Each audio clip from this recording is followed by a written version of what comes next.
What's going on, guys? We have our win. All right, what's your name? I'm engaged.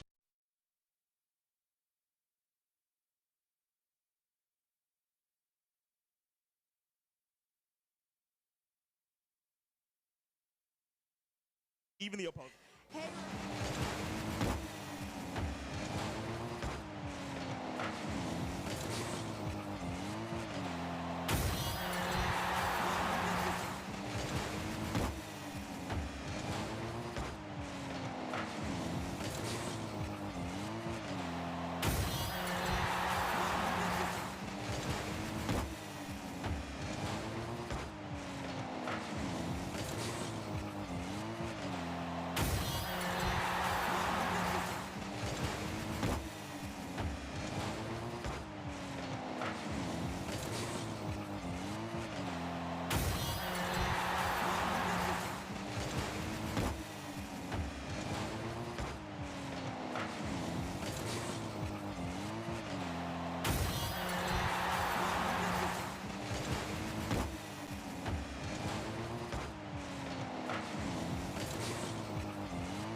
Guys, we have our winning team up here. Guys, give them your names. Give them your name.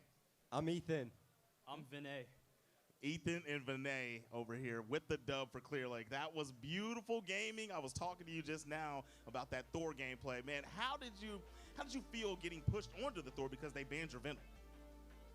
I mean, it felt all right. I just started playing Thor, and I like how he can just push into the team just like Venom and push out pretty well, so I was fine with Venom being banned. What was your main focal point as Thor? Were you trying to take care of the back line? Were you just trying to put pressure on them? What'd you do? You want to make them scramble? Yeah, just put pressure like the back line, and whenever the tanks were pretty pushed up, I can just grab them and pull them further into our team like Bucky. I love it. I love it.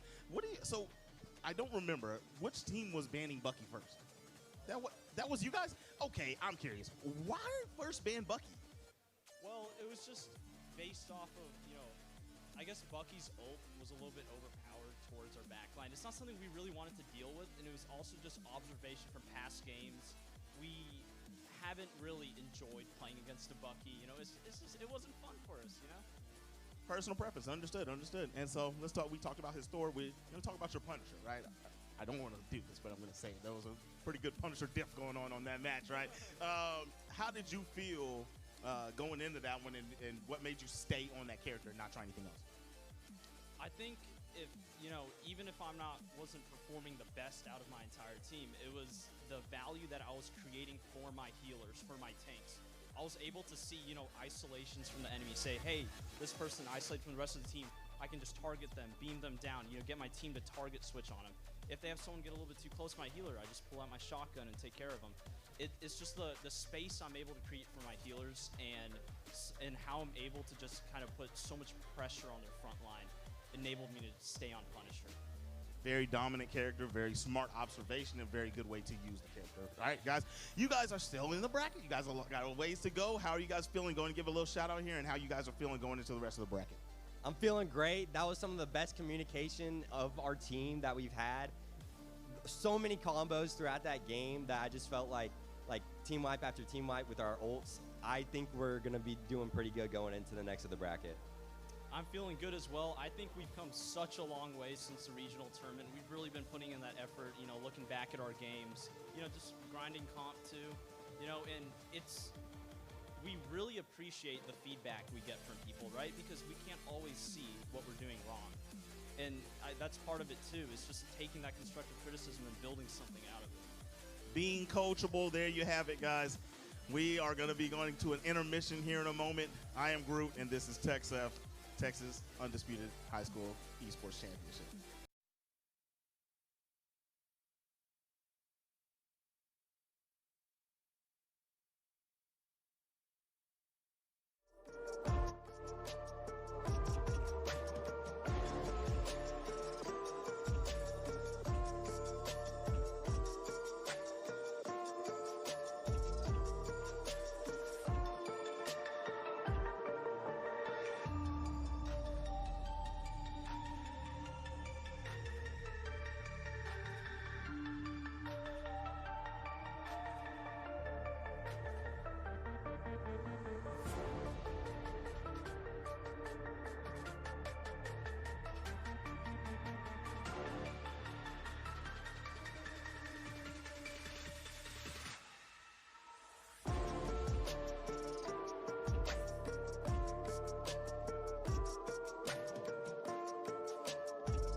Welcome back. Look at that beautiful venue. We're about to get into some Hadoukens as we're getting to Street Fighter 6.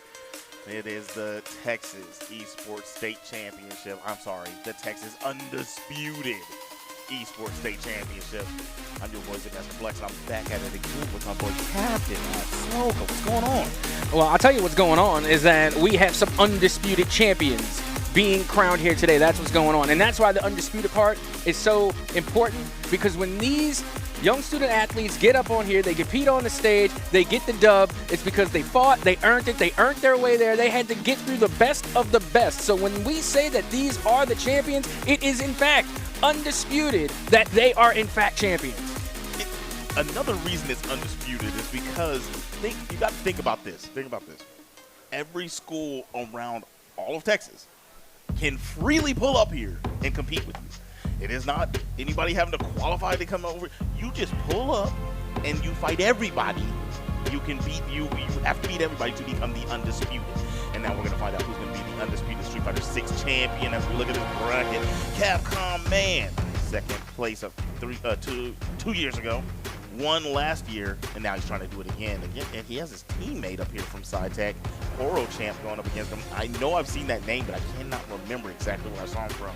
At the bottom, Top Gun for Hire just won Guilty Gear, pulling up on the loser side of the bracket down there with, how do I say that? Can you try to help me out with that?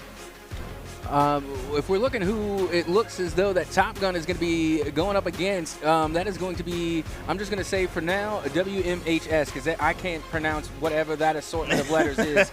So my apologies. We're going to get it there, though. Yeah. Trust me, somebody in the chat or one of the coaches, one of the fans, somebody's going to let us know how to say this name. 1,000. They always do. They never fail. That's for sure. That's for sure. You want the proper representation, so I understand it. And so if you guys want to, just come on over. Let me know. You know what I'm saying? Tell me the name. So, but yeah, this is going to be a nice little bracket here. Like I said, first game is going to be Team Kill, SciTech versus SciTech. We have Poro Champ versus Capcom Man. And I talked to Capcom Man twice already. I've interviewed him 2 times. And he said that he's very confident. He thinks he's going to repeat. So, I mean, from what I've seen from these TechSF tournaments, I mean, not many people are rivaling. I mean, if you are the returning champ, what other attitude could you possibly have? Like 1,000. I said, that's why these events are so important, especially here at Undisputed TechSF Esports State Championship, is because it's not just people coming to put their shine on and put their talents on display. We have people trying to defend their titles for years. This is the 4th year. 4 years going strong here at Undisputed. People come back to defend what is rightfully theirs. And Capcom Man thinks that this title is respectfully theirs. And here we are, Poro Champ on the Bison, my favorite character, versus DJ with the Capcom Man. Gonna do that nice little short hop knee. You know, sway, baby. Sway in the morning. Come here. Let me get them toes. A little snatch-a-rooney. Let's see what this pressure looks like. I mean, I was so close to calling. Again, just because of all the titles we did today, I was like a split second away from calling that man Eddie.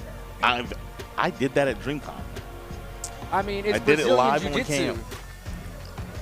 He's actually just a straight-up kickboxer. That's what they call his style. Well, If you look it up, fair he's enough. a straight-up kickboxer. It's been a long day. We had a lot I was of very games. disappointed. Well, here we go, already off to the races. And look at this. Look at Poro Champ, able to come away with the first round win. That was a very nice crouch medium poke straight into the OD scissor kick.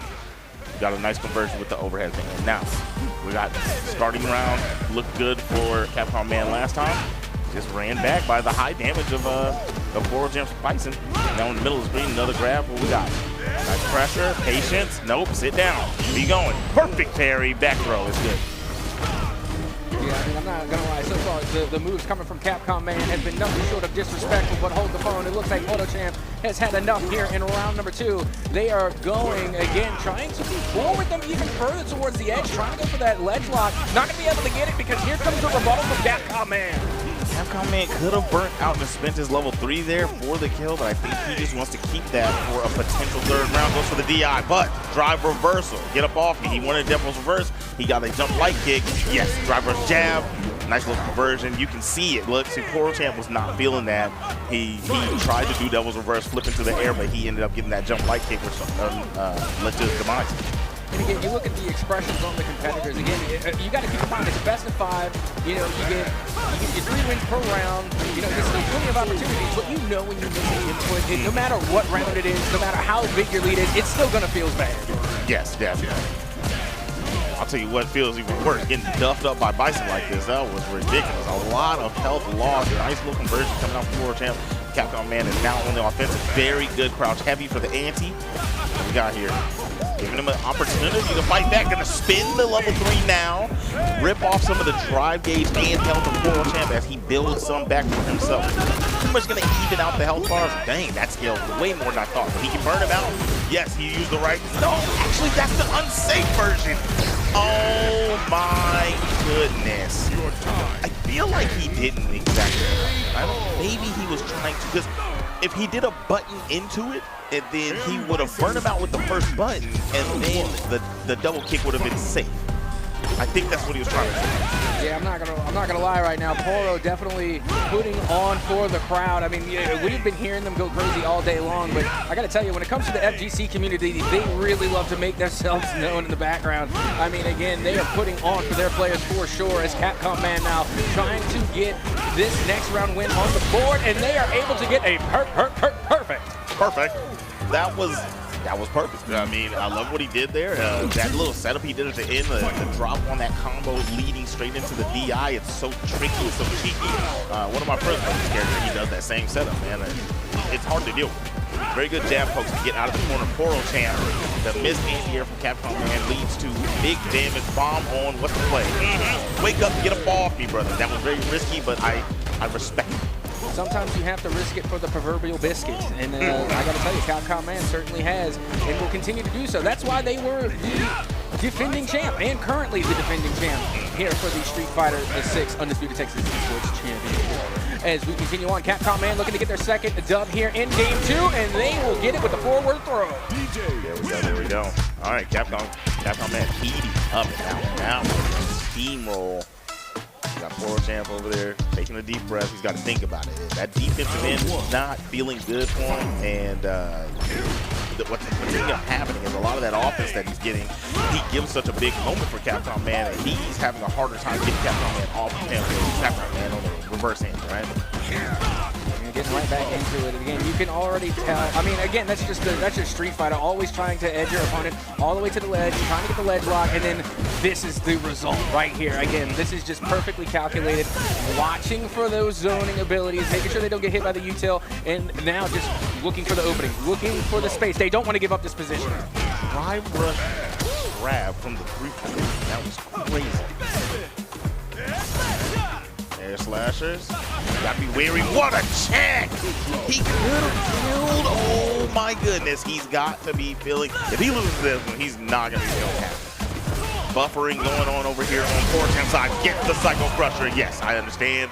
I would have did the same thing. You saw the startup frame of that air slasher and went straight through. Yeah, that one was looking a wee bit scary there. I'm not gonna lie. I mean, that one was coming down to the wire for sure. As we are now going into the next round, Poro Champ definitely putting on for this event. Again, going up against the defending champ, that's gotta apply a little bit of pressure to your Poro. His drive rush checks with this crouch medium have been immaculate, and this is definitely the round. Overhead. No, he just went straight with the stand here. Level 2. What you gonna do? Poro Champ up 2-1. And that would be our second perfect of the day. I mean, again, you can't underestimate the talent that we have here, because getting a perfect to me is just like peak Street Fighter. I love to see it. I love the voice animation, and being able to watch these players pull it off live and on the main stage. There can't be a better feeling.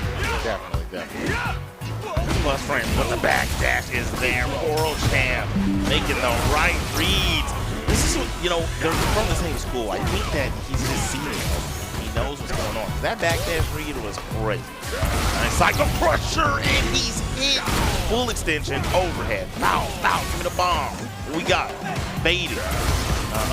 Plus frames. Tearing his drive gauge apart. No. It's my turn. Capcom Man lands that jab with the drive rush. Full extension, throw. coast to coast, almost corner. Perfect parry though. He wants the combo instead. This is the back throw. This is not gonna kill. This scaling is way too high. No way that kills. Oh, there we go. That is a pixel of all pixels. But, oh my goodness. Okay, he's got grabbed. Burnout Bison is not what you want. You wasted the bar on the perfect parry combo, and then tasted defeat after burning out. That's unfortunate. Well, here we go. Poro Champ, they are on match point now. If they're able to get one more dub on the board, they are going to take the series against Capcom Man. Capcom Man are now working their way in, but they whipped the hit there on the ledge, on the corner lock, and now they find themselves in a very detrimental position. Good back throw coming from Capcom Man. Corner pressure inside, but that was a good check on the sway attempt. That was an OD sway, right? Most of the time, you don't even want to challenge that. He got his poke in there, but he's still back to the wall. Tick throw. We got it. Nope, not another throw. I know he thought it was coming, but that medium does start the combo. Neutral jump, perfect parry. There's an opportunity here for Poro Champ. Goes Cycle Crusher straight through the DI. The burnout is here. No, the jump medium will land. I'm not going to lie. Capcom Man has been absolutely on point with the overheads. There's been some times where I think they're in a detrimental position, and I'm expecting either the back throw, so that way they can get themselves out of the corner lock, but their overheads have been on point every single time. Now, they've had some missed inputs, but when it comes to getting out of those tough situations, they have yet to miss an overhead. All right, here we go. Nice. Ooh, a little stagger there with the driver's light kick. Jab. Got a little something going here. Bombs on. Here's the roulette game. You baited. No! He dropped it. That was an easy 50% damage he left on the table. But Capcom Man is burnt out. Anti-air cycle crusher. Beautiful. And back to the midfield now. Trying to at least find an opening here, but literally perfect inputs on the block, able to avoid the majority of that damage, and now just waiting for that opening, looking for the punish, and now pushing even closer towards the ledge. That will get the stun! Very good. Let's see if he can juggle alive. I actually think he could spin for that. There's a lot of confidence in not spinning your bar, and it pays off as the hey, anti-air is there. There we go. Capcom Man tying that one 2-2. One of these boys are going to go into winner's side grand final. We're going to find out. A little bit off there. That's a one. This is set point for Capcom. Oh, it wasn't grounded.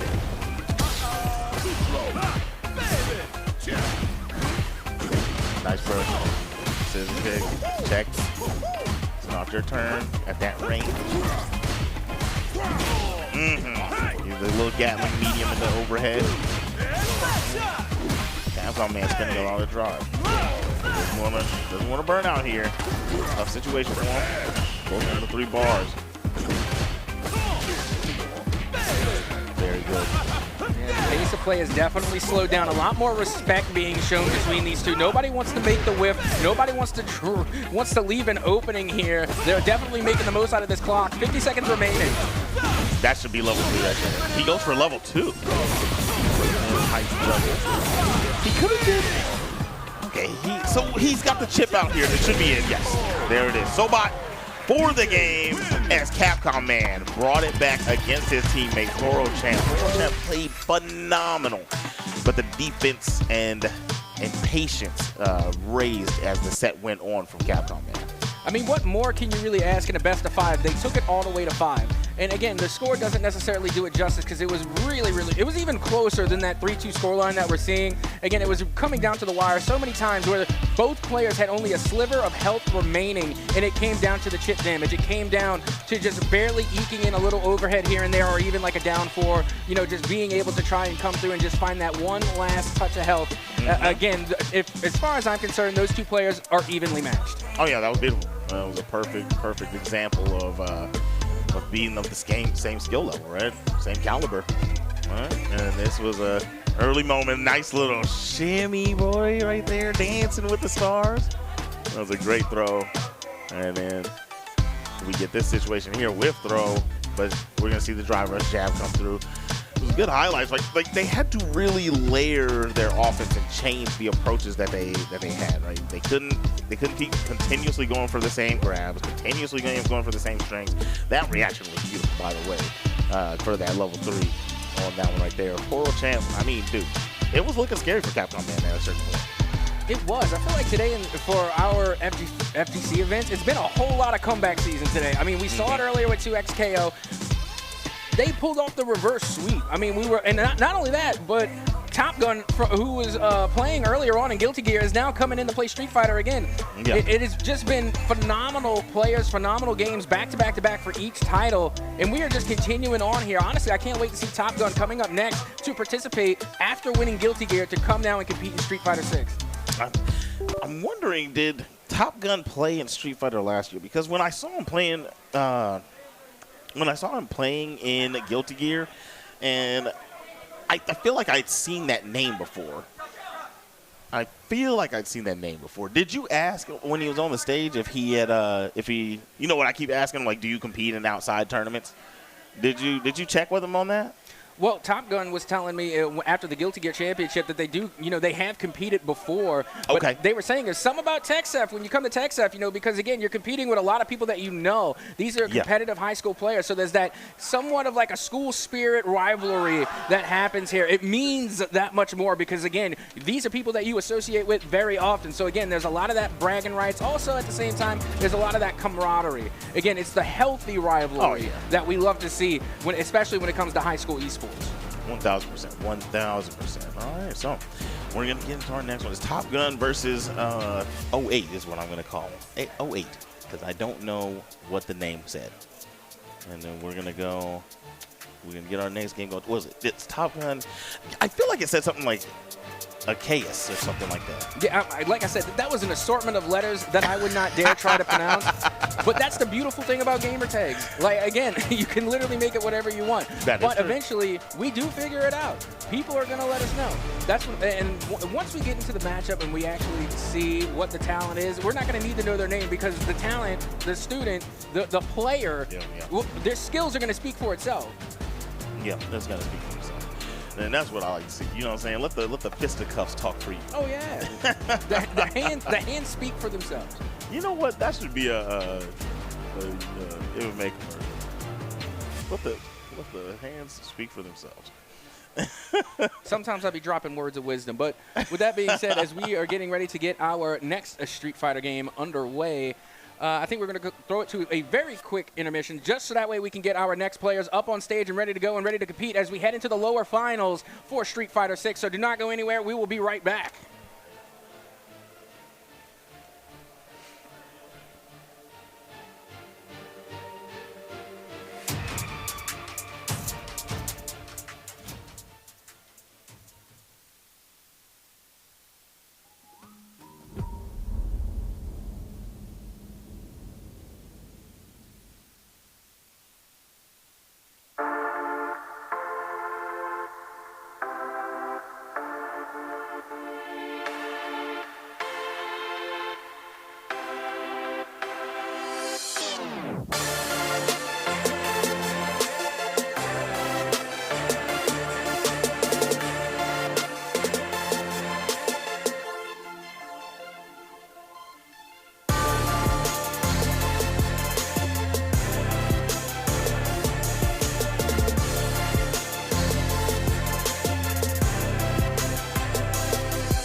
you said, can you come back and watch some more Street Fighter? Sure you can. You like that one? Yes, I did, as a matter of fact, because I'm definitely ready to watch some more Street Fighter. Again, we've already gotten to see our upper finals that honestly pretty much set the tone for what we expect to see going forward. And I'm expecting nothing but good matches, especially the more and more that we kind of inch closer to the grands. But we're going to be having our lower finals come up, and we are seeing, once again, not lower finals, but I think it's the lower semis actually, but we're getting ready to see Top Gun, who we saw already has one championship underneath their belt today, looking to go for another one. Y'all going for another one, and I know what it says now. Acesu. Let's get it from West Mesquite High School. I used to hoop against the Bulls. All right, Lubbock High School over here is where we got Top Gun for Hire. Top Gun for Hire playing for the Westerners is actually fun. And this is a matchup as old as Street Fighter itself. Ken versus E Honda. Oh yeah. You know, this is the classic right here. This is what I like to see because again, I'm really old. You know, my year of birth is in the 90s. So this is where I'm home right here. Give me E Honda, give me Ken. Let's get this one going.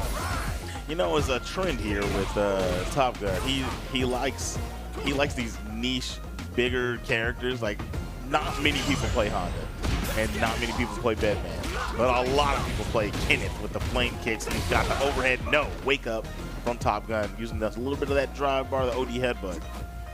I was gonna say Ken transcends different titles. There's so many people that play Ken in Smash. You know what's funny? I feel like Honda could Smash. You know what? I think they would too. They definitely give off Bowser.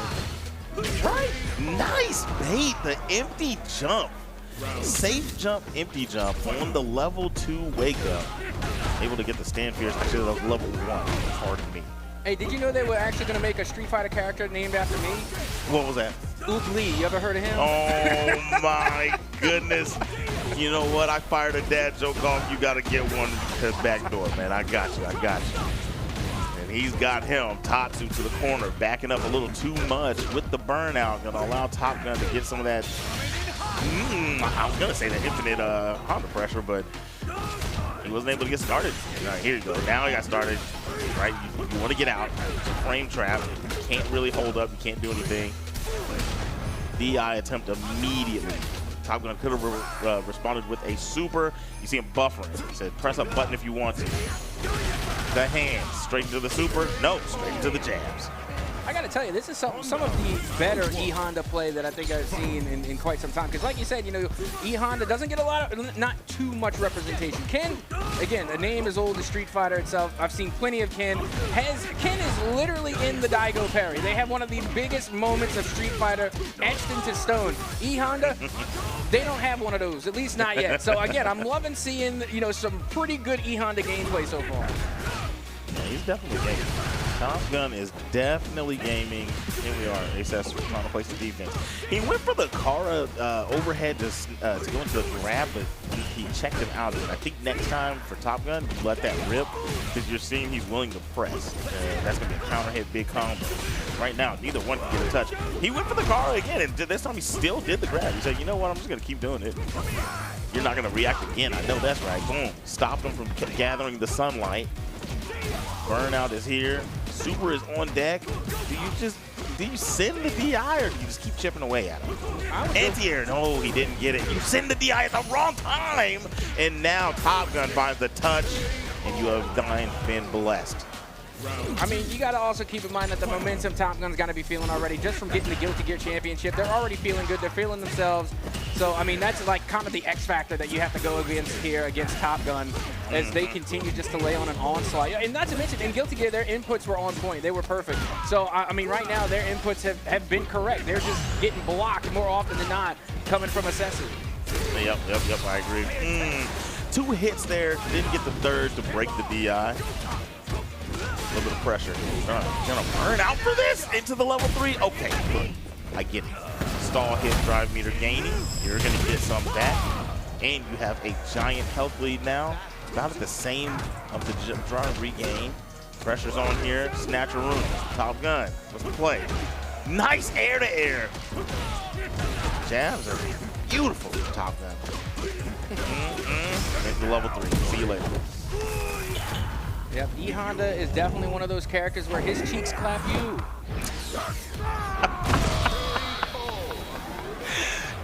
That's factual. I'm not even gonna say you're not right. Top Gun for Hire up 2-0. Asesu is assessing the situation, but the mathematics just aren't mathing for him. He's getting close. Cannot secure the dub. Coming through with the rebuttal now. Top Gun has the momentum on their side, and they're not giving up a lot of space either. Again, I gotta say, like, you know, just their field presence and you know, just being able to find the correct spacing. They've been really in control of the pace of play so far. Now we got a drive impact dizzy combo. What does he have? Wow. Boom. No bar spin. Nice headbutt. That's a lot of damage. Empty jump command grab. Smack that ass. See you later. 1 round away from going into the next round against Horo Chain. 1 round away. Asesu has to kick it up a notch and kicking it up with the OD Shoryuken. Getting a little bit of gift from the sun there. Able to put in the punish counter. Now adding on to the damage. Praise the sun. As now they will take a quick little Hadouken. A little Hadouken never hurt anybody. Nah, man, you know, it hasn't hurt much in this match. Sure it's hurt somebody. Did he full sent a regular Shoryuken after the super. That super is safe, so I get it, you know, but the regular Shoryuken could have gotten slapped. That's going to be level 3. What's it going to be? Doesn't get the cancel. Oh, no. And there's the headbutt, and that will seal the deal. Top Gun for Hire, hooking it up. And might as well just stay on the stage because the next opponent will be on the way soon. About to say, he earned that chair. That's their chair right now. They earned the seat. And, you know, with that being said, we still have to get to the lower grands. I mean, I'm pretty sure the upper finals have already been decided.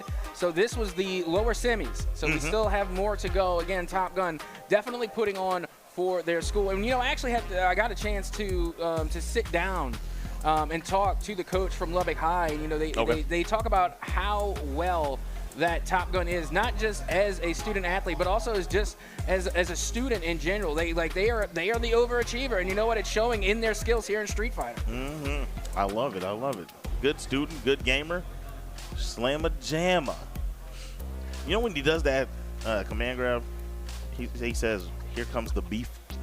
I can see that, and you know what? There's definitely a smell about it in the air, and it smells like victory. Oh my gosh. All right, yeah, that right there. If you saw how much health he had 60% plus health, right? Honda is a high damaging character because that combo almost took him out without the level 3 at the end, right? If the level 3 was on top of that, that combo does 70%. 70% is nothing to sneeze at in Street Fighter 6. And, you know, we're going to go ahead and throw to an intermission here because we have more Street Fighter 6 coming, but we're going to take a short one, maybe about 2 minutes, and we'll see you guys here in a moment. First one-on-one.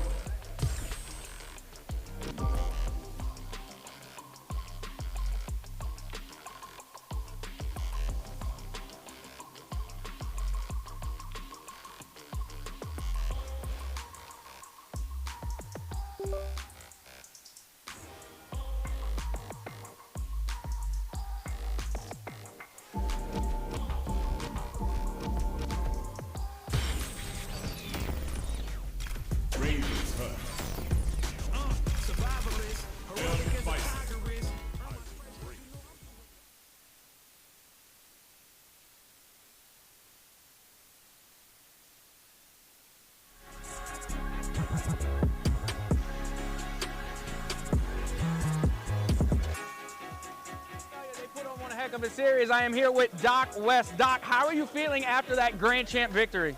Super pumped. We're really super pumped. We're proud of Drake. I know that he could, you know, close the deal. He's done it before. He's a great competitor. He's actually competing in Street Fighter here in a little bit. Hopefully he'll make it to the finals there.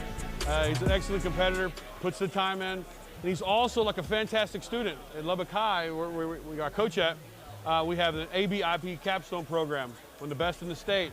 And he's on the IB AP capstone track. He's done tons of like AP classes, over 4.0 GPA, great athlete, great student, great person. You see, it's the stats at the school, not just the stats on the scoreboard, that matter. You love to hear when our student athletes are being successful. But I want to know a little bit more about what's happening over there at Lubbock High. What is it like having that esports program, and what are the challenges to running it? Running an esports program is really about getting students to buy in and get that dedication. We find that like 100 students show up, but only maybe like 25 stick around. They don't realize that playing a game and competing in a game are not the same thing. I try to explain to people, it's like the difference between just playing a game is like playing, tag football outside versus when you have pads on and you're in the stadium. You're playing the same game, 12v12 football, but fundamentally the overall mindset and the overall end game is vastly different. And so trying to instill that in some students who are coming in, you have to show up, you have to practice, you have to play when you don't want to play when you're sick, make sure you get your grades in. All these things, it's really hard to kind of bridge that gap, because they're all about just playing when they want to have fun, but showing up when it's not really convenient because their team depends on them. That's really hard. And we're slowly building the community, we're building that capacity, but it's still definitely, I think, in almost any school, one of those big gap hurdles that we have to overcome. Yeah, Lubbock clearly has a pretty good esports program running over there. They have a great coach, they got great players, but I want to ask a little bit more about Coach Doc West, okay? So clearly, we have our first championship win going your way with Guilty Gear, Street Fighter coming up next. As a coach, what is the hurdles to having to coach multiple esports titles? I think it's surrounding yourself with good people. As a coach, honestly, I consider myself more of a general manager. I find people who have the talent that I don't. I try to depend on them. I coach them up on how to manage other people, how to coach and play as a group. Like with Drake, Drake is far better than this game I'll ever be. He has a deeper understanding than I'll ever be able to have. So my goal is to support him and give him what he needs to reach his full potential. And so my role is not like you would see in a classical sport. It's more of me trying to find the best tools and opportunities for Drake and other students as possible. And it's kind of a different role, because I know that some people have different strengths in other areas. A lot of coaches play different sports. I play Marvel Rivals. I'm pretty decent at it. But it's really about trying to find community members, college students who can step in and help, just surrounding yourself with talented people who can really support your students and athletes the best they can. Yeah, and when it comes to esports programs at a lot of these high schools in Texas, I just really want to ask, especially for maybe some high schools out there that are looking to create an esports program, how important it is to have events like this. What is it about TechSef that really just gives the opportunity for these schools and these student athletes to come and show their talent? Well, like I was stating earlier, there's a big difference between playing a game and competing in a game. And one of the biggest mindset shifts you have in esports in general is that you can mess around, you're competing heavily, but it's all on the same platform. Mentally, logging in just to have a few minutes of fun and logging in to play in a state championship for some people may be the same process. So these in-person events really help that shift that mindset and make it real. It shifted off to I'm just sitting down where I normally sit in my same chair and just playing, or maybe at my school like I've done 100 times. Here it becomes very real. You're putting a name to a face to a name of all the people you've been playing against all season. You're sitting here. You can feel the tension in the room when people are competing. You hear people cheering. All those things you don't get a majority of the time and sort of a lab setting at a school, or when you're playing at home. You don't have that crowd, that fever from the crowd, the smell of all the bodies in the room, sort of, yeah. Oh, it is what it is, but just, you get what I'm saying? Like that competition atmosphere is hard to kind of sell to people until they've experienced it. And once they're there, you've got that buy-in. It's just getting them here. Yes, absolutely. Now, before I let you go, one last thing. I'm going to give you a minute here. Is there anybody you want to give a shout out to? Any last parting words for those here at the event today, and of course, to the folks at home? I want to give a shout out to Doug Young.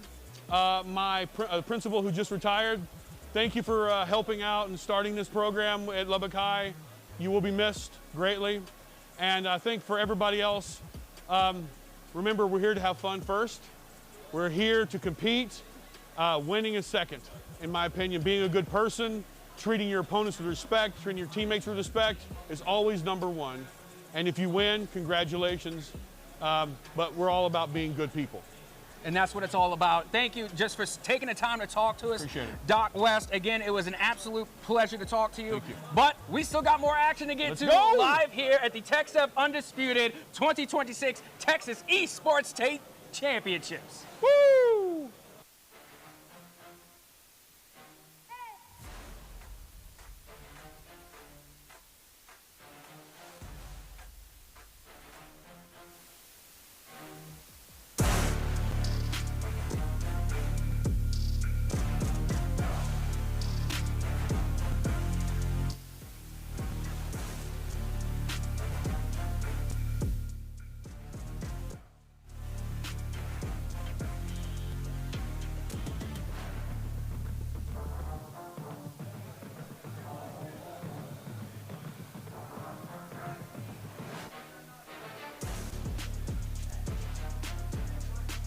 Back in the building. Look at that belt. Somebody will raise it after this is over. The Street Fighter 6 champion, the Undisputed, will take that back to the glass case in their school.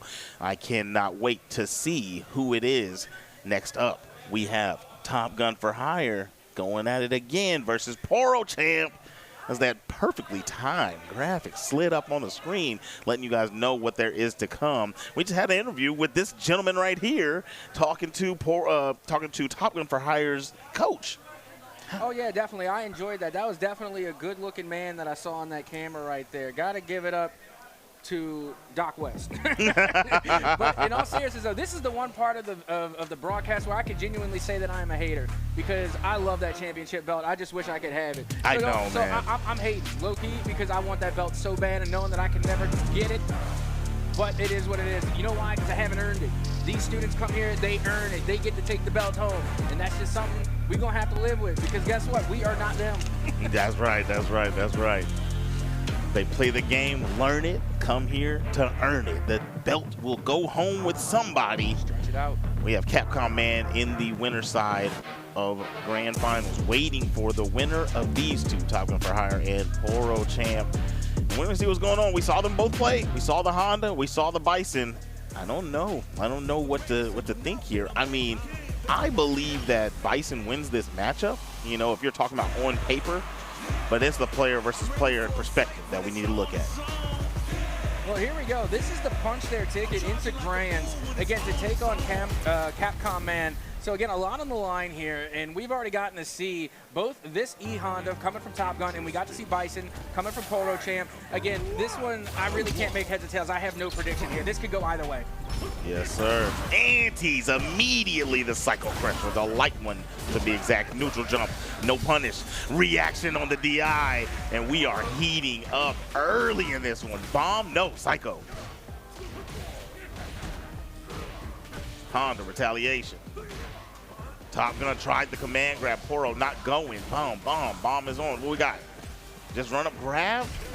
Yo, it was a punish counter. He parried, so it did ample damage, and that was a smooth round from Poro Champ. I'm not going to lie. I'm looking at the expression coming from Poro Champ, and they're honestly, their mind is in Grands. They're not even thinking about this fight right now. Their mind is in Grands. They're like, man, I shouldn't even be here right now. I've definitely had people do that to me. You know, they're looking past me, just trying to cook me up real quick so they can move forward in the bracket. And that should put a fire under Top Gun for Hire. Like, he's got to want to make sure that that does not happen. But right now, boom, overhead, bomb. What we got? Wake up a level trace, as we're going to get a lot of damage here. If I'm not mistaken, no, it's not going to burn him out. I think it's going to be right there. Yep, very close. Drive rush into what? Nothing. He baited it. I think he thought he was going to get woke up on. Gotta watch out for the power of the sun, as that's gonna do a little bit of extra damage. Now going in, and it's the headbutt. Again, Top Gun able to secure their last win off of that headbutt. So dangerous. Reminds me a lot of the Raiden forward dash cross screen. I love seeing that move so much. That's one of my favorite rules. You're talking about all right, nice parry there because that did cross up. Porochamp wasn't ready to block it. He just had to go and deal with it. He's gonna get a jab, jab, cycle crusher. He doesn't use the scissor kicks a lot on his conversions. I'm noticing he is a fan of ending with cycle crusher. And there's nothing wrong with such. It's the more damaging ender, but I think you get a lot from the restand of the scissor kick. He's only doing it in pressure strings. The reactions on the cycle crusher anti-airs on the slam is just ridiculous. Yeah, and if there's any One Piece fans out there, it looks like E Honda has hit second gear. They are steaming as they are trying to wake up and avoid some of this damage. Able to hit some of those low touches. Not going to be able to find the opening, though. They go for the headbutt, they whip, and now here comes the exchange. Big opening now for Top Gun as they are going to be able to secure the Game 1 win. Top Gun recreating the same situation he did earlier. The only difference is this time on the drive rush, we got burned out from Porochamp, so he wasn't able to reaction DI. It was the exact same situation we saw earlier where he got a reaction DI and stole the round. Now we're getting a throw loop situation. Porochamp, do it again. No, let me get the toes. Do it again. No, he lets him wake up. I think that would have beat the throw too, so either way, good wake up from Top Gun. Yeah, great opening sequence there for Porochamp, but as many wise people have said it before, job's not done. Top Gun now going to work here in the corner on Poro. He let it go, air to airs him. Meaty headbutt. That was an interesting choice, but the drive reversal is going to make it see where we don't get to see what would have happened anyway on block. That time, cross up. He wasn't able to block, didn't even want to attempt the parry. And we have 2-0. No, sorry, that was first round there. But it's still, it's game point here to see if he can go to 2-0. Porochamp has got to heat up and try to tie this up. How is he so ready for these command grabs? I mean, I would be too. You got to think about who you're going up against. You're going up against E Honda. You know, they have a very specific moveset, which I guess you could say for any character. But E Honda, so dangerous with the command grabs and so punishing. So yeah, I would be disappointed if Porochamp wasn't looking out for those. Definitely. They do a lot of damage. I mean, so you're definitely right. He tried the reaction headbutt him on the drive rush attempt. Drop combo, no punish though. A little too weary. I understand too, because if he would have drove rush, then he would have been an opportunity where he couldn't re-DI like he did a second ago. Juggle combo is good. Honda got those hands. Top Gun for higher, 2-0. Yeah, we saw Top Gun drop the first combo. They're not going to drop it twice. They were able to come correct the second time around. And that's honestly, once you get that first drop combo, that's where Polo really needed to take advantage. Unfortunately, they weren't able to punish the whiff. And then the second time, Top Gun came correct. They were not going to drop that twice. Coaching moment here from Capcom Man, talking to his boy Porochamp. Porochamp looking a little defeated in the face. All right.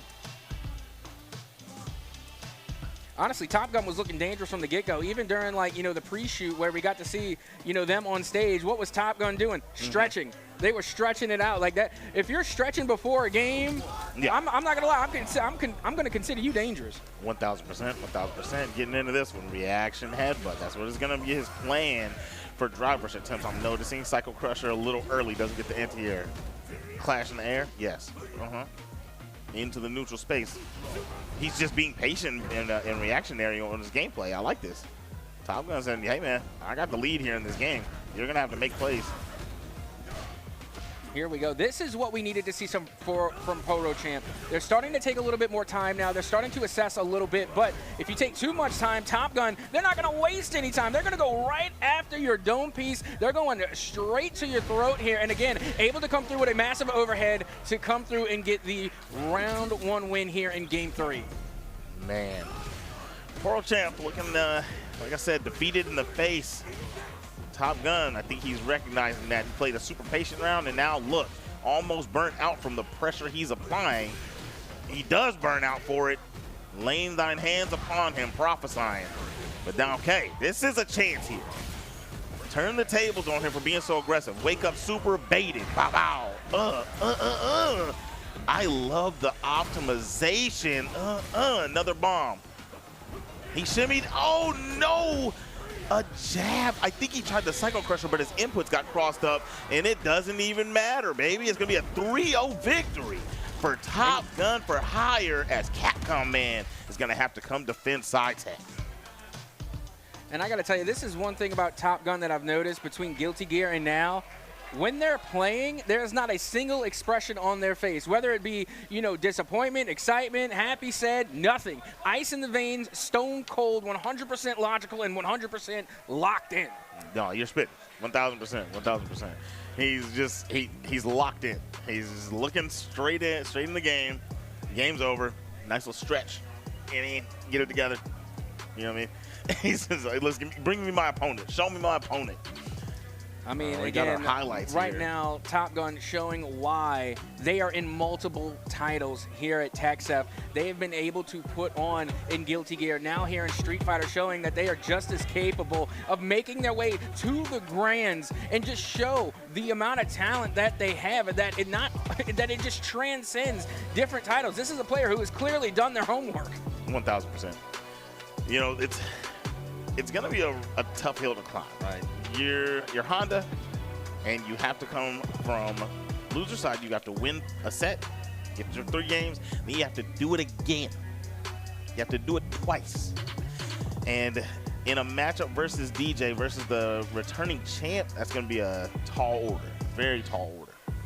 Yeah, especially with a name like Capcom Man. We already know Capcom Man, defending champ here, so that already is going to be a tough order. Now, like you said, bracket reset is in play. Top Gun is going to have to fight them twice. But before we can get into that next fight, we are going to take a quick intermission, so do not go anywhere. We still have the grand finals yet to go. It is going to be Capcom Man. It's going to be Top Gun coming up next here at the TechSF Undisputed 2026 Esports Street Fighter 6 Championship right after this.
Desperado versus a Dragon.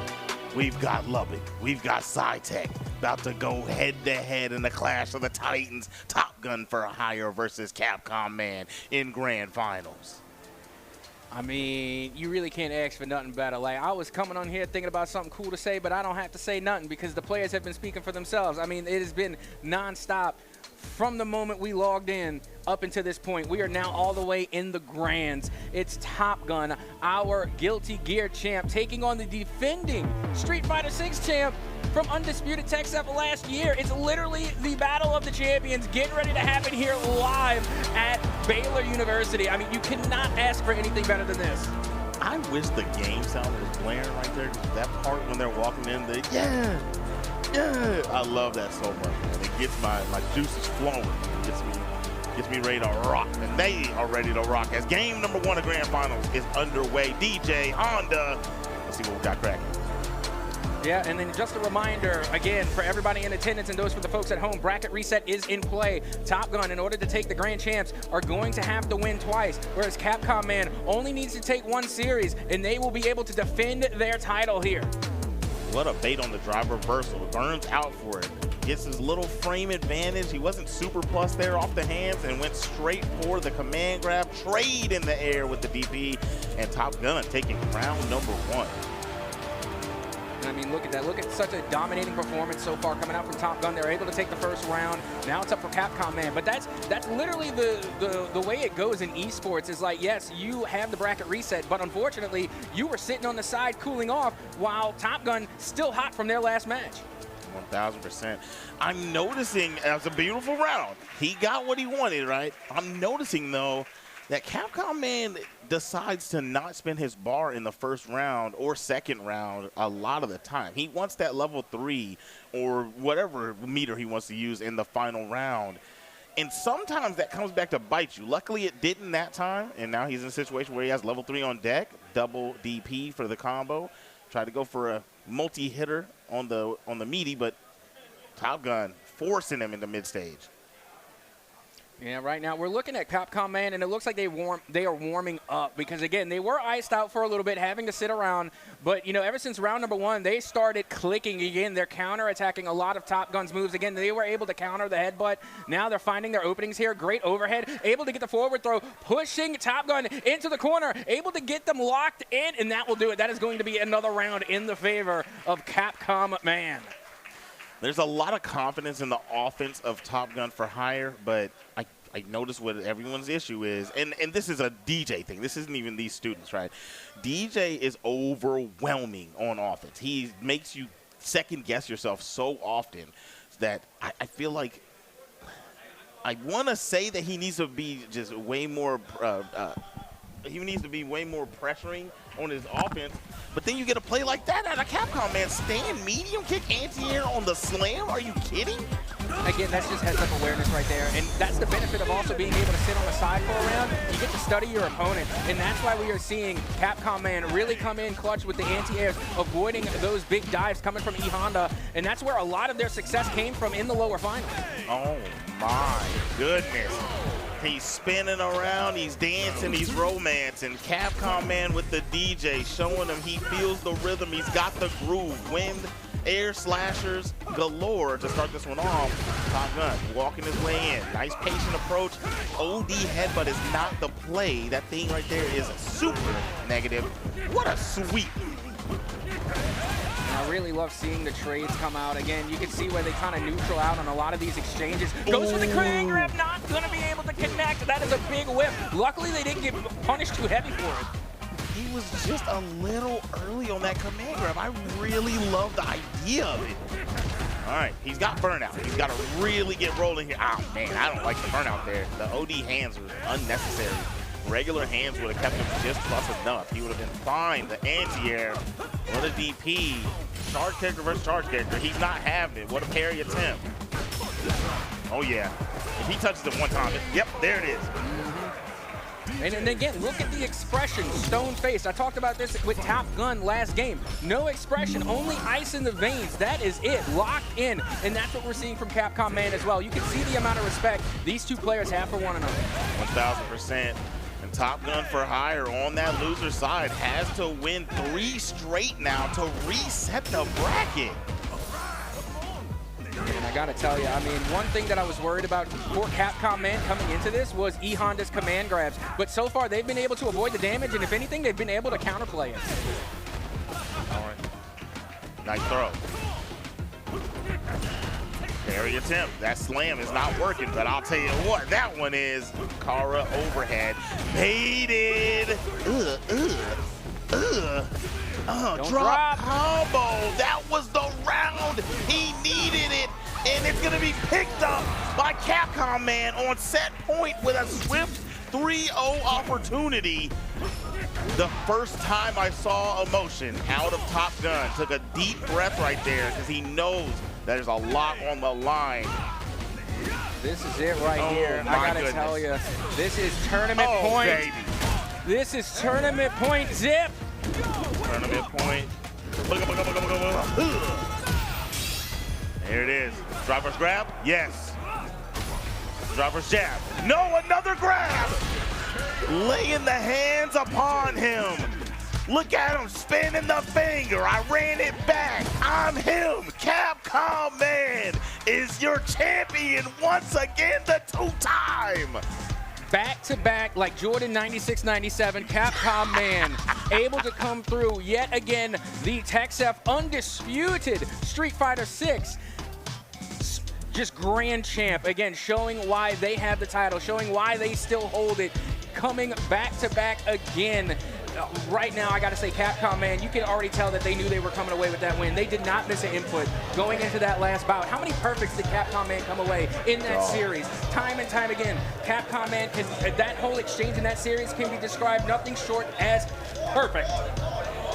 He was cooking. That was absolutely ridiculous.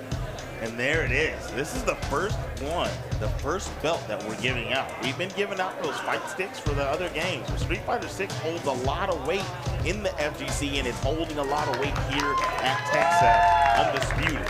And he will be taking that one home for his schools. That was for the homie. You saw that sticker that he had on his phone. That's for the big dog.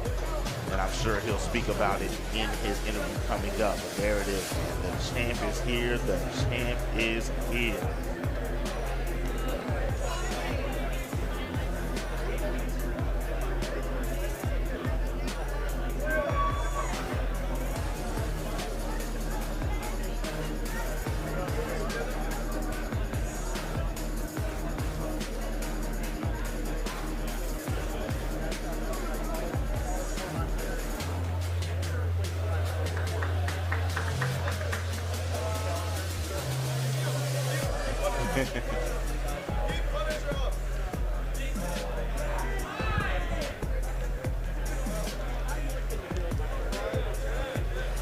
Once again, congrats to you, Capcom Man, man. You did it 1 year, you're gonna do it again. Once again, can I get a round of applause from you? Capcom Man, walk me through your feelings first, securing another victory. It's just very overwhelming. I came into here obviously very nervous. I wanted to be very confident. A lot of people were asking me if I think I was going to go back to back. I didn't want to be too confident, however. So I was still like saying realistic expectations on myself. But now that it's over, I'm very happy. Back to back like Drake, right? You did it. You did it. You did it with a perfect. Tell me, walk me through. Did you expect to do that, especially with another grand champion as well? Well, it was really just game planning, so I kind of did expect one of us to perfect one another, especially because our characters are very steamroll heavy. And right when you get one hit, it's basically just another guess away from just winning the round in general. That's how Street Fighter 6 is, very volatile. You guess wrong once, you lose like 50%, so. Well, guess what? You did not guess wrong at all. Honestly, you went perfect. Tell me, is there any other thing that you want to tell to anybody else here in the crowd? Anything else that you really want to let the mind know, especially going back to back? I just want to thank everybody here that's watching, and obviously my esports program. I want to thank my coach, Mr. M. I want to thank Tonali. I want to thank Gia. I want to thank Alan. I want to thank Luis. I want to thank Rafa. And most of the people, some of the people that aren't here and are here and especially my mom, as she was the one that really started all of this. And obviously, I want to thank everybody over there watching from the RGB. Shout out to the RGB. Shout out to Ham's Arcade. If you should ever go to the Valley, make sure to stop by there. Thank you to Frank. Thank you D4C. You guys help me out a lot when it comes to matchups, and I thank you a lot for going on 20-game win streaks on me, but helping me get better. Capcom Man, your back-to-back Street Fighter Grand Champion. Congrats to you again, my friend. So much. All right, throw it back to you, casters.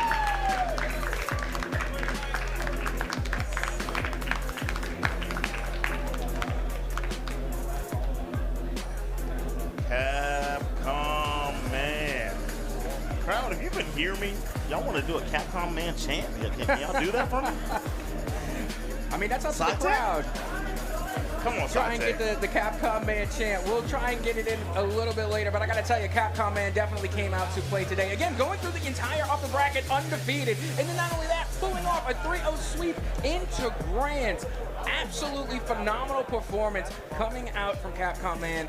And not only that, but again, going up against a fellow Grand Champ. Granted, it was from a different title, but still, I mean, Top Gun, not a player to sleep on by any means. No, not at all. Not at all. He got him a nice in second place in Street Fighter, and he got first place for his school, right? You know, I mean, but no matter what, especially when it comes to FGC, you separate those games so much that it's like, it doesn't count as the same. Like, it's like, I won one, but I still lost. Absolutely. And you know what? We still got more to go through today. It is not done yet. Job's not done. We still have Splatoon 3 coming your way right after this, followed by Madden 26 a little bit later. And then, of course, to end things off, we're going to have the All-State Awards starting at around 7 p.m. Starting at around 7 p.m., and we have more proceedings to proceed to this evening. Here's your schedule, guys, and we will be back here shortly with some more action. We're going to go to an intermission. We'll see you soon.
Ethan's going to do the usual thing of raising his hands, and then what your volunteer's going to do, he's going to have start.gg available next to me, and I can see what games are still needing to be played. Okay.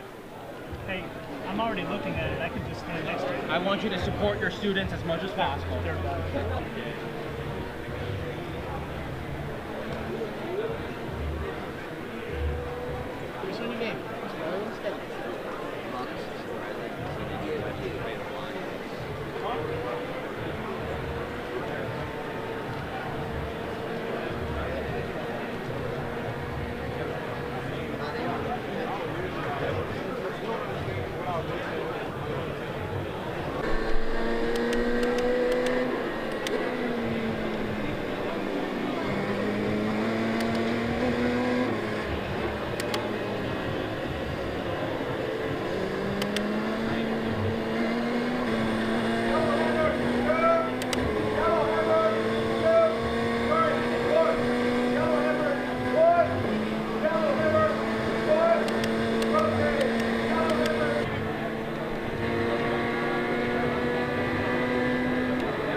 so as long as you guys are on HU1, you guys are good to go. You got it, bud?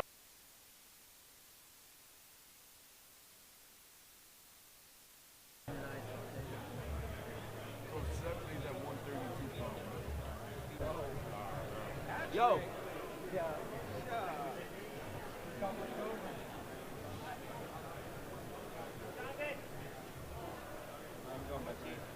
So I'm gonna have y'all play them. Okay. After this, I'm gonna It's gonna be around me. I'll play high. Okay. That's it.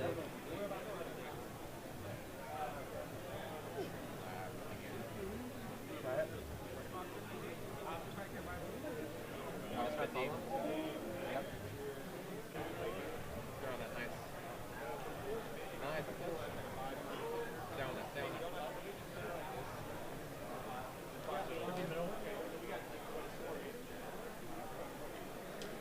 Adam, go. It's off, it's wide. Go, go, go, go, go.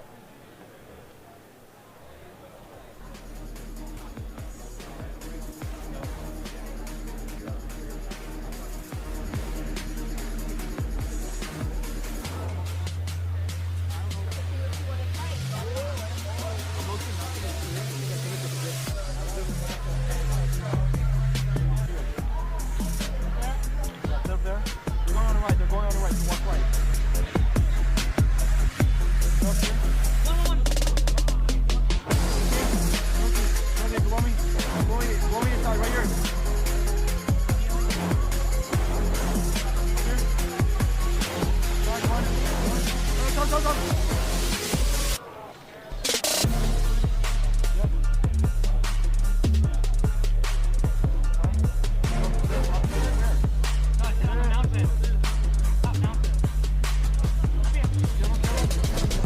Careful. Way back. I got one.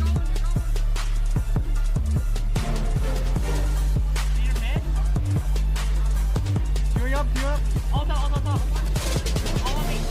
I'm on top. Back.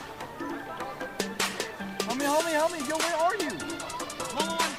Mark Tristan.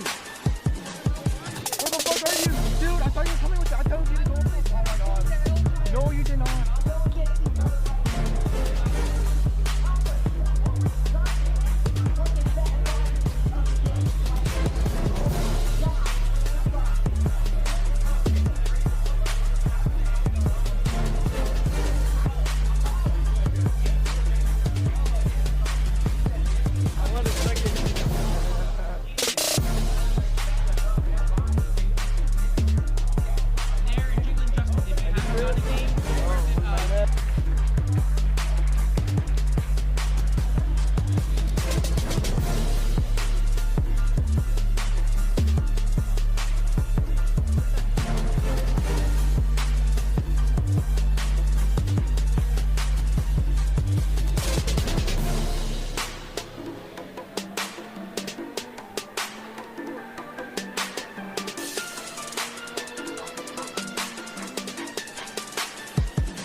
Easiest way people remember it.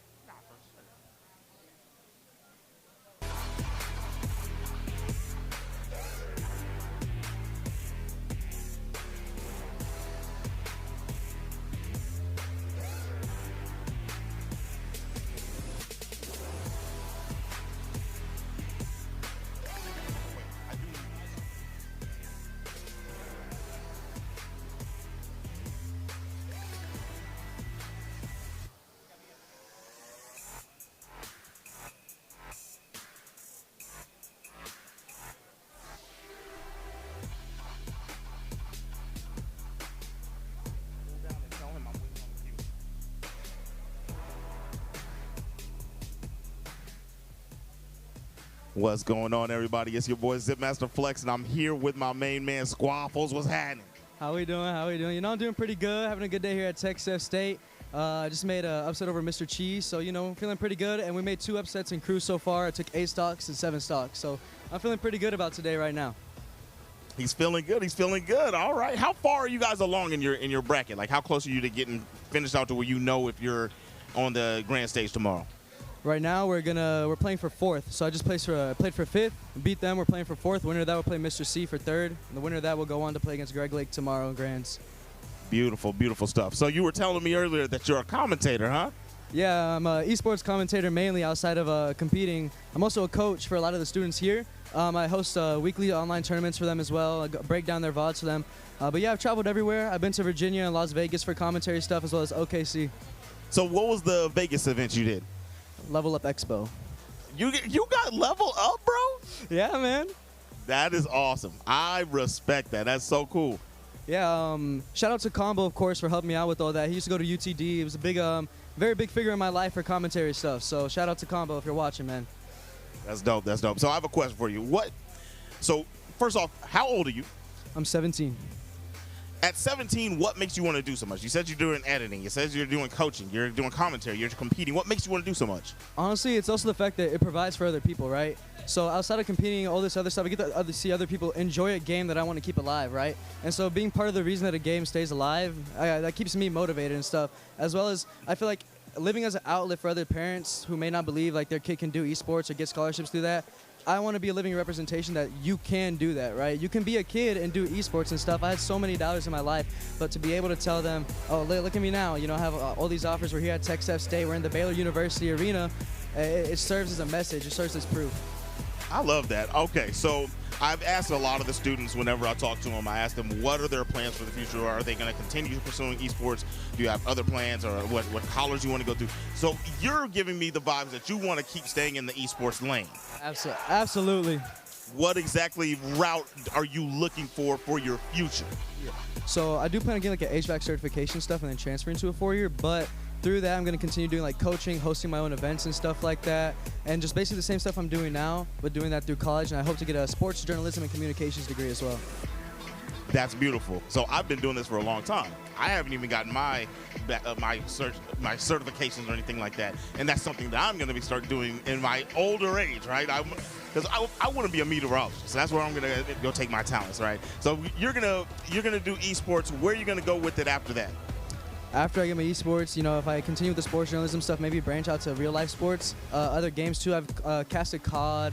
I've done real life sports like volleyball and stuff too. So maybe get a job doing that at a college itself, or maybe being able to be a coach alongside of having like a side hustle like HVAC. You ever thought about doing something like radio? Absolutely. It looks really fun. It looks pretty cool. I got to be on a radio show once at TCU for the morning radio show, and that was a really good experience. This is so awesome. This is probably my favorite interview yet, man. I love how a lot of you guys, when I talk to you, you guys have your head on straight. Who do you attribute that to? Somebody had to help you get to the space that you're at and the thought process you have about life and how you want to carry on. Who do you attribute that to? So this person, he's #1 PR in Ohio, Scotty Wade. He's a Dr. Curb is the gamer tag, but not once, whenever I doubted myself, whenever anyone else doubted in my family, he was there, he was on ready. He was like, don't drop it, because I'm telling you right now, you're just at a plateau right now. And I feel like anyone else watching this or hearing this right now, it's just a plateau. You know, just keep your head on straight like you were talking about. And I think that's the hardest part, is getting up that first little hill. And then after that, where there's an uphill, there's always a downhill, right? So I think you got to stay true to yourself. This guy's awesome, man. Squaffles, ladies and gentlemen. Do you have anybody you want to shout out here? I know you just gave a shout out to the person you were just speaking about, but who else do you want to talk about? You know, we got AZ is the only reason I ever did any offline events. When I was a young kid, he carpooled me everywhere. No gas money, nothing. He just sat there, coached me. Shout out to Nazo and all the other Tech Steph people here. Love y'all, man. It's been such a great season. My first year doing high school esports and stuff. And then Mateus Washington in Massachusetts. That's my close best friend through esports. And shout out moms. But anyway, guys, we're going to go out to an intermission real quick. But thank you. This was awesome. Zipmaster Flex and Squaffles out.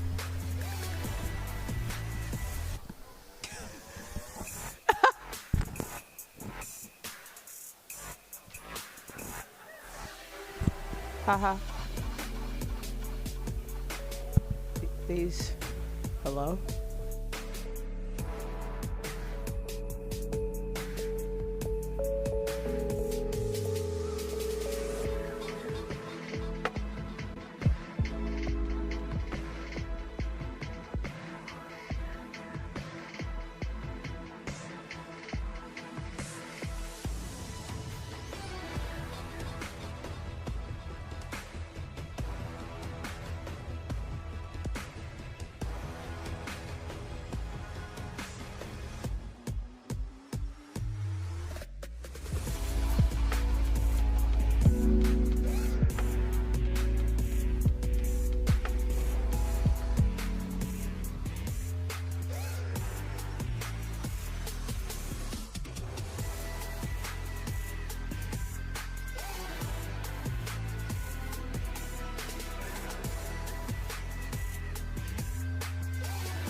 hey, I did a good job. These cars are not easy to handle. Yeah. So that is Axel just tossing it into the right-hand side. Marco not too far behind. Dylan a little bit further on back, finally out of the pits.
From going another lap down. So Dylan's still trying to chase him down, trying to get that way out and try and get that lead underway. Axel just about to come underway and get that cross for the checkered finish. So Jonathan, if you've won right now for that second round, next race. I would say I'd be pretty excited because, I mean, you just won you got more points, but the biggest thing, you can't let that get to your head. You can't think, oh, since I won this time, I'm gonna win the next one, the next one, the next one. You just gotta stay confident, keep your mind in check on what you're going on, and just keep going into the next race with the mindset that you're gonna be putting your best on the table. Yeah, you always want to put that best foot forward, like you're saying. But speaking of best foot forward, that is this second round for A done. So we're gonna go to the crowd cam for a little bit of an intermission, and we're gonna start getting ready to get Pool B going here shortly. So we'll be right back, and we'll see you live here at Baylor University for the TechSef Undisputed iRacing State Championship. Don't go anywhere.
Yes. Okay. And then I forget the name of it. It was We've Grand had first Blue. one with Grand Blue, and Blue then is we the had name of it. 2XKO. 2XKO, and then we had our Tekken, Yep. and then we just had our Street Fighter 6. Yeah, so it has been Capcom, man. quite the day. And now we're all the way here into Splatoon 3. And this one I'm definitely interested in because I love me my Nintendo, okay? Big Smash fan. I love Inkling and Smash. Love Nintendo, so I'm definitely loving seeing some competitive Nintendo on the stage here at TechSouth. And I really love Splatoon because I feel like it's a very slept on, especially the national stage, esport. It's really intense, really fun, and I feel like it's just high as up there as some of these other fighters when it comes to the strategy, the acumen that you need in order to make sure that you can dominate your opponents. Slept on, but I feel like it's a growing esport, especially in the Nintendo sense. There's so many strategies, so many different weapons in order to take control of the map, and honestly, fun mechanics as well, because usually you go for TDEs, right? You go for team wipes and kills. Honestly, it's about map control, which I really enjoy about that concept. A little bit different for Splatoon. Yeah, and again, it's from my understanding, it's a lot about control, being able to control the map, being able to, no pun intended, but really mark your claim on a lot of these different territories. So it's going to be interesting to see on how all of this plays out. Again, we still have a lot more belts to give out. We have more champions to crown as we get ready to head into our Splatoon matchup here. And again, it's grands, okay? So it's not going to be a one and done, okay? We're going to have at least more than one opportunity for either team to try and make their claim on the championship. Yeah, flexing on us with a 10 rare going out there. Rare Pokemon cards out there. Obviously, it gotta have Comfort Animals there as we see Aubrey go against SciTech. Now, obviously, we saw Science Academy really sweep when it comes to rewards in the FTC world. Really, they're going to do some damage when you see over here, you got Smash on the other wall as well. So SciTech, one of the more acumen esports communities. We know that they have plenty of players. We're going to see what they can do in the Splat world. But then we also have Aubrey University going on and showing what they're about, as well as we get ourselves into the action. We're going to Hammerhead Bridge right here, a turf war in Splat. Which is the best kind of war. I mean, I'm all down for a turf war. That's where it all started. You know, this is my side, that's your side. Come and take it, you're going to get got. Now I'm going to come and get yours. You cross it, you're going to get dumped, okay? Or maybe you're going to get a bucket of paint dropped on top of your head. You have no idea, but I really love Hammerhead Bridge. One thing about it is in turf war, very narrow map, right? So in terms of backside understanding and owning your turf, you're going to have a lot of that control back there. It's the middle where it can get a lot big contentious. There will be a lot of players in close quarters trying to make sure to take as much turf as possible, but in a narrow straight as well. Well, as they have a completely kitted team, and again, correct me if I'm wrong, but this is looking like a 4v4 format.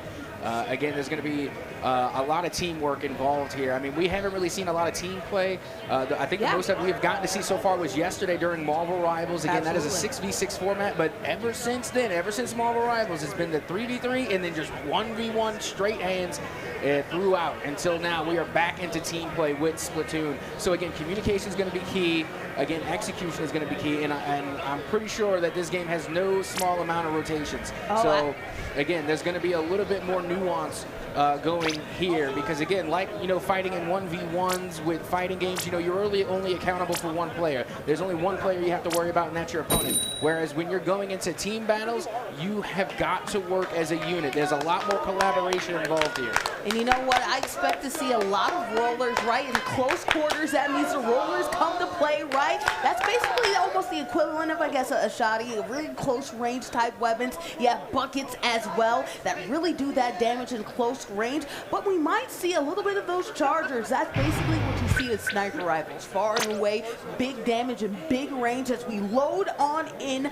Again, a narrow map right here. That means close quarters in some regards, but that also means far in others. Dualies is another thing, and we talk about it. You see a roller right here. What I really love about rollers is you can get it inside right? Obviously, it's very good, and I feel like at getting a lot of turf and controlling a lot of turf, which is very good. Oh, we're having some DC issues. No, not that. The passcode was 6767. Oh, my goodness. I was about to say that was definitely one of the students had to come up with that passcode. Are you not entertained, Captain Axoka? Come on, 6-7 crowd. Come on. Oh, no, come on, indeed. Come on. Oh, there it is. There's the crowd already. There you go. All right. You see, I'm too old for that. All right, I'm too. That is definitely past that. Again, I'm beyond that. But here we go. Let's get it going. All the 6-7s for the crowd as they do enjoy the memes. Do it for the memes, if anything. Do it for the memes, and I really like this tool outfit right here. I see some Gatling gun action, so that'll be cool. Actually, no rollers, so we're going back to it, but I do see some paintbrushes, which is very good for the coverage. Early coverage right here that you see. Obviously, you want to make sure that home base and turf is covered very well, so that's what's happening right now as we approach things right now. It's looking like either team, whether it be the pink team or whether it be the green team, is really covering home base as they're getting closer to each other with a really fun battle to start to pop off. Yep, and we got Science Tech on the green side and Aubrey on the pink.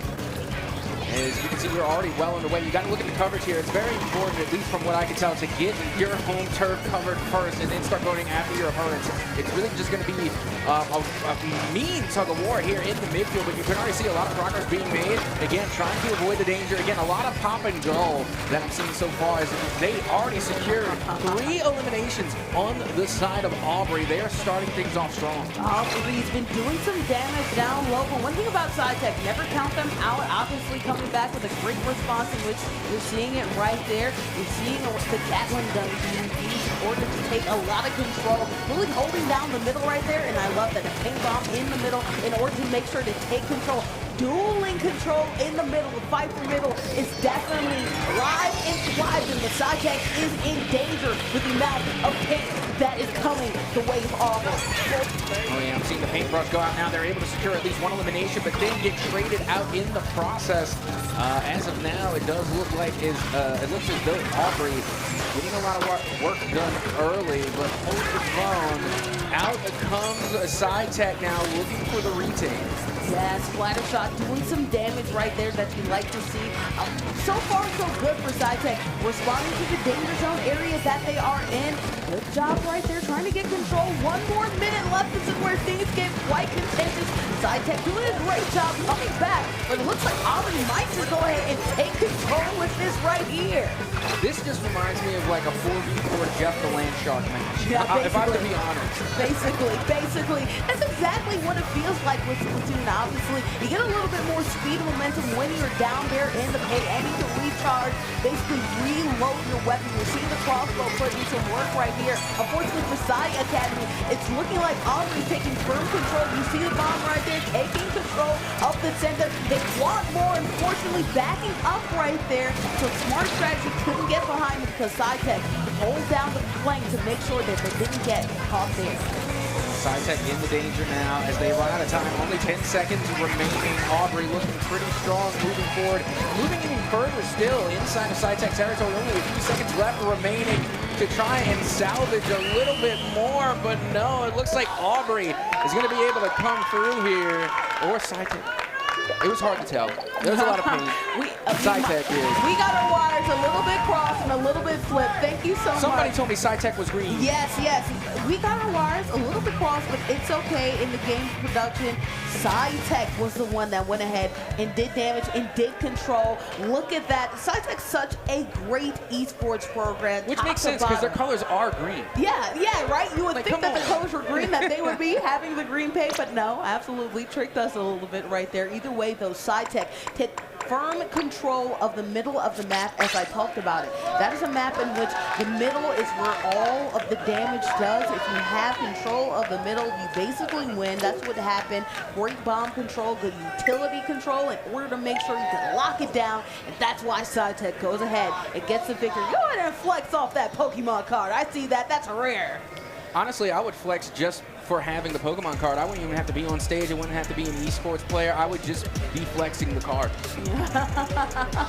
I mean, honestly, it's so hard to get some elite pulls, and honestly, it's hard to get Pokemon cards at all those decks, so I would go ahead and, you know, flaunt it if I had it.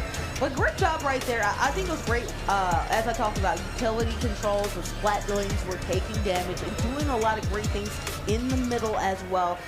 But we'll see if we'll go to a more wide open map. I feel like that's where we'll have a little bit more snipers. That's where we'll have a little bit more control. Maybe Aubrey doesn't do well in close quarters and high reaction time map control, right? But maybe they'll be better when they have a little bit more space to play. So depends on what the pull of the map will be coming up in the next set of games.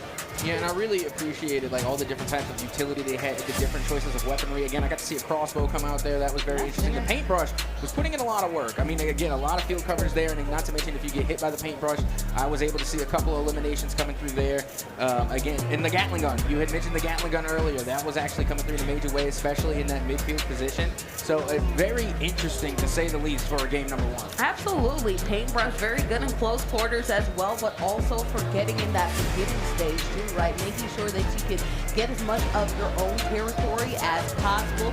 Great for utility. Then we also have the Splatlings. We talked about it, right? The Gatling gun is very good for controlling when you're talking about deterring other people from getting control of the map. We also saw a lot of these paint cannons as well. Try to get some one-shots across the way on these hills. There's a little bit of a dip down low, too, in which we saw a lot of those bombs and utilities. So very interesting strategy right there for SciTech, going ahead and dominating and being basically in control very early on in that game. Aubrey did a great job of coming back, surviving, but they only survived for a couple more seconds as SciTech goes ahead and clears out for our next set of action here. More Splatoon to come. I believe this is the best of 5, right? I think so. I mean, that first game went pretty quick, so yeah, I would imagine so. Again, SciTech putting on a masterclass there to start things off, and then not to mention they were very mobile. That was one thing I was noticing the entire time. Like it would seem like you could not hold them down. They were constantly moving in and out through the ink and through the paint. They call them inklings. So I think it's ink. So yes, they were moving very quickly throughout the map, and it seemed as though that, you know, applying the damage and being able to really hold them down in a singular place was really the main issue. But again, great heads-up awareness, great reaction time in order to get those rotations, especially off of eliminations. Yes, yes, yes. And as I said, I'll be interested to see, as we go to different maps here, there are maps in which there's plenty more area to control. Turf. One thing about that map that we went to, that bridge, unfortunately, very narrow. But wide area maps in which flanks are available can actually work to Aubrey's advantage. We saw that in which SciTech, it looks like they could have been backdoored a little bit. They made sure to keep their eyes abreast, but that's one thing. It's one thing to keep control or to look at your opponents when it is a small, single way territory, but when you have obviously like 3 points in order to look at, right, in the turf war, it can be really difficult to manage all of the different points in which an enemy might be able to attack, backdoor you, and then to take advantage. And honestly, because of the respawn points taking so long in Splatoon, you can get some really good boundary getting right there and ink up that territory very quickly. Yeah, and honestly, right now, I think the big contention, at least for me, you know, being new to Splatoon entirely, if you couldn't tell, spoiler alert, but honestly, like the decision-making going into the game, whether or not you're going to focus on your opponent, trying to go for eliminations, or just to focus on, you know, getting as much territory as possible, you know, in the turf war. So that, to me, would be a hard decision for me to try and balance between getting eliminations and getting territory. Yes, as we see, more paintbrushes to come, some stingers as well in the territory, but of course we're going with that good old Nintendo classic gun as well. So as we go in, Dualies personally were my favorite. No Dualies at least yet to the filter, but of course there's more to come. This is a wider territory map in which I talked about. Obviously more things can go your way if here, SciTech, if you're really good at controlling it. And right now, SciTech doing damage here early. The lead going their way, taking control. And now, right now, you can see a little big back and forth, but an early kick definitely going one way here. And that's going to leave a lot of territory unguarded, so that way they can take control.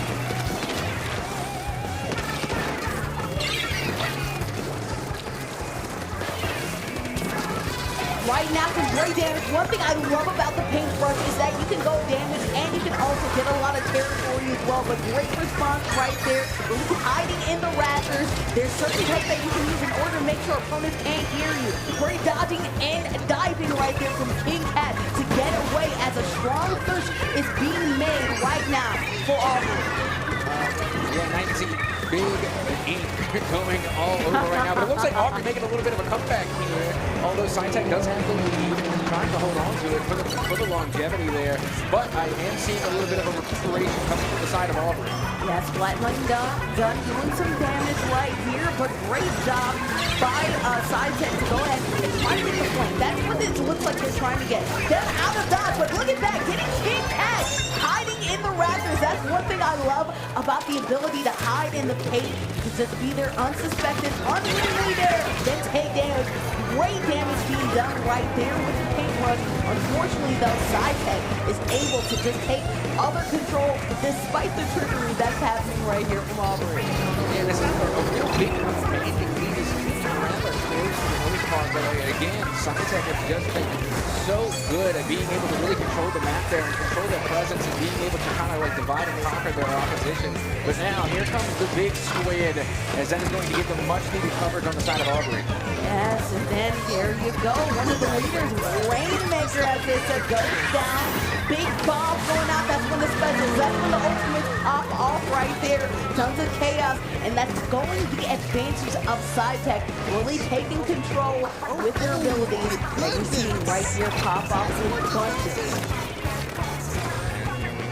Running out of time now. Just over 2 minutes for Auburn to try and make this comeback here, this cover war, as that Gatling gun is going to be laying down a good bit of coverage here. But and then this is what I was mentioning earlier, the contention. Do you try and play for the limbs, or do you try and be sneaky and go behind enemy lines and start capturing and laying down the aim on some enemy territory? And you know what? I like the switch here to go to the Gatling gun. There really is a lot more room for error, especially with the way that these players are hiding and ducking. I understand why you would go initially with the Nintendo Zapper. The Zapper makes sense, but the Zapper, I feel like, doesn't get enough paint spread, especially with the way that these players are ducking and dodging. But a great job, a great push by Aubrey right there. It looks like they're trying to take control. Yeah, that they are. But the question is it too little too late? Is the lead too big to overcome? And right now, I mean, if you can clearly see SciTech putting on a lot of ground control. Again, they're utilizing the high ground. That's the one thing that I've noticed is that we've seen Aubrey try and catch some of these players sneaking to the high ground and really taking advantage of again that height and being able to shoot them up on high and bring down in. Aubrey cracked right now. Whoever has a paintbrush is going in crazy, coming in with the squid, getting things done. King Cat trying to jump into the action immediately, but the paintbrush, one of the reasons why I love that, because great in close range, you want to get in the nitty-gritty, but it's also great at coverage. So great job by utilizing it. They've been really scary for Aubrey. Just over 30 seconds remaining. Big eliminations in the favor of Aubrey. They might be able to take it. That might just do it. That team wipe might be what they need in order to get the dub. Just over 20 seconds remaining. Oh, that was a great utility. Great bomb right there to do some damage. As we're seeing Aubrey take the lead at the last second. Science Academy looked like they had control, but big utility at the last second. The hammer, the bomb coming through. 5, 4, 3, 2. They have the lead and they hold on. No, it's going to overtime. Oh, here we go. We have reached extra time here. OT, it is not over yet. Hold the phone. SciTech trying to make a last-ditch effort here as they manage to get the respawns. They recoup, and now they are not going down without a fight. Big cannons, big clears, coming back. They're trying to get the lead.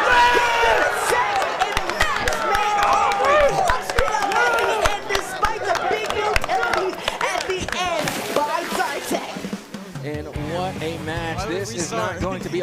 adventure. We are going to go back-to-back. Aubrey gets their first win on the board, and now we have ourselves a tie game. Tie game, and I really want to, it's the hammer that came through. They laid the People's Hammer right there at the end. It looked like SciTech was going to hold on, and they did a great job. But again, it's the well-timed utilities, right? Making sure that you have the paint bombs, making sure that you have the paint hammers as well. Came through clutch at the end, and it's great that they did that because it looked like they could have been in the danger zone. They went to overtime. SciTech had an ability of their own, squashed it. Great job holding on to make this a tie. And I got to tell you, my favorite weapons are the paintbrush and the paint roller because they're the only two that I recognize. Again, like I said, I'm new to Splatoon, but I do know I have worked in many houses and have painted many walls. And the paintbrush and the paint roller were the most effective. Now, will a paint bomb be effective in a house? Maybe, maybe not. I wouldn't recommend it. You might make your, you might make your customer displeased. Yeah, but honestly.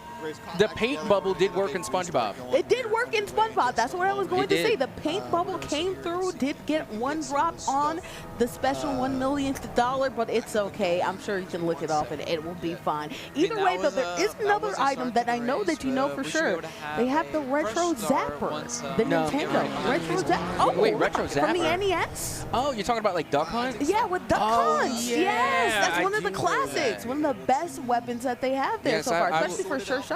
I was there when it came out. I was there 3,000 years ago. 3,000, many years before, honestly, before many of these students were alive. That Zapper came out. Now we're seeing it come full circle right here. Yeah, I had hair when it released. Oh, wow. So yeah, I do remember, and I remember my hair in both the Zapper quite fondly, as well as the NES, the SNES, and everything in between, putting on for their team. Gotta love the fans for Aubrey out here as well as for SciTech. Again, the crowd has been great all day. The crowd has been great all day. You know, SciTech is so blessed to have so many different teams, especially today, show up. One thing I love about SciTech is that they always have a big crowd and always support each other, but then you have Aubrey coming through as well. And I didn't forget about you, Aubrey. We have a whole collection of Aubrey players and Aubrey teammates repping as well. Go ahead, Aubrey, show them out. It ain't just SciTech, it's y'all too. Come on. Yeah, flex with the chain. Come on. I see you, gang. I see you. You win one. And still working here in set number one. All even, all fair, and all square. The next one to take the win will get the first win in this BO5. Still much Splatoon left to play. So my question is what is the strategy going forward? Again, we've seen a real back and forth. We've seen the give and go. Are we going to be focusing on the Olymps? Because so far the biggest advantages being taken have come from the team wipes. Well, I've seen it from special weapons. It's been the special weapons that have come through at the clutch moments. Is that a special weapon, the squid? The squid is a Kraken. Unleash the Kraken. The Kraken came through and really did some damage right there, but you also have the bombs to control the area in between as well. So well-timed bombs in order to control initially, but it's really at the end where you see things like the hammer, you see things like the Kraken come through in order to make sure that you don't just, own and take initial control, but then you keep control at the end, and you're seeing it right there, whether it be team wipes right there at the end with the hammer, or you're seeing things like that special cannon come through as well. There are plenty of different special weapons that you get, ultimates that you get towards the end of the game if you're really on a roll, and that's exactly what they did, held onto it in order to make sure that big things can come. I'm also a big fan of the bubbler as well. That's a great area control special ability, special weapon as well. Yeah, and I really got to give it to Aubrey for the mental fortitude in that last game because it seemed as though they were fighting an uphill battle for the longevity of that last match, and they were able to just come together and just get that team wipe, and then all of a sudden, within the last remaining 30 seconds, for what felt like an entirety of that last match, all of a sudden shifted in a short matter of seconds. But here we are now, going into game number 3, what could be the last round here in set number 1, as we have 5 minutes now counting down. We are underway. Yeah, this is a very interesting map, right? Not only is it narrow just like the bridge, but also there are a lot more pathways for you to be a little bit cheeky, right? And it seems like SciTech Science Academy was able to utilize the flank early on to take control of the first game. Maybe they're a little bit better at this map, not only because it's narrow, but also too, you can be a little bit more cheeky there as we're seeing some bombs and utilities establish some position early on in this matchup. Plenty more to come though, as we're only just getting started. I want you to pay attention to the paintbrush. Whoever's utilizing this paintbrush right here, booyah, they've been getting it done all this time around, and it looks like they want more. Is it Goliath? Well, guess what? They're a Goliath with the paintbrush. Yep, there they are. Now you can see the rebuttal coming underway from the green side of things as they are looking to try and get some picks and eliminations. And now they are in fact control. They're able to come through with the retake. Retaking, getting control right now, about even when it comes to it. Aubrey doing their thing, only a Zapper in that paintbrush. MPT Goliath coming through. The Kraken is almost ready to fire off, and there it is. Can they get that extra kill? And then they do. Green Octo out of damage. They're only able to get one, but one is good enough, at least for now. Yep, so far so good on the purple side of things. I mean, they at least have a 10-point lead at the bare minimum, and they are definitely locking in here, getting the majority of the elimination so far, and that's where I've seen a lot of success come through, is by getting these big team wipes and forcing those respawns, buying them more and more time to just take more and more ground. Yeah, we have Make It Rain on the docket, so we'll see if whether or not that comes through right. We have some big booyah bombs coming through as well in the center. Look at that, utilities popping off all over the place. They lost control. Let's see the fight for more. Science Academy, I believe, is the one in the green. They're doing some mean work down in the middle. Well, here we go. Coming down to the wire now. Only 31 points remaining on the purple side of things as they continue to lay down this cover fire. Again, keeping their distance, doing really good with spreading, not giving away free eliminations. They're definitely making the green side really work to try and get these picks. Yeah, the tactical cooler coming through well, making sure that they can get some momentum down there in the middle. Paintbrush trying to be a little bit sneaky. We've seen them go ahead and be sneaky in order to get these territories, trying to jump through, call some surprises. Doesn't come through right quite yet, but there you go, the surprise. But it's a big trade right there in the middle. Got splatted with the gas. Now take a look at this. The points are starting to even out here as it is getting down to the wire now. 38-31. It is getting closer and closer as time continues to tick away. We are past halftime and now only 2 minutes remaining. 2 minutes remaining. A lot of things happening. Look at that. Using the splitter very well in order to take territory and take control. As you're seeing Aubrey have another lead. Science Academy looked like they were doing well, but right now it's Aubrey that's doing a great job of holding down the middle. Still 140 left to go. Things can change quick fast and in a hurry, and just like that, it's looking like Science Academy is making a push. Well, here they go. They come in with the retake. They're able to take back control in their favor. And once again, trying to use these obstacles to avoid the damage, and that's where we've seen a lot of contention, is when you peek out just a little bit too much and you get eliminated and you're forced all the way back to respawn. Snipe game has been strong right now. Good job for Science Academy, understanding that they could zone them out with the sniper, but you're seeing, I believe, the Kraken trying to get more territory with the Kraken.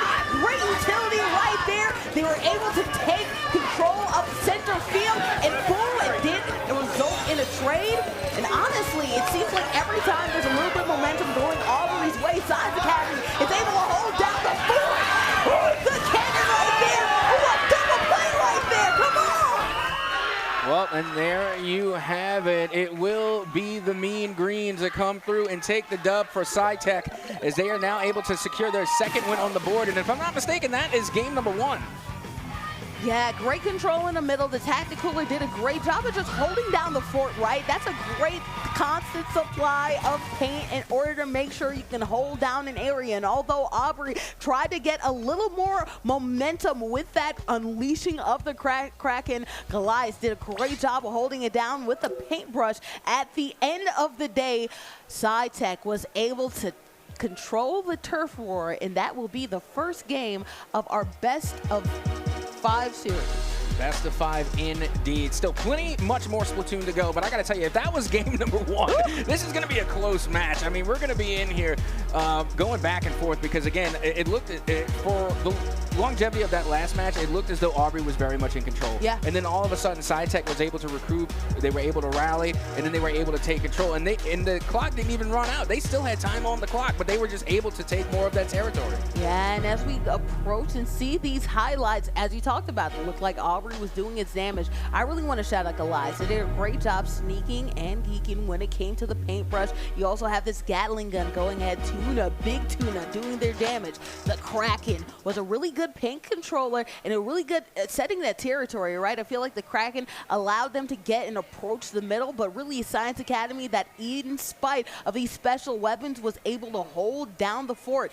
Again, they were able to take control with their special weapons, and it came through at the end. You want to make sure that you hold on to the tactical cooler because, as we talked about, that's another thing that you have to just make sure to constantly supply some of that paint, that even if there is a team wipe, they're there to take control and really take control of not only the center of the map, but effectively the game. Yeah, and that's another thing I was really curious about. At what point do you start trying to play the clock? Do you start trying to run the clock out? Because, again, in a lot of esports, the clock is a big factor. It's the unspoken extra player in the game because it can be your best friend or it can be your worst enemy. So, again, as the games continue to go on, we have seen several games be decided simply by the clock running out, but not that last round. SciTech was able to get the job done within the time limit. In the timing, but honestly, I think Aubrey did a great response, especially in that second game. So we'll see if Aubrey is able to make sure as we approach more games in our Splat series. We'll see if Aubrey is able to bounce back, right? It seems like they did a much better job with more wide open maps where they can take control more often versus the narrower maps went the way of SciTech. We also saw a bit of swap in strategy as well. They went ahead and they used the zone SciTech did. They zoned them out with the sniper game, right? Obviously, if you have those snipers, it's very good to go ahead and say, hey, you're not approaching our territory. We are holding down the middle. But will this help them? And more maps in which there are more cubby holes for Goliath to go ahead and hide in the paint and maybe get a cheeky hide in the corner, then boo bow, get them with a paintbrush. More questions to be asked as we load on in. And you see, that was another thing. I really did enjoy watching the paintbrush gameplay because, again, very sneaky, almost kind of like a stealth type of play style. They were able to lurk. They were going around the corners. They were trying to find one person by their lonesome to get the easy pick. The only thing is that whenever you're going with the paintbrush, more often than not, when you find that pick, you get eliminated like immediately afterwards. Absolutely, especially if you have attentive players in the middle. That's why for the paintbrush, you have to choose your spots, right? It's kind of like a tracer, right? Let's compare it to Overwatch as a tracer, right? Tracer, you want to make sure that when you are getting your picks, you're doing it in cubby holes, you're being destructive, you're being disruptive, and you're finishing the job versus getting the primary damage, right? As you're seeing, not too much of a swap off when it comes to the kits, right? We're going with the Zapper paintbrush. We're getting a little bit of these splitters, some gats as well. So very standard outlook, some blasters as well. As we approach some more paint roll territory, let's see who got the best of it. Again, SciTech up 1. And here we go, already trying to take control of the clock of the tower as this one is going over towards the side. And then now you can see on the blue side of things, taking control rather early. As right now the rebuttal coming from the orange side, not going to be on time. It's going to be a little bit delayed here. As you can see, they already suffered 2 eliminations early. Yeah, Aubrey is in blue for the fans, and also, too, SciTech is with the orange, just in case any of you guys are confused. Holding it down, Goliath decided to go instead with the splitter instead of using this paintbrush. Why? A very big, wide open map. You want to make sure you get a lot of the territory going on these boundaries right here, right? But I see these bombs being used and being effective right there at throwing it at opponents to cover some damage. As you're seeing some good activity right here. Dizzy getting splatted out, and there you go, Green Octo as well. Yeah, big paintbrush elimination there for the side of the blue as they continue to push the payload forward. And look at the time remaining already. Well, not the time, my apologies. Look at the points remaining already.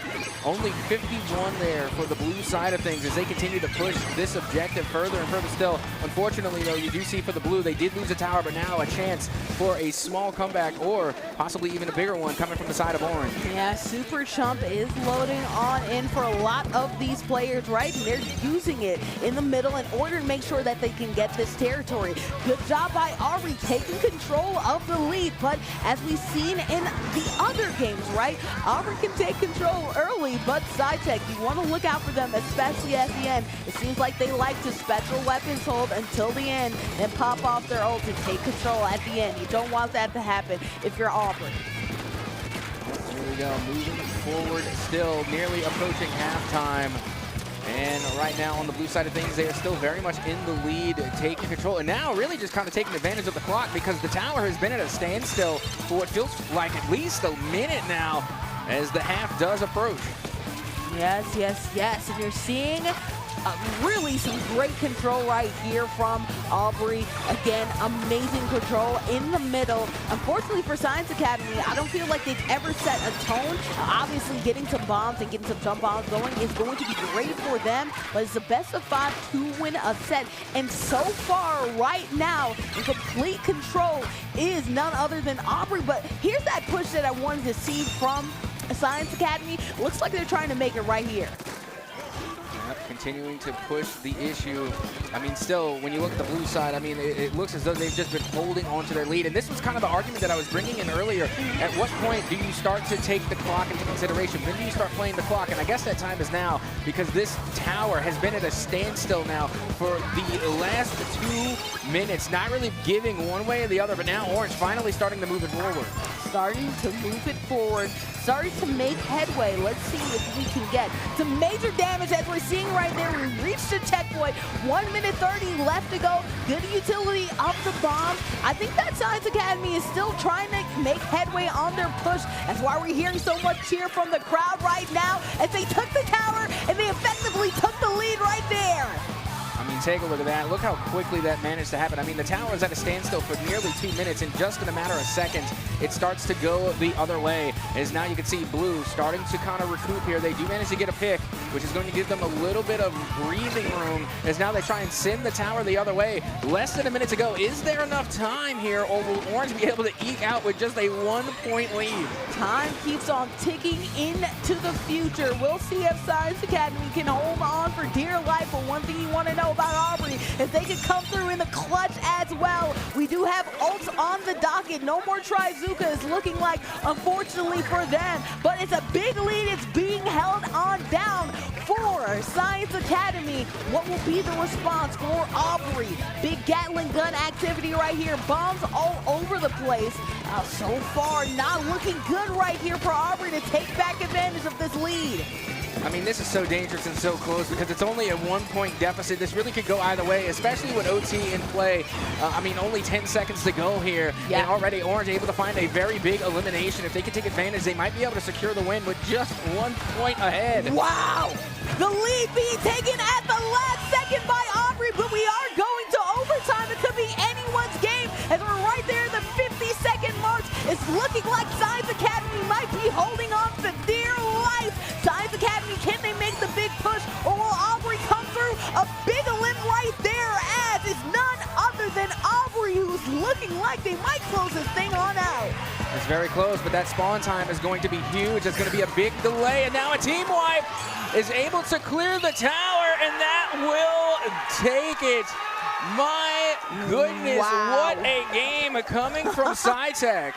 Science Academy clutchness all day long. What a play to make sure to take control at the map right there at the end. Science Academy coming through strong. Look at Capcom Man and crew. They're doing the hugs. They're doing the victory circle. Go on down. They are just so happy because they took control of this game.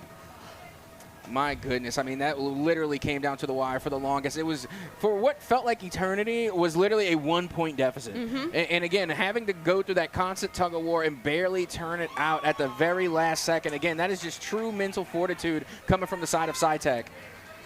Absolutely huge for them and crew. You can see the elation from Science Academy. It was hard fought.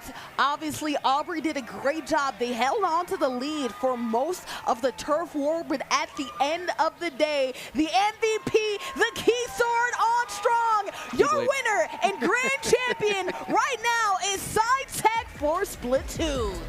You gotta love the Keyblade. Big Kingdom Hearts fan, by the way. So yes, I definitely appreciate the Keyblade. Again, putting on for Kingdom Hearts. You'll love to see it.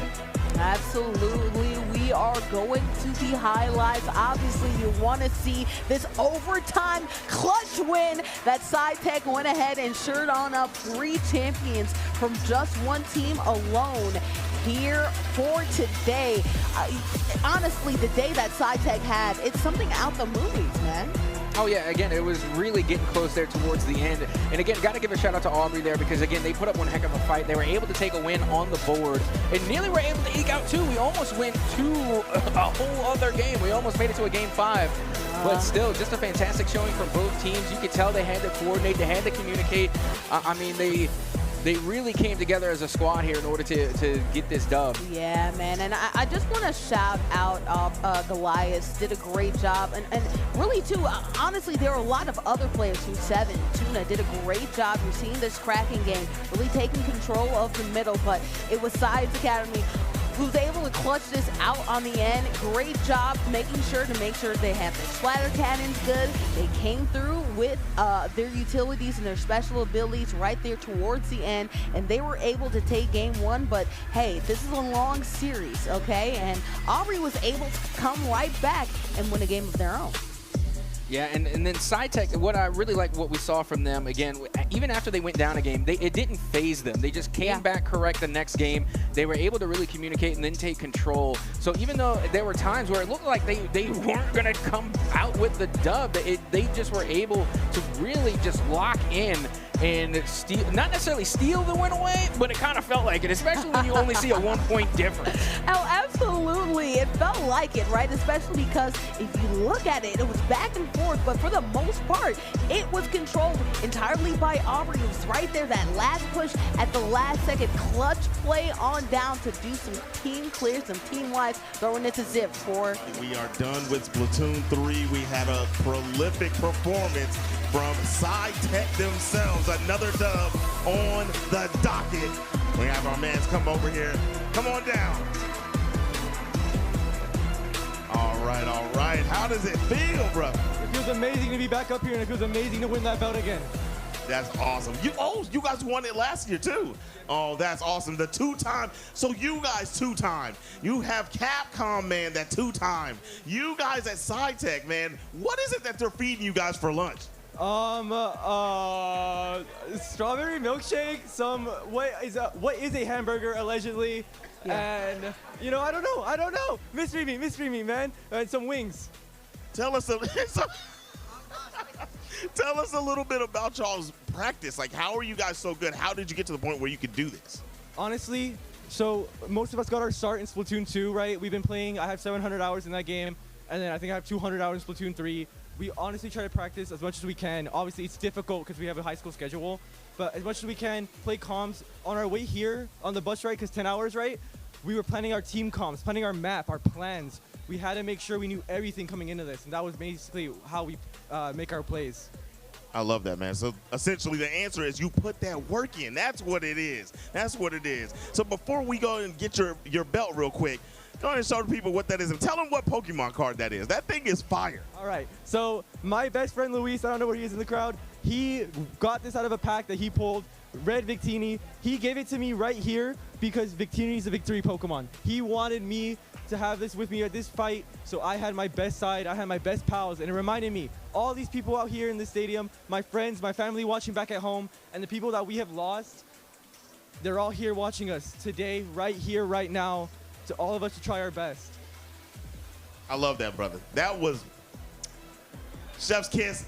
Squad, come on over. Everybody come on over, grab the belt, and I want the crowd to say it with me on 3. 1, 2, 3, side tag!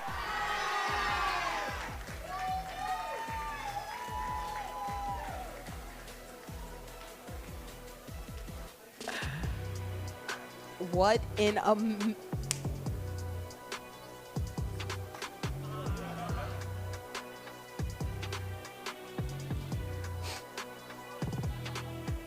What an amazing victory that we're seeing from Science Academy. An amazing job by them to go ahead and take control.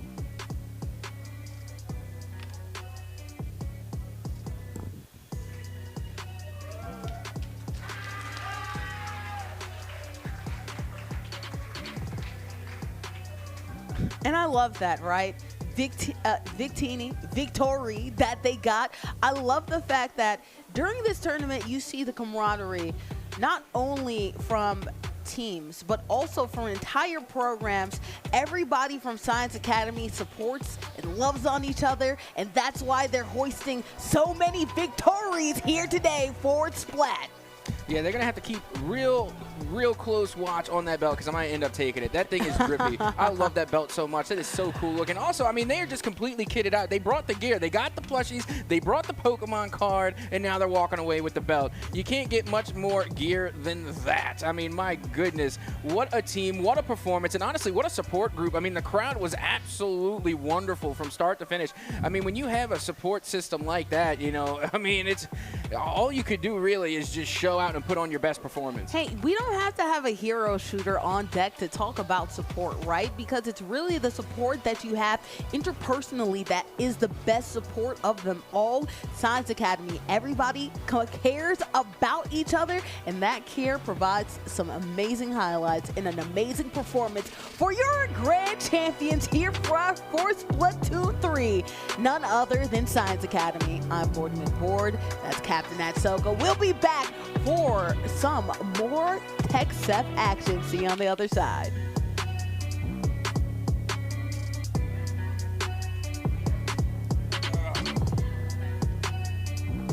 Esports event has, obviously in between the Zordon Towers that exist here at the Baylor Welcome Center, exists some activations for the students to really get acclimated and enjoy their time here at the TechSep Esports State Championships. To the right of me right here, we have Lobos Gaming having a little bit of a booth, a hangout session for Lobos Gaming, obviously promoting all things happening here. It's not only an opportunity for these students to have fun with their peers, but then to also get in contact with these colleges. I'll talk a little bit more about that later, but talking about hangout, look to the left of me right here, Baylor University going ahead and activating with a nice esports lounge. There you have Rocket League, you have Mario Kart, you even have some NCAA. I do see Baylor being represented, so shout out to Oso Esports, aka the Bears, for making sure that we're all acclimated. Speaking about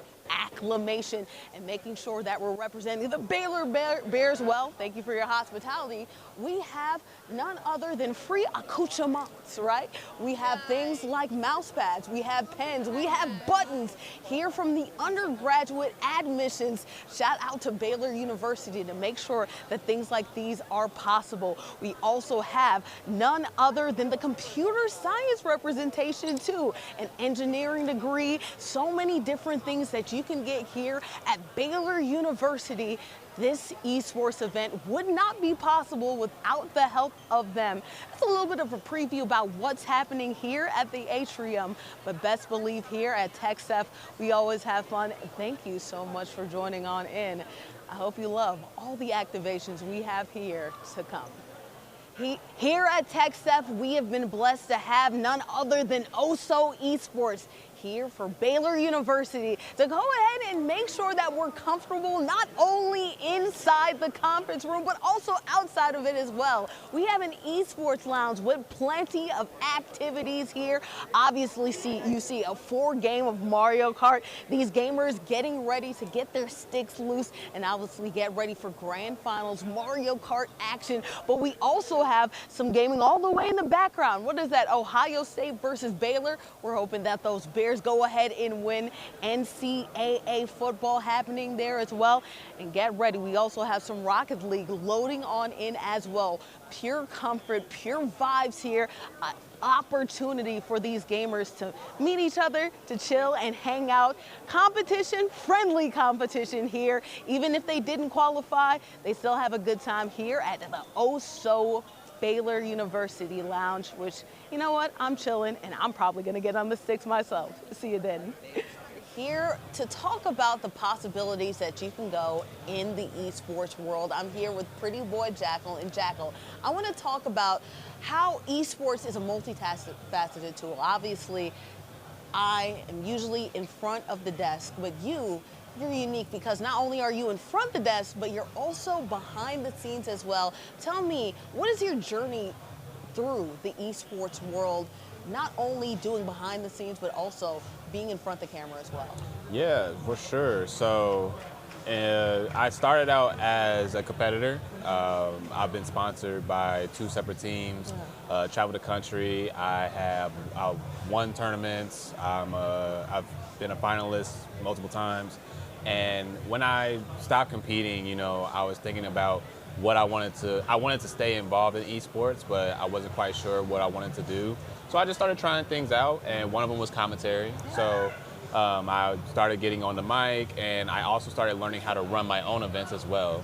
And pretty much through that pipeline is when I started actually meeting folks who work behind the scenes, who started teaching me, you know, some of the things that I needed to learn, and that's how I ended up, you know, working on like replays and videography and all these different, you know, aspects that go into making these events so great. You know, there are a lot of different types of personalities, right? There are people who are a little bit, though, more reserved, right? So front-facing camera role isn't necessarily for them. You know, for introverts or people who don't necessarily want to be on camera, tell them about all the different opportunities there are even behind the scenes in the esports world. Yeah, for sure, because I mean, it takes a village, right? Yeah, so, it does. you know, there are so many different opportunities that are available in the esports space that are outside of just competing or being on the mic in front of the camera. Right. You know, there's what I do, which is replay operations. There's also the technical director. There's also the producer, right? There's also the you know, the observer, right? If you're good at watching the gameplay and you know what the people want to see, there's, you know, opportunities for that. There's so many different pieces and so many different roles that go into play that are outside of just being in front of the camera. And real quick, what's something that you'd like to say to this next generation that's hoping to get into the esports game? Yeah, start early and have fun, and don't be afraid to fail. You know, it's all a learning process. You know, it's all growing process, and times change and technology changes, and you know, things happen, and that's okay. You know, don't be afraid to make mistakes because that's how you grow. And honestly, I know that I failed a lot being behind the desk. Trust me, I know you also have too, whether in front of the desk, behind the desk. But either way, it's a learning experience. Thank you so much for your time. Absolutely. Pretty Boy Jackal. Mm-hmm.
on in for some bonus action here. Obviously, you want more content, you get it. We are going to see the Smash Losers bracket, best of 5, Lucina versus Zelda.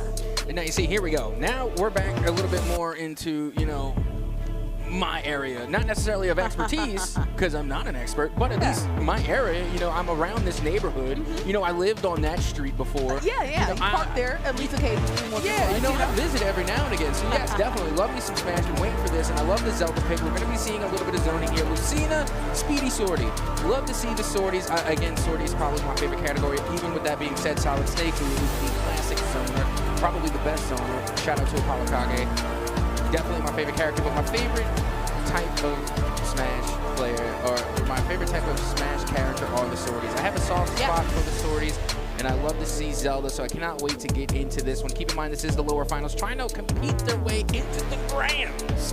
So let's see how this one plays out. Again, looking forward to see how this all goes down. We have the Speedy Swordy Lucina going up against the Zoner Zelda. Yeah, and this is a best of 3 matchup, so we will be seeing only 3 of these 3 stocks each. We'll see what battle map they decide to head on to. But as we see Zelda versus Lucina, I feel like I too am partial to the Fire Emblem crew, right? Roy used to be one of my mains, and March as well. So I love Lucina as well in these newer ultimates. Obviously, you have more speed than you did for a month.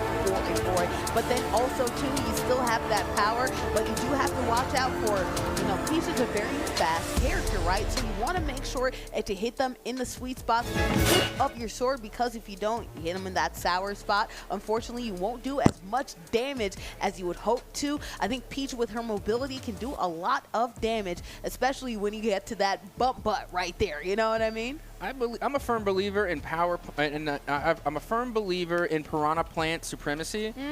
All Super Smash is Piranha Plant. I want a Super Smash Brothers game where every single character is Piranha Plant.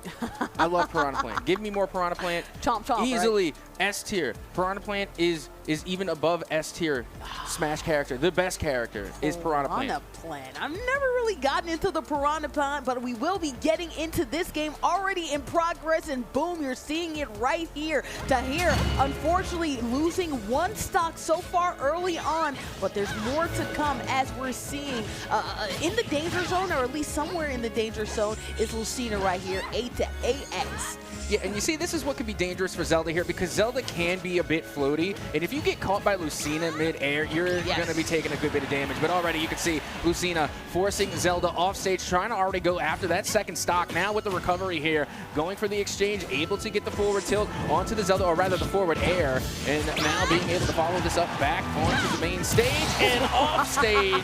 There you have it, 2 stocks now gone off of Zelda. And I got to tell you, 4X. Sous-chef, let's just say that. Yeah, Sous-chef looking in great position here. Yeah, that back air can be quite vicious, especially at the edge. So, like to see that. We're seeing a little bit of that Din, that side B action come through when it comes to Zelda. Trying to do that as a finisher. Unfortunately, can't get that quite yet. Trying to get some smash to go as well. Unfortunately, hasn't timed it. Finally got that side B to go. A 1 stock left for Tahir, 2 for Sous-chef.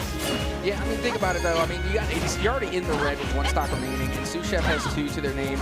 They're looking pretty strong right about now. Actually, that forward smash would have been enough to, I think, to get the elimination, but wasn't able to connect there as they try to close the gap. Back air just to get a little bit of chip damage. Now looking for the down throw. Was expecting the up tilt or the up air to follow, but they weren't able to catch it. Now going back off the recovery. There it is. And there you have it. The up smash, out of here. Sous-chef cooking right now with Lucina. Wins the first, but this is the best of 3. Again, loser's final. So if you lose this, you go home. You're wrapped up. No more games for you. There's only one thing to do in a situation like that, and it's switch to Piranha Plant. It is the only thing. The Piranha Plant propaganda will not work with me, okay? It's the only thing you can do in a situation like this. You have to bring out Piranha Plant. No Incineroar, right? No Sheik, I no love anything Incineroar. like that. I was even seeing this when we were casting Street Fighter. I love Incineroar, Bowser, anyone that has a command, Kazuya, anybody that has a command grab, I'm instantly a fan of. However, all pales in comparison to Piranha Plant. Well, your plan for Piranha will not happen, at least so far. We're going back with Zelda. Mr. C is. Well, so we'll see if anything changes. We're still at small battlefield as well, so we really like the conditions that are happening here. Zelda feels like they believe in their ability. We'll see what happens and what changes as we see down grab right there. Yep, trying to get through the platform here, and now being able to play the mid stage. Looking for the down throw, able to follow it up, a nice up air in order to get onto the top of the platform, and now being able to hit through the platform. Lucina now able to recover, trying to play to the platform as well. And a big forward air deals a nice chunk of damage here. The things are looking a lot more evened out. I spoke too soon as the recovery from Sous Chef was enough to take the first stop. Edge guard, down air, get out of here. But speaking out of here, we're getting a little bit of a trade. Sous Chef and Mr. C both 1-for-1 down with the stocks. I definitely do like a good revenge stock. You know, don't get me wrong, I was expecting it, but I thought it was going to be a little bit tougher to secure it. So again, really good on Mr. C to be able to secure that revenge stock, and now we're basically all square. 2-2 stock, only a 10% difference between the two, and now we're playing for control of this stage, avoiding the damage now. Sous Chef trying to close the gap without trying to take too much damage, but they find an opening there for Mr. C, and we are just deadlocked here on stock 2. Yeah, deadlocked on stock 2, right there in that medium zone. Not quite yet in the danger zone right there, but a good job trying to get them up and out of here, and then finish them off with the side B. Unfortunately, that does not happen. Has not been able to set that up, at least so far. Early on in this matchup, using that neutral air to get a little bit of that damage there. Right now, some great zoning practices by Mr. C, and as you see right there, taking advantage of that, right? Punish, grabbing them, throwing them out of there. Great job in the response, trying to get that final edge guard just a little bit off target for Mr. C. Yeah, I got to give it to Sous Chef. Their offstage presence is absolutely insane. Their recovery has been on point non-stop because not only have they been able to recover and avoid the threat coming from Zelda, but they've also been able to try and counterattack. Meanwhile, we do see Mr. C secure that second stock, and now they have the one stock advantage as they begin to chip away at Sous Chef's final stop. They've been leaning on that down B all day, man. That down special all day, all day, all day, all day. Really using it as a zoning tool, finishing tool as well. Trying to get the grab. Instead, they got written to their grill. Sous Chef made sure to get a great damage on that one. Couldn't quite finish them off, though, with the forward slash. Yeah, when in doubt, up tilt. That probably explains why I'm so bad, because honestly, my go-to is the up tilt. But it's going to be the down air that's going to be able to secure the stock, and now all but even at this point. All but even, but still left to go. As you're seeing right there, Lucina is in a disadvantage state, not only when you talk about the fact that they're being pretty heavily edge-guarded, but then you also have the mid-range damage that's happening. Now approaching that danger zone, trying to get that down special and forward special to go. Unfortunately for them, though, good counter right there as you're seeing a reversal from none other than Sous Chef. Sue is playing with their food here. I mean, they love to try and bait out moves to leave an opening for an attack, and they like to go towards the ledge. Again, they love baiting the ledge. They like fighting off stage, and this is where Sous Chef has been so dangerous. I mean, look how quickly they were able to recover a lot of this damage, and now the advantage going their way, going off stage, looking for that forward air, not going to be able to land it. Oh, that was so close. That could have been the game. That could have been the game, but not so fast. They're both in the danger zone. It's the up area out of here. Good luck with that, Sous Chef. Again, well, it's actually Mr. C, I believe. Yeah, there you have it. I mean, what a game there. Being able to secure yet another win in their favor as they were able to come through, nearly getting eliminated off of their last stock, but being able to secure the dub, as that will be 2 back-to-back in their favor, and they will be moving on. Yeah, Lucina goes ahead and wins the bracket. Shout out to them, getting some good damage, good control, and really just dominating, right? Very good Sous Chef is at really utilizing that reversal, right? Anytime it looked like Peach was trying to set up that Phantom Slash, they did a good job of dodging it, weren't in the area, and actually did a great job jumping over it, was able to reverse it and get control. Yeah, and again, they were able to secure both wins here in the lower finals in this best of 3, which means they should be moving on to the grands. I assume, as we continue on. But still, that Lucina is going to be tough to beat. I'm literally curious about what is happening over there in the upper bracket. I want to know who is awaiting there, lurking for the upper finals to take on this Lucina. Because, again, a lot of picks have a lot of different results and a lot of different opportunities to be had. You brought up Incineroar. We were talking about the command grabs and about the different possibilities that could go into Grands. And, again, all the different characters and their specialities. Again, I'm a sucker for the command grabs, but as I have mentioned before, I am a big believer in the in the Piranha Plant supremacy. And I want to go ahead and apologize. It's actually Mr. C that will go ahead and secure the victory, not Sous Chef. Instead of Sous Chef cooking, they got cooked, unfortunately. Mr. C goes ahead, utilizes the Lucina to secure the victory, but like you talked about, Kat, it is a lot of adversity that they can't come through. Obviously, in the loser's bracket, you have to get an L at first, but the L's turn to victories as long as we continue to keep on going. We're going to keep on going with some more Madden coming up and plenty other titles as well. Morty McFord, Captain Atsoka, we have more for you after this.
My name is Rachel. I'm with Edge Esports, and Edge actually stands for Esports Development, Growth, and Education Foundation, and we're a nonprofit out of Corpus Christi, Texas. We are really proud of the program that we have built because it just started simply because my daughter wanted to compete in Smash Bros, and we didn't have anything in our area that she could participate in. So we decided to start something, and it very quickly grew, and we really quickly realized how beneficial it can be for students in our area. And we don't just focus on gaming, we also focus on STEM education, leadership training, student wellness, all of those things that will help our students propel into adult life and make their lives better, and also the communities in which they live. We're really excited to be here at the state championships. We actually have 12 students who qualified for the state championships to compete this year, so we're really excited about that. And even better, we have one student, our only senior this year, who actually got a full ride scholarship to play varsity esports for Texas A&M Kingsville. So we're really proud of the opportunities that our students are getting, and that this represents something that can really impact their future. My name is Brandon Augustus. I go to Texas A&M Texarkana. All time, my top 3 games would definitely be Call of Duty, Fortnite, and Apex. The first game that got me hooked on like competitive gaming was definitely Call of Duty, but what introduced me to like just the sphere of games in general was probably like Mario Kart and Smash. I used to play on my little 3DS as a kid. So Apex, I usually play like Skirmisher Legends or Assault Legends, so like Horizon, Rev, Maggie, Alter. What guns do you usually pick up when you play Apex? Definitely R9. R9 every game, best gun in the game. And then secondary usually changes to like what's meta. So right now, Hemlock's really like just hard meta right now, so it's pretty much just Hemlock R9 every game. My name is Zadrian Mack, or Zay. I'm from Texas A&M, University of Texarkana. Overwatch being my main game, I like to play as Winston a lot. When I go support, probably Kiriko or Lucio or Ana, just to have fun. I've been playing collegiately for a year and competitively throughout high school for about 4. So I've been able to play all 3 roles, filling when I needed to, so I can play all of them. I would say currently, I don't know if I have a favorite between tank and support, but I know DPS is definitely my least favorite role. What are your gaming plans long term? If I have a chance, I would love to dabble in the pro scene, take it a little bit more competitively. But as far as long-term future, definitely want to make a career out of esports. I do take it very seriously. So my career plan is currently heading towards that direction. What's going on, everybody? It's Zipmaster Flex again, and I'm here with Muhammad. What's going on? What's up, man? What's going on? Tell everybody about yourself, your school, what do you play? I'm Muhammad. I go to Clemens High School. I play Fortnite, I play Valorant, and I play other games, which are like CS2, Rocket League. Or I don't play much of Rocket League, but I played it before when it was like good. Fortnite's my main. No, Valorant's my main one, right? I hit Radiant on it. I'm Immortal 2 right now, and then Fortnite I'm like really good at it too, but I just don't focus on it as much as I do on Valorant, so that's why. Okay. And you're going to be competing in both? Yes. Okay. The venues are overlapping too, so I'm going to have to hurry up over here and then go to Valorant. I've been there. Yes. I've been there. You know what I mean? You come from that competitive background, especially in esports, you're going to have to bounce around a bit. You're going to have to bounce around a bit. So now I got to say, how are you going to say that you don't take it as serious, but you're playing for the championship? I'm just too good at it to like, not play it. So I still keep playing it. And I would say I'm pretty good. I would say we have a good chance of winning this. Yep. I love that energy, yeah. It's just if the championship like overlaps with Valorant, I'm gonna have to choose Valorant because all my friends, they're all seniors. So I'm gonna go with that instead of Fortnite, Fortnite's all sophomores. They're all my friends, yes. But I'm gonna have to stick with the team that is gonna leave next year. I dig that. The respect. But just so you know, the lucky thing is the championships won't overlap. They're all going to go in cadence. So you'll be able to play in both if you guys make it to that point. Yeah. That is awesome. I'm excited for you, man. Thank you. So let me ask you a question. Outside of your school's esports, have you ever played in any other online tournaments or anything like that? Yes, actually. We played a UH tournament for Fortnite, and we got first place over there. Yep. It was that, and then we played one in Hillsborough, but we sadly got 3rd place as me and my teammate were awake for 24 hours. Yeah. We got no sleep. We were low-key tired, and my teammate was just like sleepy, so it was like a little iffy. So we got 3rd. Understood. Now, that's awesome though, man. Yeah. Was there a good prize on the line for those, or? Honestly, no, not really. The Hillsborough, we drove 4 hours and there was no prize at all. No awards, no anything. But you do get state qualification, so that's a prize. For UH, state qualification, but they had prizes. They had a medal, and then they had like a little plaque that you were holding, right? And you just go up, take some pictures. That's it. That was it for awards at UH. All right, next question for you. I know you're doing the esports thing, and I know that you have a lot of confidence. You're really good. You're ready to show people what you got. Is this something you're pursuing esports, or do you have different plans for when you graduate? What are you gonna do? What are you planning? I have plans. I'm not gonna pursue esports as much. This is like a side gig hobby, right? If I'm good at it, I'll play. If I get scholarship, maybe. That's an if, right? But for now, I'm mainly pursuing accounting. Accounting? Accounting. Yeah, so you're a numbers guy. Yeah. What's your favorite class right now? Right now? Right now. Not a numbers class, though. That's what I was wondering, I'm a because that's numbers what guy, happens. but Yeah. I don't like the numbers. Yeah, okay, Yeah. okay. I got you. Right on. Well, Muhammad, it was great talking to you, and good luck out there. I'm going to be looking for you in Valorant, looking for you in Fortnite to see what you guys bring to the table. I hope we win. Right on, man. Thank I you. hope you do too. I'll be looking for you. All right, guys, signing out. Yo, what's going on, y'all? I'm here with Marco this time around. How you doing, Marco? Doing pretty good. How about yourself? I'm doing wonderful, doing wonderful. So, Marco goes to Hebron High School. You guys, last year, you guys had a few different games that your team was top in, right? We did, yes. I believe Overwatch, Valorant, maybe League of Legends, I think. And then we also won iRacing last year, too. So. Okay, yes. And I love that you said that. We also won iRacing last year, but he's the one that won iRacing. How'd you feel about that championship? It was really nice to win it. I worked hard all season, a lot of practice, and just a lot of map knowledge, or track knowledge, as we call it. Yeah, just a lot of review, and on race day, just put in the effort and outrace the other drivers. Yeah. So I've competed in different various titles, mostly third-person shooters and fighting games. The most difficult racing game I ever played was Gran Turismo. Yeah. How different? That's one of the hardest racing games. How different is that to iRacing? Very different. From my perspective, Gran Turismo isn't very realistic at all. iRacing is a whole different beast. Okay. When you get into iRacing, you can't play with controller, you can't play mouse and keyboard. It's not that simple. The mechanics in the game a lot more advanced than something like Gran Turismo, Forza Horizon, anything like that. So it takes a lot more commitment. As you can see, the setups are a lot more advanced. It's nothing just like picking up a controller and getting going. So it's definitely a lot more of a sport that you have to invest more money in. And it also takes a lot more practice to learn the mechanics, because it replicates real life. They take real scans of the tracks, they take real telemetry from actual race cars, and they implement that into the sim. That is so intricate and so interesting. Are you interested in real race car driving, or are you capping it here at iRacing?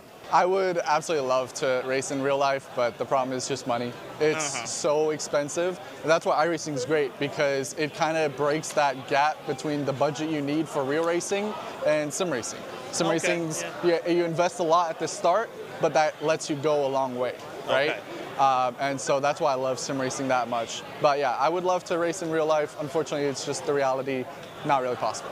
Are there any avenues, have you ever looked into any avenues where they may transition you and help you with funds if you're performing high in this game, because they know that it's so close and adjacent? Yeah, and I mean, I have, but the skill gap in iRacing is also so big.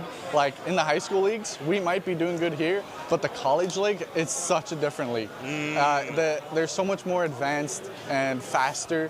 It's incredible. Are you going to play in college? Are you planning on doing such? Yes. I will be doing iRacing in college. I'm going to still help run TechSF during my college time. And yeah, I'm going to be competing in the college leagues, which I believe it's a CIL league. And yeah, I'm looking to compete in that and continue on with my journey. Oh, right on. I love that. And to cap it all off, what college are you going to? Where are you? I'm going to Angelo State University.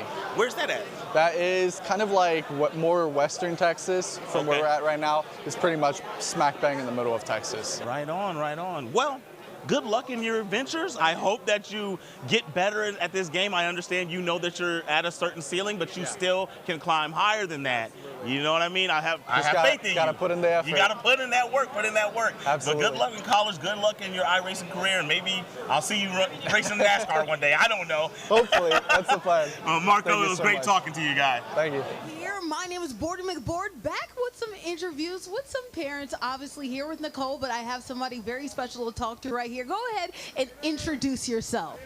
Nadia from Abernathy, watching our kids. Watching your kids, obviously, esports is such a growing sport, and you've seen a lot of these competitors here get scholarships. What's some of the things that you have seen in your child that made you inspire to support them in the esports world?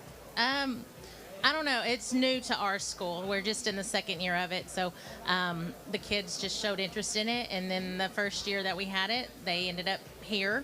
And so we're back again this year. So just whatever our kids do, we just support. So it's really new to us. So. And I like that too. It is new, but obviously sometimes some parents can have a little bit of abrasiveness when it comes to the video game aspect of it all. Be honest, right? When your kid said, "Hey, I'd like to be a part of a video game club," what were your reactions and how did you feel about it initially? Well, I don't know because I didn't really know what to expect. Like I said, it was new last year, but they, I mean, whatever they want to do, we supported them. So I didn't know it was like this though, but yeah, it's amazing. Oh, you didn't know it would be like this at all. What are your expectations? And now that you're seeing how big and vast it is, what are your expectations going forward in the future? I hope they keep coming out here. So yeah, it's amazing. We like it. We go back and we tell our hotel that it's, it's really something to come and watch and support. So now, growing up, you hear a lot about video games. Get off your controller, this, etc. What is your reaction to knowing the fact that not only do you get obviously a support from all of your friends, there are plenty of friend groups here supporting on your kid or being a part of your kid's team, but also too, scholarships are on the docket as well. Did your reaction change when it came to supporting esports when you heard about all the opportunities that come with it? Oh yeah, it did. I was like, keep playing, just go practice, keep playing. Those student loans can really get to you, can't they? Right, yeah, we're excited. I mean, if it happens, it happens. If it doesn't, I mean, at least, they tried. But yeah, I used to be like, get off, that's enough. But now I'm just keep playing.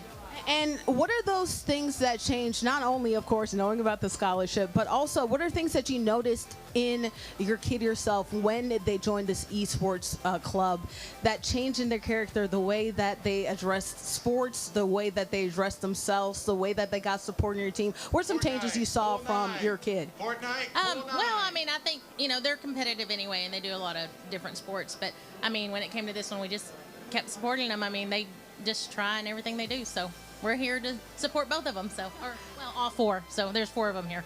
Oh, so shout out to all 4 of them, obviously, as well. Nicole, I'm sorry, try to get you in as well. What's your reaction to seeing this big event here on this stage? Tons of gamers, not only just within your circle, but obviously, too, there are teams on top of teams here. What's your reaction to seeing this big crowd? I mean, it's really exciting just to come out here from our small town to come out here and see something so big that we're normally not used to. It's just exciting and fun. Yeah, absolutely. And when you look at the future opportunities to esports, be honest, did you see this happening from things like just playing video games? No, not at all. But now that it is, we're just like, yes, keep playing. We support them in everything that they do. What's one thing, and I want to ask both of you guys this, what's one thing that you hope, or one bit of advice you'd like to give to parents later on in ways that they can support their kid through their esports journey, things that you've learned and want to share and impart on the next generation of parents? Just letting them do it. Normally it was like, get off the game, but now that we've learned so much more, it's like, yes, go practice, go play. You want to have a Fortnite party, let's do it. So just really supporting them, yeah. And what's one bit of advice that you would like to give to the next generation of parents here? Some words of advice or wisdom you'd like to impart? Just let them do it. Just let them do it. Come support them and be here. That's it. Well, guess what? It's been a very supportive interview. I love the love, and I know you guys were a little nervous, but you knocked it out the park. My name is Bordy McBoard. We'll get ready to talk a little bit with some more parents or other students later on in the future. Thank you guys both for supporting. More to come. Hello, I am Captain Etsoka, joined by the coach of our Guilty Gear champion winner. And I got to tell you, they put on one heck of a series. I am here with Doc West. Doc, how are you feeling after that Grand Champ victory? Super pumped. We're really super pumped. We're proud of Drake. I know that he could, close the deal. He's done it before. He's a great competitor. He's actually competing in Street Fighter here in a little bit. Hopefully he'll make it to the finals there. He's an excellent competitor, puts the time in. And he's also like a fantastic student. At Lubbock High, where we got coach at, we have an AB IP capstone program, one of the best in the state. And he's on the IB AP capstone track. He's done tons of AP classes, over 4.0 GPA, great athlete, great student, great person.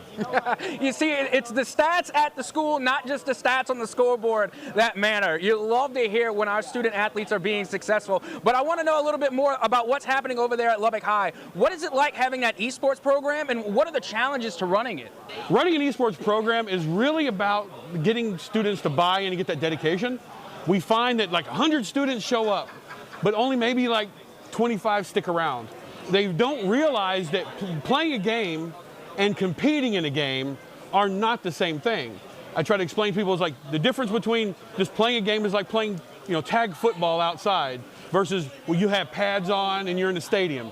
You're playing the same game, 12v12 football, but fundamentally the overall mindset and the overall end game is vastly different. And so trying to instill that in some students who are coming in, you have to show up, you have to practice, you have to play when you don't want to play when you're sick, make sure you get your grades in. All these things, it's really hard to kind of bridge that gap, because they're all about just playing when they want to have fun, but showing up when it's not really convenient because their team depends on them. That's really hard. And we're slowly building the community. We're building that capacity, but it's still definitely, I think, in almost any school, one of those big gap hurdles that we have to overcome.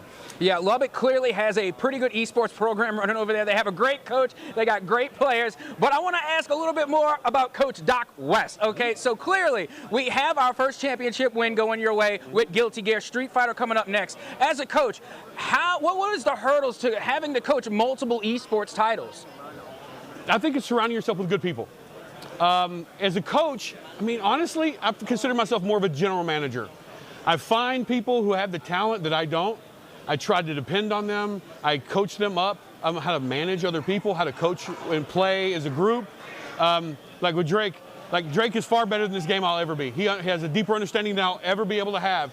So my goal is to support him and give him what he needs to reach his full potential. And so my role is not like you would see in a classical sport.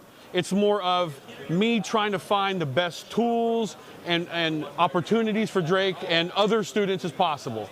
And it's kind of a different role, because I know that some people have different strengths in other areas. A lot of coaches play different sports. I play Marvel Rivals. I'm pretty decent at it.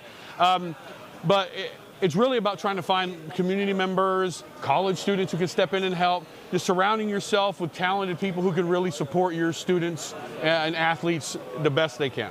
Yeah, and then when it comes to esports programs at a lot of these high schools in Texas, I just really want to ask, especially for maybe some high schools out there that are looking to create an esports program, how important it is to have events like this. What is it about TechSef that really just gives the opportunity for these schools and these student athletes to come and show their talent?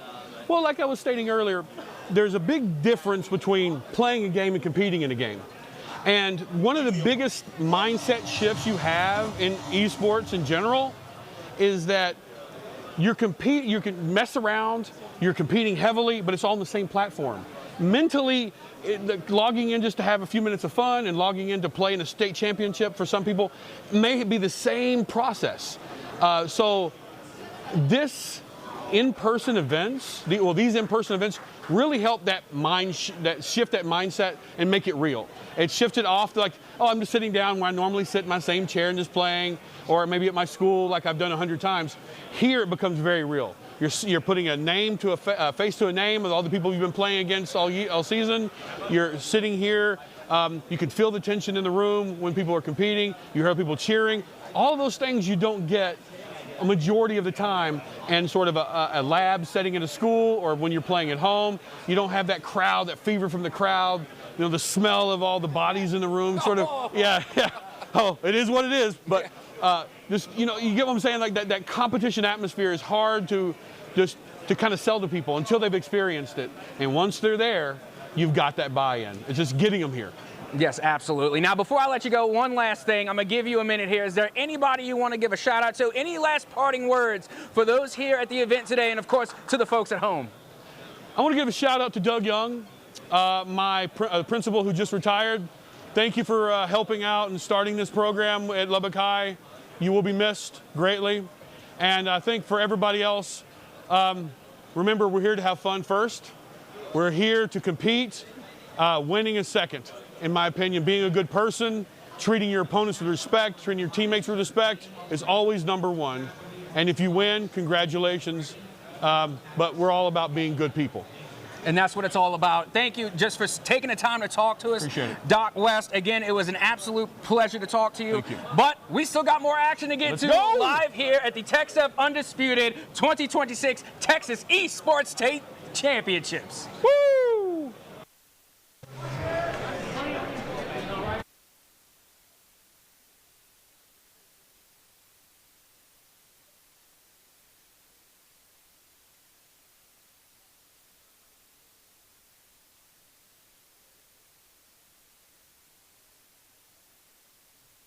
What's going on? What's your name? My name's Andy Hope. Andy? Yes. All right, and you are for Abilene. Yes, sir. Abilene Adams. What do you do for Abilene? I'm a technology teacher, drones, robotics, and then I also coach esports. Did you help pioneer the esports program at your school? I did. We founded it in 2022, started getting competitive in 2023, and been playing ever since. That is awesome, man. That is awesome. So obviously you're a gamer yourself? Yes. I played a long time ago, 20 years ago. So you don't play anything right now? I play enough to keep up and have fun with the kids, but my glory days are long behind me. Did you ever compete in anything? Yeah, so I played Counter-Strike back in the day. It was Counter-Strike 1.3 to 1.6 were when I was really good. Of course, back then, YouTube, Twitch, all that stuff didn't exist, so we had to go around to different LAN tournaments around the state of Texas and compete there, and so that's what I did. Right on. That's pretty cool, man. That's awesome. CSGO is a game I never really got into, right? I feel like that's like a true gamer's game. You know what I mean?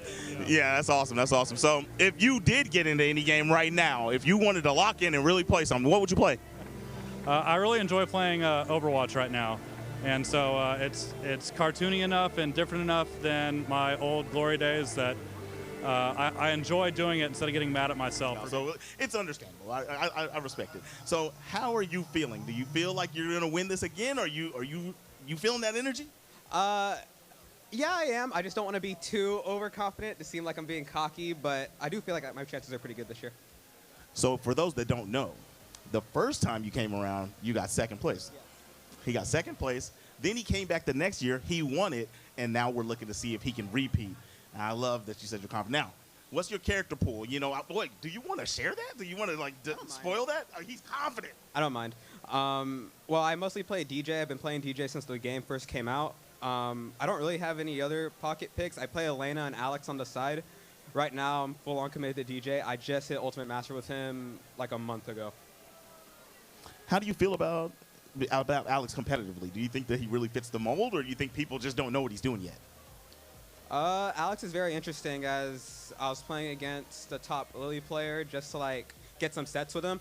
He's very gimmicky. He involves a lot of just baiting out with a bunch of gimmicks, and he's very steamroll heavy, so you literally have to get a hit in order to make him work. And if you're just getting zoned out by like a Sim or a JP, and even Bison's one of his worst matchups because of some of his buttons just beats out all of his options, it's just really tough to get in. Understandable, understandable. Now, we were talking earlier, and you said that you've already chosen a college. You're already set, ready to go. Where are you going? I'm going to Washington University in St. Louis. As a Questbridge scholar, I was able to get a full-ride scholarship, so all of my 4 years are being paid for. That is absolutely wonderful. Same thing I said to you last year. Same thing I said to you earlier when we talked. I need you to come talk to my kids, man. We got to get them straightened out like you are, man. You are so awesome. And, guys, that was Capcom, man. I'm Zipmaster Flex, and we'll see you in a bit. Experience just exactly what is happening here on the floor. Obviously, you see the action that's happening up on the stage. Plenty of games happening on the main stage, but off the main stage, there's still plenty of events and plenty of action here. So let's walk through and see just exactly what else we're missing here, or what else is happening here that you at home won't be able to see, at least immediately, but maybe if you come in the future, you could see. Let's walk through and see. Obviously, as we walk through, our first thing that we see are Fortnite cameras, right? Obviously, some of these gamers practicing their dance moves, their emo reels. Obviously, you have to flex. But also, too, cranking 90s, getting and making sure that they're getting everything that they need in order to make sure that they crush it in Fortnite. That's coming up a little bit later in action. Right here, you're seeing live gameplay, right? Spectators happening. I believe this is practice that's happening. Look at this right here. Formation of walls going crazy. As you see right there, live match. About to see where that enemy is. Can't quite get to it. Let's see if they're able to get to it. Close damage, not quite. Walls being built all over the place. A battle of the wall building right now. Bullseye. We'll see what happens. Victory is secure. Let's shout out Fortnite action. We're going to be seeing that on the main stage a little bit later on, but great job to those gamers. They're going ahead, cranking those 90s and making sure that they're building the walls, finding those cubby holes, and getting to their opponents. We're seeing some more Fortnite action to the right. Everything that you're seeing right here is a Fortnite wall. Obviously, we're playing a lot more games than what can last in a Fortnite. A lot of Fortnite action. Excuse me as we make our way through this event center. Obviously, some gamers loading on up. Excuse me. Do you want to go ahead and say a word? It's okay. You can say no, or do you want to say what's up? No. No, you're good? Okay, we'll go ahead and we'll move on to somebody else. We do have, I'm sorry, you're a coach or are you a parent? I'm a parent. You're a parent, so obviously we're here enjoying the vibes. It's our first day of action. So far, what is your reaction to this massive event that we have so far? Crazy. Have you ever seen this many gamers in one space? It's exciting. Is this your first year here at TechSep? And a proud parent of a female player. Oh, absolutely. How do you feel, obviously, supporting a woman gamer in such a male-dominated sport? How are you able to support her and make sure she can keep on going? You have no clue how proud I am of her and of all the females that I see. There's not that many, but let me tell you, she can hold her weight with these guys. Hey, she's in the state championship for a reason. As a woman gamer myself, I love to see players like your daughter shine, and I can't wait to see what she does. Thank you very much. I appreciate it. Absolutely. Do you mind just saying your name and what school your daughter's representing? Gloria Silvas. My daughter's representing Esports. Okay, absolutely. Thank you so much. I appreciate your time. Obviously, there are plenty of proud parents and plenty of proud gamers here. Let's go over here. Of course, we have event sign up. Make sure that you're over here registering, making sure you're in the right space. Obviously, you qualified for a reason. You want to make sure that you're playing the games. Let's come on down here. Obviously, Fortnite to the left of us. We see some Smash to the right of us. So let's see if we can come through. Gamers setting up, practicing right here.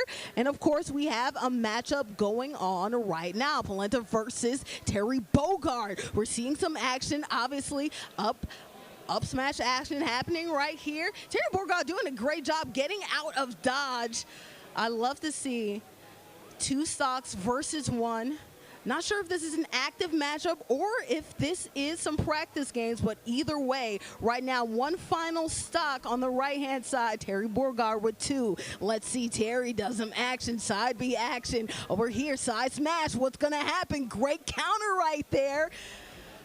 Unfortunately, can't get anything done right there. Terry, can he get a good edge guard to wrap this thing on away in the danger zone right here? Great counter, edge guard reversal, side B not happening. Terry's up and out of here, so 1 single stock left to go. Will Polina be able to clutch it up? No, they're not. That's game. Good job. Great sportsmanship right here. Hey, we're not just teaching gamers how to win, but also how to be great sports, and that's exactly what we saw right there. Have to dap up your friend after a great matchup like this. Let's continue on. We have Sonic, we have Jigglypuff right here for some action. Obviously, if you see all the way to the right of us, it's just smash, smash, smash, and more smash. Look at this. I want you, Brock, over here, this angle. Look at all these gamers. Everything that you see before us is smash, smash, and more smash. I can't wait to see what these gamers might do. Excuse me, do you mind if I pull you for an interview real quick? Absolutely. What's your name? Gio. Gio. And Gio, obviously you have your controller in your hand. Are you getting ready for some smash action? I already finished my matches. I didn't qualify, so I'm just watching my friends play. Oh, absolutely. Do you have any of your friends who have qualified? My friend John and I know some. Alex, my friend, Mr. Cheese. Hey, Alex back there. Obviously, there are tons of gamers here for TechSef, for Smash Brothers. What's your opinion on the level of competition that you've seen so far in this tournament? It's pretty cool, actually. Like, the dedication that people put in the game is really fun. And it's really nice that our whole community of people get together. Like, it's really nice that a lot of people come together to just play a game that puts a lot of people together. And it's fun to see that people actually like a game that everyone likes. A lot of times people talk about, the competition and the wins, but honestly, the camaraderie, hanging out is part of the big fun experience that happens at these LAN parties, right? Literally, yes. Yes, it is. It is really fun to see everyone play, especially when they have combos and a lot of things to do. Yeah. The most part that I like is that the concentration you gotta put in the game, because not a lot of people get the part of you putting in the effort or just playing however you want to play, and it's really nice seeing people get together just for a game. Yeah, everybody has their own strategies, but at the end of the day, it's still whatever way wins, and even if you don't win, you still have a great time. Your name was Gio, right? Yes. Can you say what school you are? I'm from Cigarroa High School.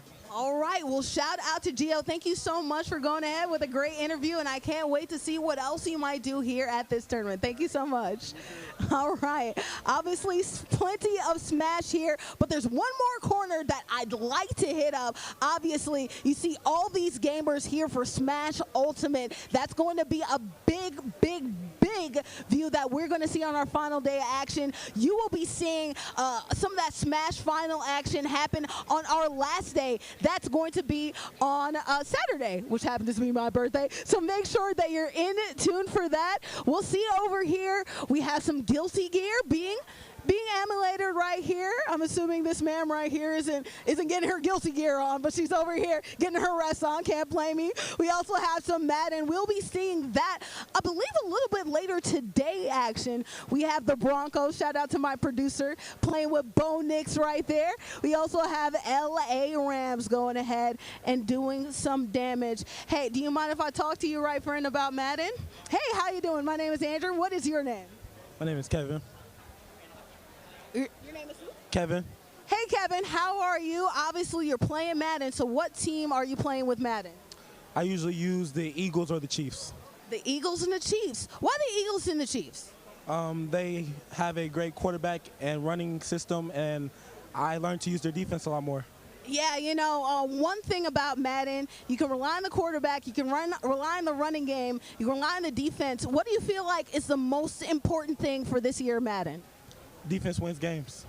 And defense wins championships, does it not?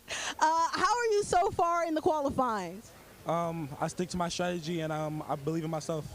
And belief is how you end up winning these games. Are there any strategies or anything that you've picked up playing against some of these gamers so far in this tournament?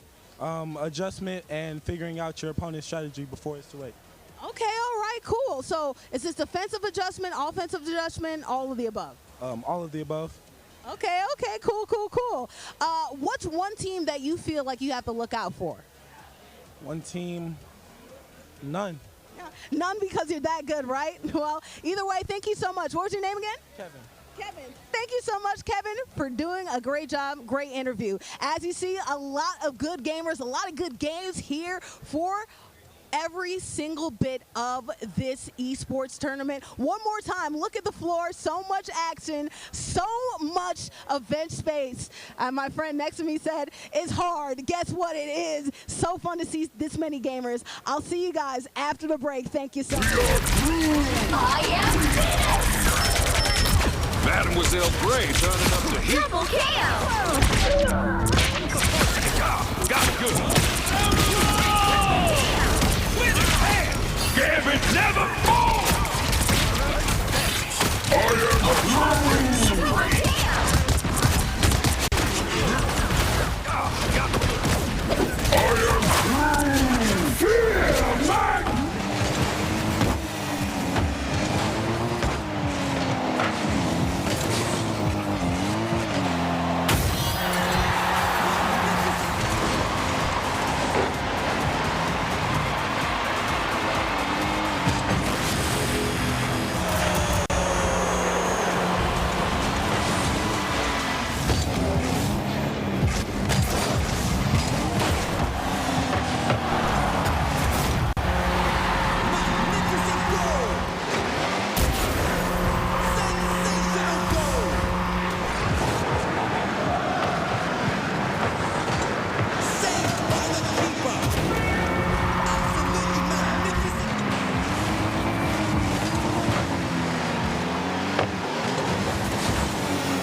TechSep Esports action might be dwindling down today, but we still have one more grand final for our grand finale, at least for the day. I'm Morty McFord, and joining aside me is my director, Tony Monk, football aficionado. Hey, I had to sit down because, anytime football is happening, I can never be too far from the action. It's Madden, baby. And I'm super excited for this, boy. And I'm super excited to see some of these opponents because there's some history that we need to get to. We are going to see Don Paltry versus Jordan Talks for Mesquite High School. Don Paltry is repping, and also Jordan Talks is going to be repping North Crawley High School. Now, you have a little bit of background info on these two teams, Tony. Yeah, no doubt. Obviously, we got two Dallas schools here. So Shout out two guys Dallas. representing two Dallas schools. North Crowley is very well known in actual football. Yeah. You know what I'm saying? Been one of the best high school football teams around.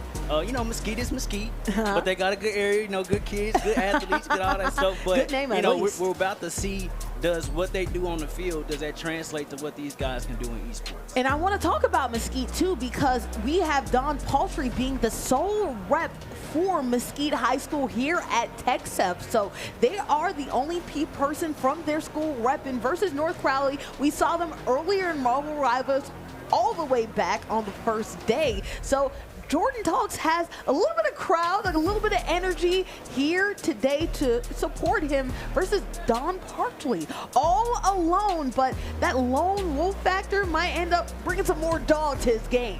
If you're a Swarm fan, the run could end here. We're about to find out. And it's so funny that Don Paltry is a lone wolf, just, much like a wasp that kind of tends to travel by themselves. Meanwhile, you got North Crowley, you know what I'm saying? They cast the Lions, whichever you want to call them. They run in packs, and you see they got a lot of team spirit here. So, we're in for a good treat with this Madden matchup. And again, super excited to see that. And speaking of Lions, the Lions might be a possible pick here when you talk about the outlook here for Madden. I know that both of us really love football and really enjoy the game of Madden. Who are some teams that you expect to be picked here, at least a little bit later on in this matchup? At least a possibility of teams that we will probably see. Me and you were broadcast before. Yeah, we did. we have. And, we saw a lot of the Baltimore Ravens, Ravens, Kansas City Chiefs, Philadelphia Eagles. We got two Dallas teams. I would love to see the Cowboys take the stage here. I know you'd love that. Yeah, I would love that. But the thing is we expect there to be some teams that's probably having, that's going to give us some real good comp. Yeah. So I expect their high-ranking teams, whether that's Philly, whether that's Buffalo. A lot of people like the one with Buffalo, as far as Madden goes and everything. But, we're about to find out kind of, what's about to happen. Yeah, no, one thing about this Madden is that the run game is so important, but also too, passing game can be quite the factor, defense as well. It just depends on your play style. Either way, though, this is a completely open field. 8 different schools joined in on the bracket. That means there was only one single representative in the top 8 when it came to the bracket. That being said, 2 men remain standing, Don Paltry and Jordan Talks. I'll let you know, right? We actually did have one of these gamers go up to me and say, hey, I feel like I could be one of the favorites, and hey, we're seeing them on stage right now. Because much like the games that we've experienced over the last couple of days, Madden is mono y mono. Yes. You can do team play and all these things to get on the same squad, but it's usually stick skills. Stick skills translate in the game of Madden. It's you versus me and how good you are versus how good I am. Right. Stick skills translate, and honestly, too, the mental game, the mind game as well. I feel like just as important as, being able to read and react to what happens on the field. One thing I love about Madden is that you also have, formations that you have to take into account of too. You have to be able to have pattern recognition, right? You will have somebody that lulls you to sleep with the run game, then boom, hits you over the head up top.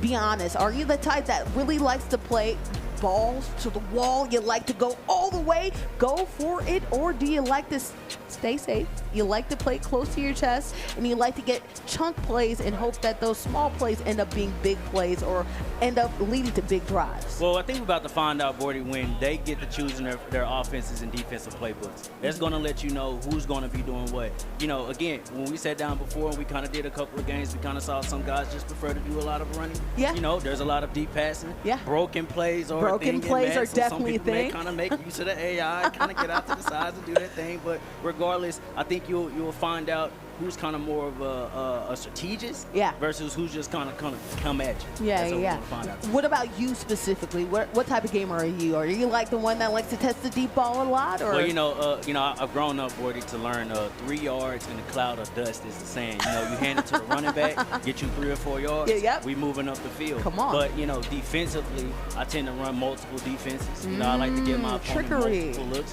These guys may be a little different with that. Yeah, yeah. But one thing that's going to happen is when they choose those plays, you're going to learn a lot about who we got to. And in some Maddens, you can have a lot more defense than others. We will see who decides to lean onto who. Don Paltry going against Jordan Talks. I'm going to be honest, Don came up to me. That's the player I was talking about that said, I feel like I'm pretty in control. And honestly, that's a great mentality for somebody that, as we talked about, unfortunately does not have the same support behind him like Jordan Talks does, just because North Crawley has a lot more representation versus Mesquite, not a lot.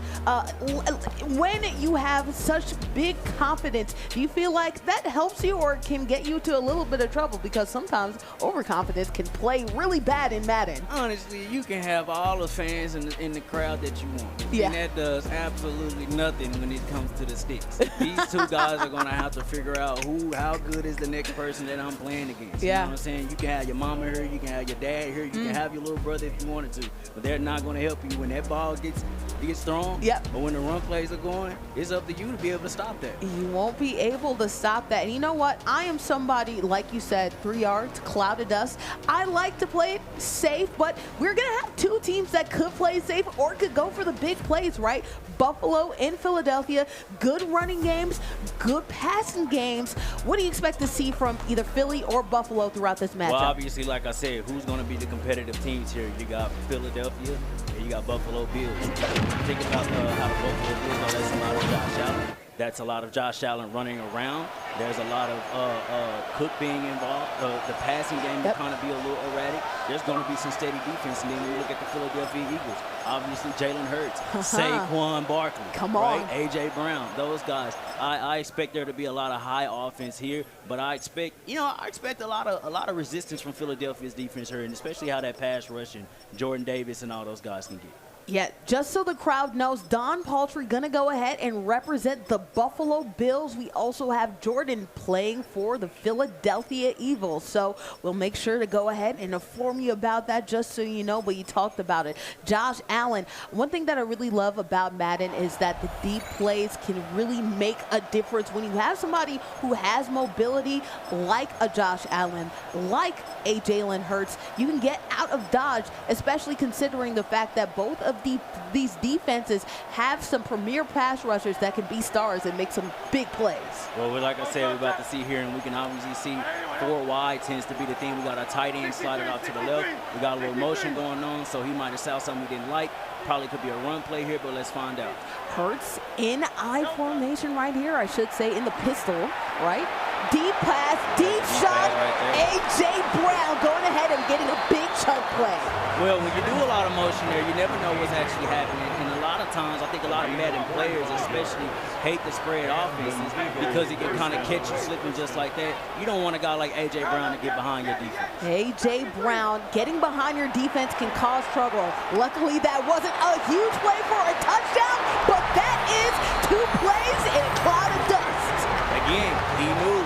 Let's get A.J. Brown going deep, and especially if you get A.J. Brown going early. And let's not forget, people, the superstar abilities play a lot of the factor here. The faster we get A.J. Brown's superstar ability going, get Jalen Hurts' superstar ability going, it could be a really long day for both of us. Superstar ability in Madden kind of ends up being the name of the game here, but if you're Don Paltry, how do you respond, especially when on the other end, Jordan scored so quickly? You respond the same way Josh Allen does in real life. You put the team on your back and you get down the field. I don't know if you've ever seen it, but he puts the team on his back. We'll see if he's able to put the team on his back, though, and live it to the path with Greg Jennings right now trying to figure out what the play style will be with Buffalo. You have a lot of options. You talked about a running game, deep passing game. You have to play patient, though, and not put too much dip on your chip. It looks like we might play the patient game. I formation, heavy formation right here as we're seeing Play 2 personnel, get after it. Cook going ahead, getting about a good 8 to 9 yards on that play. And again, you're getting James Cook involved early, right? And George's doing the smart thing. He's going into his 4-2-5 defense. It's the best defense to be able to take on this Buffalo Bills offense because you're really just kind of say, I'm just going to rely on my front four, kind of get my pass rush going with Jordan Phillips and them boys, but I'm going to kind of allow my back end with my DBs and everything to just kind of cover everything else. And if Josh Allen kind of gets out, I got somebody on that second level that can make a tackle. You know, you have to play a risky game here. Obviously, there are a lot of ways that Josh Allen could spread you out. Speaking of spread, gun right here could have been a pick. Lucky that didn't get picked off by Bates. And again, the 4-2-5 defense, it allows me to kind of play a mixture of some man zone blitz, right? You never know who's really going to be coming out that second level to this blitz, and that's why we're going to see some tight defense from Jordan on this drive. 3rd and 2 right here as we're seeing a rollout by Josh Allen rolling straight to the defense. Luckily, nobody in the area. It's looking like a great stop by Jordan Talk, at least early on. Again, we got to do quarterback contain. It's just like in real life. Keep the quarterback from rolling out of the pocket so that he doesn't hit us for a big play. And especially in Madden, you can get caught holding that ball a little bit too long, and next thing you know, it's 4th and long instead of a 4th and 2. Be honest. 4th and 2, early on here, do you go for it or do you play it safe? Well, you know, it depends on what side of the hash you're on. If you're not in your own territory, but if you feel good, like, you know, if there was a high percentage play that could have happened there, then you could have went for it. But in this case, it's still very early. Go ahead and punt the ball. Okay, well, empty formation here. Jordan Talk scored in 2 plays. Let's see if they can get some more. A little bit wide right there. Unable to complete the pass. First base incomplete here, you know. Obviously, I'm sure he's thinking in his head, how am I going to keep the ball from getting to A.J. Brown? Because it doesn't look like he's going to get out of this spread offense anytime soon. Showing blitz right here is paltry. They decide not to go forward, but they are going to go for a deep play. Saquon, he can also get it coast to coast like he's Space Ghost. Another deep play for Philadelphia. He is putting him in. You see the handshake there? Yeah, you got to lock back in, brother. Because he's putting that one-on-one situation on you, and you cannot guard these speed guys from Philadelphia's offense. Philadelphia was a lot of things last year with Jalen Hurts and everything, Nick Sirianni and what those guys were doing. But this is Matt. So in this case, you got to be willing to guard those one-on-one situations, and you don't do that with a linebacker on Saquon Barkley. Be honest, if you're Don, are you feeling a little bit concerned here with a lot of deep plays being really hit on top of their head over and over again? Forty, at what point do you pass the sticks? When it's 21-0 skunk. And we need to avoid that here, don't we? So now, that's why it's a good time to pause the game, make some changes, figure out what we need to do, because we don't need to go down 21-0 in a game like this. What would be your adjustment if you were Don in order to make sure that you don't have these over-the-head hits by Jordan Talk? Well, you got a 4-wide situation going on here, and you're probably going to have to rely a lot more zone, but you kind of got to be strategic. What I would probably do is right before the ball is snapped, adjust the defense, show some cover 2, show some cover 3, show some blitz, confuse your opponent here. Okay, well, we'll see the next series. Right now, he's on offense, and a good chunk play right there to get some momentum going. James Cook, you know, he can start to cook, and once he starts to cook, great things for Buffalo. Oh, always. James Cook, one of the best running backs in the NFL. Obviously, you know, when you're able to kind of get him involved, especially against the defense that is obviously very good against the pass, and less so than they are against the run, obviously. But if you can establish that ground game, the passing game will come for you. Well, let's see if that passing game comes now or later. It does. Gun formation. We are seeing it kick to the wheel, and Cook is cooking right now. Boom, hit stick, but the hit stick not bobbling. That's what happens when you have a dependable running back. Luckily, no fumbles. But we got to be careful with that, though. You know, obviously it's a wear and tear game now. Yeah. They've kind of adapted that college football theme where it can wear on the player the more and more they take these hits. Cook, we're going to it again. Feed the hot hand. And so far, it's been chunk plays, the ground game. You know what? I like this response. Obviously, Jordan working quickly. I like the fact, calm down, give your defense a little bit of a breather, and yourself a mental breather, You got to establish a run game. Like, it is okay to lean on the run. I think too many times a lot of players get so absorbed in the pass that they forget, oh, there's a whole other facet to the game that works. And you see what happens because he's able to get upfield with his tight end. I feel like Dalton Kincaid is so underrated when it comes to this game in real life as well. Breaking a tackle and another first down. 4 consecutive first downs right now on this drive alone from Don. Well, he's starting to find that offensive stride. You know, we're going to kind of pick up the pace offensively now, put our opponent in that bad pressure as well. All right, as you're seeing it, passing it, and dumping it to the flat. James Cook, good defense from Jordan, finally stopping that first down tear. Yeah, no doubt. Obviously, like I said, we got to hit outside the hash. Sometimes it's just not straight up and down. Let's kind of get our best guys in the space, like James Cook, make a couple of moves, get Kincaid in space, make a couple of moves, and we're up the field. 2nd and goal here. The field is tighter. The throws have to be tighter through, and that's a tight one right there. Luckily, no interference, no batting down, no pick sixes. Only a couple yards gained right here. 3rd and goal coming up. Tony, how do we address this? You know, we want to do a lot to avoid the pick sixes. We want to do a lot to avoid the interceptions in the red zone, but sometimes we need to let these routes develop. There are longer developing routes on this game. If you would have waited, I think you could have had a guy in the back end zone. Let the play develop, and also, too, escaping the pocket a little bit early there. I think that limits the amount of plays, and unfortunately, Josh Allen had to throw it away there. Well, we're a little antsy right now. There was no pressure coming on that drive. Yeah. You know what I'm saying? And so when we're rolling all the way out to our right, you got to ask yourself, was our play even designed to do that in the first place? Did I even have receivers coming across the field to cross my face? If that's not the case, this is a broken play when we roll out to the right. And you know what? That's unfortunate seduction that comes with mobile quarterbacks, right? Obviously, you know the fact that they have out-of-pocket ability, so you want to utilize that, but you also, unfortunately, shorten the field. So you definitely don't want that to happen. Touchback coming. Jordan, not really big chunk plays, went coast to coast several times. We'll see if another deep play leads him to the end zone, or if Don is able to finally slow them down. Well, I think Don, he should have kind of stayed with that run game offensively, but defense, I think he should have an idea of what's happening here. You know, Jordan wants to hit him deep, but he got to find a way to shut that down. Hit him deep. They did not this play, but still is the skinny Batman going through and still getting some good yards. We're going to a little bit more methodical play here from Jordan. And you know, that's the trick.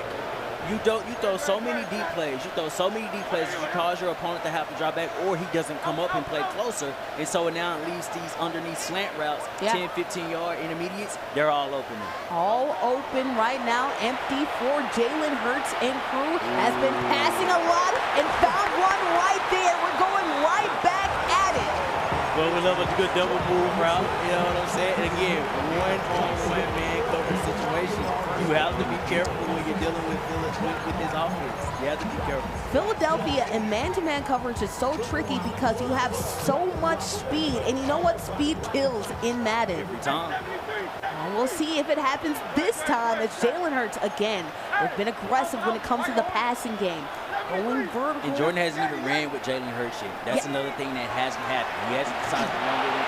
Almost gets home on that one, though. Send the blitz. Make your opponent have to work for it offensively. Just don't, like, sit back and play zone and just man coverage with nothing all day. Where are the stunts? Where are the stunts? Especially, too, if you're sitting back, you have to wait for those plays to develop. So we'll see if we continue to see some deep passes. Either way, it's a 2nd and 10 loading on up. 42 seconds left to go in the first in the gun. Jalen Hurts moving to his left, going for the deep home run. A.J. Brown, head top. Let's go. That'll do it. And that'll do it. Again, user skills also play a facet in this. Sometimes it's not just the route I'm throwing. I'm actually controlling my receiver, and I'm going to go get it myself. One-on-one coverage. You said it time and time again, Tony. I don't think that's the path to victory right there. You can't leave your receivers alone on the island, especially with a man like A.J. Brown.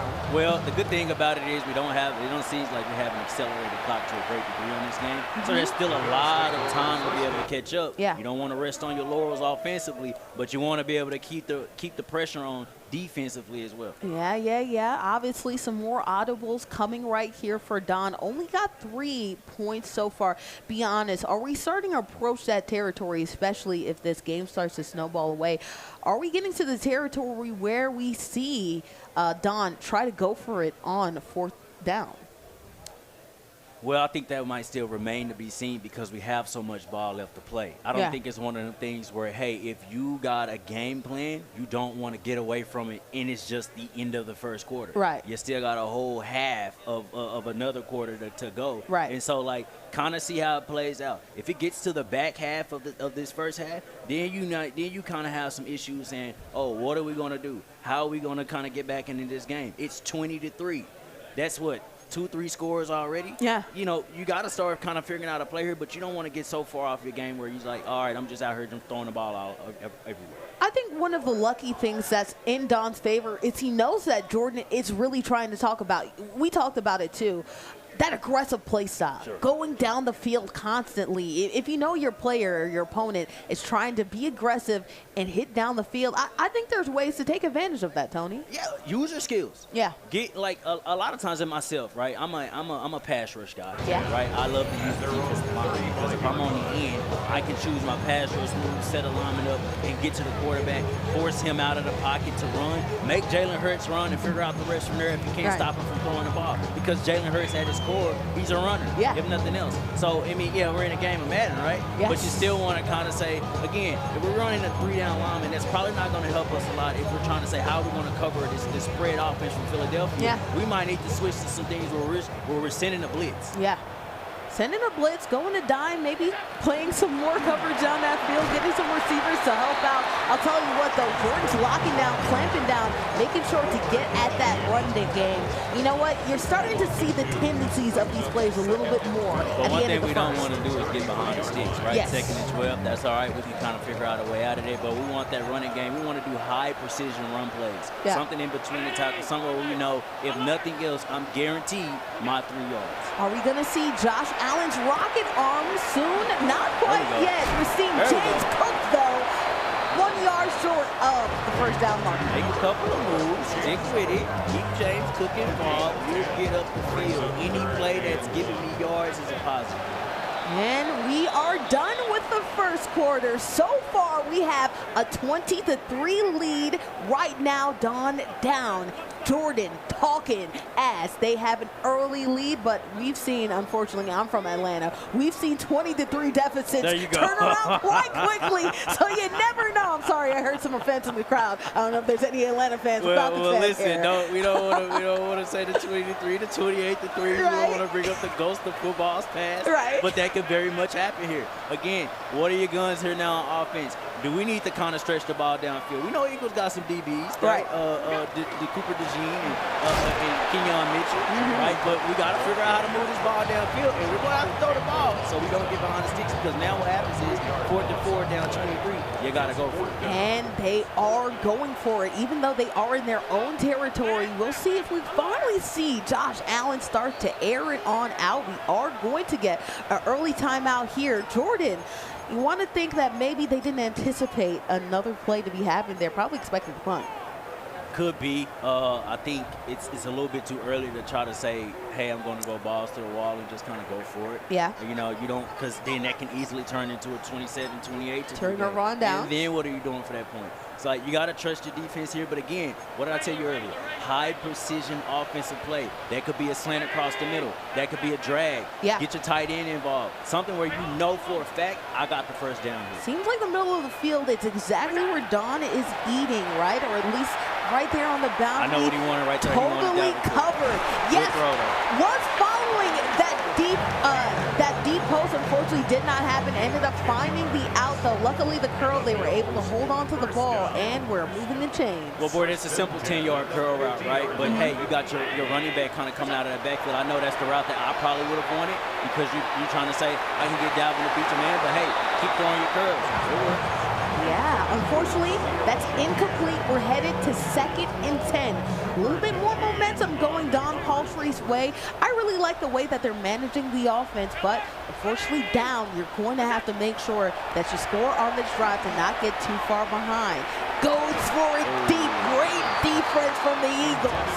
Well, here's the one thing that you get out of a guy when you facing somebody like Jordan, right? Yeah. Guys that have really good stick skills playing on linebackers really mean something. Yeah. Because they know how to strap. They know how to take your running backs out of the game, especially anything inside those hash marks. Like, they know how to take that stuff away, and it makes it a little harder because you're not going to be throwing on the outside so much. And there's a sack. Unfortunately, sack time happening. Right now, Jordan is talking, and he knows his game is talking right now, too. He's going to go ahead, and it looks like he's calling the timeout here to readjust. You got to adjust because it's getting to that point now. Like, it's 4th and 22. 4th and 22 is insane, but we'll see. I've seen crazier things been complete, especially for this Buffalo Bills offense. Will Don Parsley get into the mind of Josh Allen? 4th and forever to go. 4:10 left to go in the second. We're going to do barbecue or meal, dude. We're going deep. Use your skills. Give me that. Oh! Come on. Up high, down low. Give me that. Jordan talking not only offensively, but defensively That's as tough. well. Again, you got to control that receiver. I was expecting a little user skills or jumping that receiver. And hey, if it's going to be an interception, at least try to swat the ball. Man, gives you the ability to do that. Hey, but we see Jordan, he's got his user skills on lock today. Almost. Do buy into the arm punt propaganda, because that's kind of effectively what happened there. Oh, yeah, definitely. Obviously, get that pressure on Jalen Hurts. That's the second time we've seen pressure on Jalen Hurts today. And we're going to need a little more of that for the rest of this quarter, especially going into the second half. Okay, as we see Jordan talks, they have been testing I down the knew it. field, That's him. one-on-one He burned. coverage. It's easy. We're going. We're skiing. A.J. Brown, one-on-one situations. You cannot leave your cornerback in one-on-one situations for A.J. Brown. You will lose every single time. Where is your safety help? Jordan, the aura farmer right now, getting into the mind of Steph Curry, going to sleep on him right now. It's up, it's stuck, 27-3. If Don Paltry wasn't feeling the heat already, man, it's cooking in his kitchen. He has to respond very quickly here, Tony. Well, Bordy, one thing both you and I know about the Buffalo Bills, if nothing else, is their defense will always put that offense in some precarious situation. Yes, but they do. it's been up to Josh Allen, who we haven't seen a whole lot from outside of getting James and Cook and trying to get these receivers involved. We haven't seen Josh Allen do Josh Allen things. And you know what? I like going to the receivers here, especially. I mean, they've been doing a good job going to the running backs, going to the tight ends. But you have to consider the fact that Josh Allen, not the best wide receivers in the world, but does have a great arm. When do you test it? Well, hey, if nothing else, Josh Allen knows how to get the committee involved in some shape, form, or fashion. Again, we're looking for those routes with Dalvin Cook. It look like we got her here. Is that touchdown? Stretch out for it. There we go. Woo! Show him something. Show him something. Throw something. Use that big arm, and you can see the relief on Don's place. Finally, a big chunk play going their way. A great response for Don. But here. Don knows that ain't off. I finally got him on this one, but I got a lot of uphill battling to go. But hey, this is a good start. Making it a 17-point game. Definitely not over, especially with 3:25 left to go in the game right now. Don feeling themselves, listening to music, getting locked in. Jordan now needs to lock in and respond offensively, but they've been testing it deep. Again, Don, you have to wonder, one-on-one coverage, will they finally stop allowing that to happen? Well, hey, if nothing else, it's been a highlight reel so far. It's been a little highlight reel so far. When they cut this up in the back and they begin to play it, we're going to see a whole lot of Philly on this. But again, we got to tighten up in this last 3.5 minutes of this game, and we got to keep A.J. Brown, who's already, 2-3 touchdowns in, out of the end zone. And when that doesn't happen, you also have none other than the skinny bad man coming, but you also have the seam. Goddard going ahead and trying to do his A.J. Brown impression too.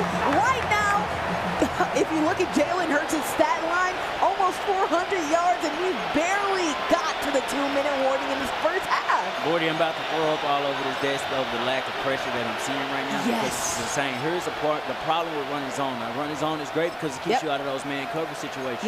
Running zone is terrible when you have no pressure. You allow the routes to develop because eventually you will run out of real estate to cover it, and then your receivers are open. And especially down the seam, too, you don't want those tight ends getting in between that zone as you're seeing it. Easy like Sunday morning for Saquon Barkley. Jordan gets another touchdown. Look at him. He's in control here. Don can't stop him. He's in control. And like I said, when Philly, much like they do in actual NFL, when they kind of get into that controlled football, I bet y'all know what you're going to see in the second half. There's going to be a whole lot more Saquon Barkley running the ball now that he knows that he has Don fully on his back feet. Absolutely. You know, it helps to have a good running game when you have such a frenetic passing game. You can go ahead and milk this clock away and really take the air out the ball. But right now, you hope, if you're Don, that Josh Allen can air it out. Got a big touchdown last drive. Let's see if he could do it again here. Well, I tell you, why air it out when you have the ability to run? This is a good out route here and get out of bounds. Try to stay some time on that clock. Maybe you can score quickly, get it back again from the defensive side of the ball. But why air it out? You got Josh Allen's legs. Use him to run. Well, no airing it out right there. Getting some good out route plays.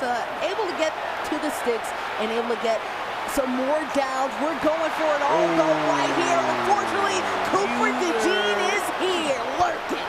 Well, that's Cooper DeJean, right? You know, one of the best nickelbacks in the league. And this is like a house call. It is going all the way. That is a touchdown, people. It's nasty out here. Cooper DeJean not only got the interception from deep, was lurking, but also took it for a house call as well. The pick six. Unfortunately, Don, you thought that this could be the start of momentum, but you just get a Jordan shrug from Jordan. Well, Don knows, hey, you know, worst thing that can happen is that the second half comes around and puts up another. Yeah. But Don, you know, he you know, for Jordan, it's understanding like, all right, you got a lot of real estate to cover. But if 41 points can be put up at this stage of the game, how come you can't manage those same 41 points in the second half? Down 31 here. We'll see if they can manage it. Obviously, Don didn't like the results of the last drive, a pick six, but we'll see. You know, we did say Josh Allen, you want to see him tested, but Tony, you did say you'd like to see him not only test with his arm, but also his legs. Because where is your ball control coming in at? At this point, you're trying to take so many deep shots that Jordan, all he had to do is drop all the DBs, right? He was already kind of playing in that 4-2-5 defense. Let's contain everybody underneath. You can have, at this point of 41-10, you can have all these little 10-yard routes that you want, because it's sitting on everything else. And the minute you throw it deep, the same thing's going to happen like it did last time. It's going to be an interception. You already thrown two of them. Where's your third one? Well, let's see what happens. We are seeing trips to the right. We are seeing in the gun situation. Get out of there. Cook trying to go coast to coast. Jackson right there. I'm not sure he can catch up. You finally get something going if you're Don. Pick six, but at least you're able to get those six back on the next drive. And Don, you know, this is where Don got to slowly build his confidence up. You're finding ways to say, okay, I know I can score here. I know I can score there. But that ain't where your issue is. We got to find out how can we cover on the defensive side of the ball, and that has to start right now. That's to start right now. Obviously, you know, Jordan Talks has a bit of a cushion, so can't be too mad about the fact that Don was able to get back into this. But as we approach 2 minutes, 21 left to go here, are you still trying to get as many points as possible, or do you start the slowdown process just a little bit? I'm looking for 49 on the board. Immediately. I'm looking for 49 on the board. I'm trying to bury my opponent. Watch this. You see that one-on-one on the outside? Oh, yeah. Watch this. He's going to go for it again. Boom. He's going to throw it. I'll throw it. He gave him a break on that one, but that's all right. He gave him a real break. Gave him a break. I would have threw that. 408 yards. He would have threw that out. Instead, went with Devontae Smith, you know. One wasn't built in a day, Tony, but we are 8 seconds away from the 2-minute warning, so we'll see if they decide to go ahead and test it. In fact, we're going to that 2-minute warning right here. Rome wasn't built in a day, Bordy, but Philadelphia's offense was. Thank you. And again, we're allowing these one-on-one man coverage situations. Hopefully our safeties are dropping back in the zone. Smart man, let's get some coverage help up over there. Some coverage helping right here. 2 minutes left to go in the first half. Right now, down big is none other than Don Paltry. It looks like Jordan Talks is going for a more conservative play here after seeing some And you can do that, and you can totally do that. Obviously, we're moving up the field. We're not getting a lot of defensive resistance right now. Like I said, there's a lack of a pass rush happening from Don's side. Like, just get the ball out. Let's just get down for it. We ain't trying to do too much. We don't want to fumble. We don't want to do any random injuries before we get into the second half. We're just going to run some simplified offense. Do you feel like that's lulling your opponent to sleep or just taking what the defense gives you? He's just taking what he gives you at this point. He's already given everything else. Second and inches, knowing Jordan Talks, he could probably go ahead and convert this. Hey, we haven't even seen a lot of running plays from Jalen Hurts, or really a lot of running plays at all, as we see A.J. Brown. We're going right back to it. Well, just like, in real life, it's a passing league, so naturally enough, there's going to be a whole lot of passing. I probably would have expected Jordan to do a lot more running the ball with Saquon Barkley, but hey, he doesn't feel like that's his thing. But why does it have to be when I have wide receivers like A.J. Brown and Smith? That's a great question. Why would I, when I have such elite talent overall? If you look at the number of stars on the field, or X factors underneath these players, there's a lot of X factors for Philadelphia. And it's I'll tell you what I'm surprise. really impressed is how much he's really just trusting Saquon to work that slot against those linebackers, which is just fine. He's probably going to beat any linebackers against. But I'm very impressed on that. Oh, you had somebody else open, son, but I'll take that interception. Appreciate it. We'll see Jalen Hurts coming through with a tackle. Great job on that to prevent the pick six, but finally some momentum going Don's way.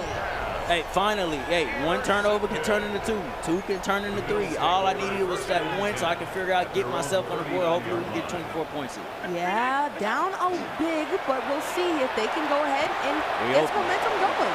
42 seconds left to go. Makes sense to play it close to the boundary. Good job getting out of bounds and also getting a first down as well. Hey, 40 seconds left. I'm trying to figure out how can I get to the sideline, right? If I'm done, I'm trying to figure out if there's going to be things that Jordan is going to allow defensively. I'm going to take that. I may be out of timeouts, but I got to hurry up offense, and I'm on the other side of the 50. 40 points is definitely enough to score here. Jordan has to play the boundary here, right? Definitely. Well, almost played it with a sack. Great timing with the blitz. I like mixing it up and not just going straight blitz. Oh, that's what I'm saying. Like, mix it up, show some different. Madden allows you the opportunities to show cover 2, show cover 3, depending on the defense that you lined up in. Shift your defensive line around, like we're doing here, shifting them inside, and that's where our pass rush is going to come from. Right. I got Jalen Carter and Jordan Davis. Somebody got him there. Almost came home there for a second time. 31 seconds left to go. Third and long upcoming on the 43-yard line. A little bit more work to go here for Don, but it had 2 downs to do it. And that was Jalen Phillips coming off the edge this time. Obviously, he's one of the better defensive ends in the league. And even without controlling them, Madden knows where the wear down is coming in from, especially for this Buffalo offense. And, but hopefully, hey, we hold up here, we get in this end zone. Phillips, a mid-season acquisition from the Dolphins, almost got home. Kincaid did a great job coming back for that ball in a dangerous spot, but able to hold strong. 21 seconds left to go here. Buffalo, no timeouts. They have to work quickly out and fight the ball here, to be honest. Here's where it gets a little tough, though, because Jordan's playing some very interesting defense for Philadelphia. He's close enough not to allow it to be man coverage, but far enough where you won't necessarily, get beat deep. And it's kind of hard as the field condenses going into the end zone. Don's going to have to figure out some real creative ways in this next 9 seconds to get in. And honestly, if it ain't a pass towards the end zone, it's about to be halftime.